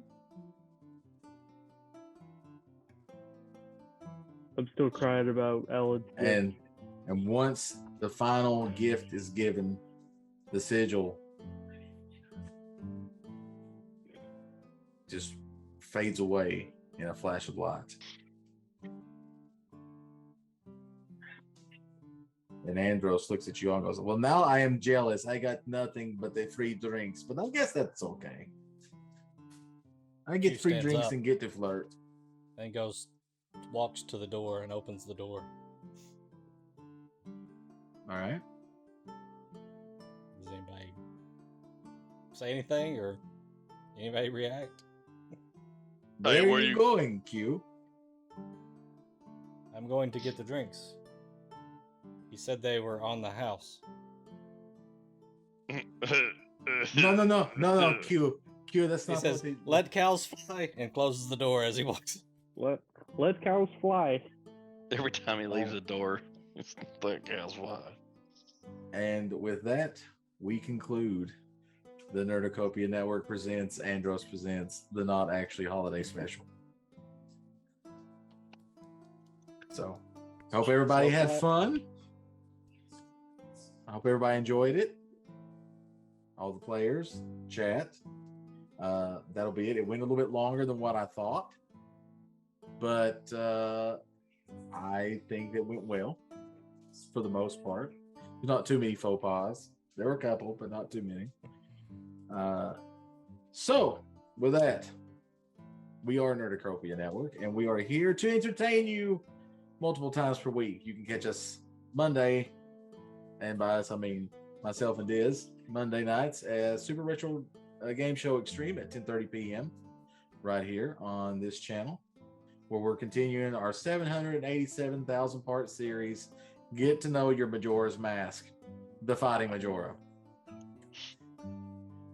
And then on Thursday, normally we would have either After the Roll, where we discuss the Not Actually Heroes campaign that was played previously, or we would do Three Old Men with Double Buck over here, where we discuss how things were better when we were younger. And of course, Saturday, every other Saturday, the second and fourth usually, right? On this channel, we have Not Actually Heroes, where Dr. Diz DMs his custom-made D&D 5e campaign.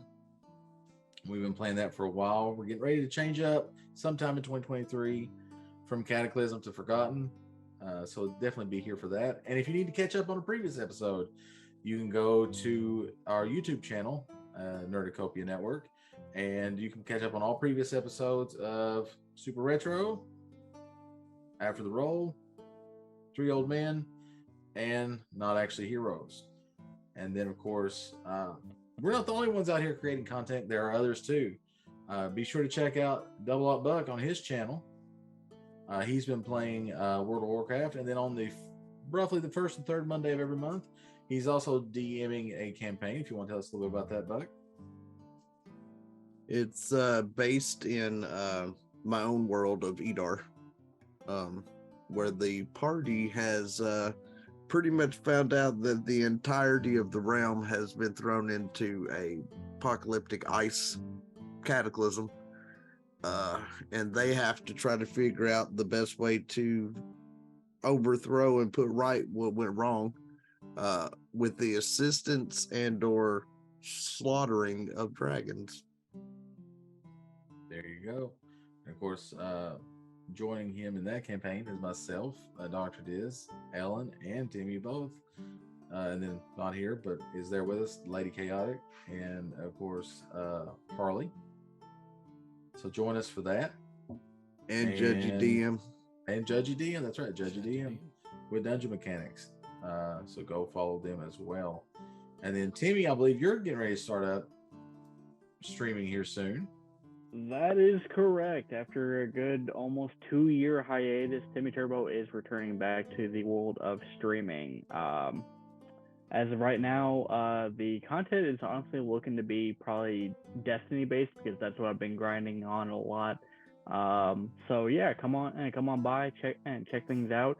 I will be going live on January 4th. 2023, starting roughly around I'd say about 7 p.m. Eastern Standard Time. Hope to see you there. There you go. Sounds good. Don't miss it. And of course, there's links for Lady Chaotic's channel. She's doing GTA 5 roleplay now, but she also plays D&D with us. So definitely go and drop her a follow. And of course, there's links for Dungeon Mechanics and for Timmy Turbo's channel. So definitely do that. And then of course, Baker, you don't play in any of our current campaigns. But always nice to have you around. Hopefully one day you can come back and play more regular, like. Sure. Yeah. And with that, I think that's it. Anybody got anything they want to add? We love you all, and I hope you all have a wonderful New Year. Stay safe out there. There you go. Be sure to rotate the tapes. So with that, we'll tell you bye, everybody, and we hope all your rolls are nat 20s. You were supposed to come up with a new catchphrase. Yeah, it's the end of the year. Come on. Maybe next year. God. Maybe next year. We hope that all your trips to the soup store are successful. He's only supposed to come up with a new phrase for the second and fourth Saturdays. There was no talk about for the one shot. It's true. That's true. That's true. Maybe we'll have one the next one shot where we have to save Easter. We have to save Valentine's Day. All right. See you guys next time. Have a good one, guys.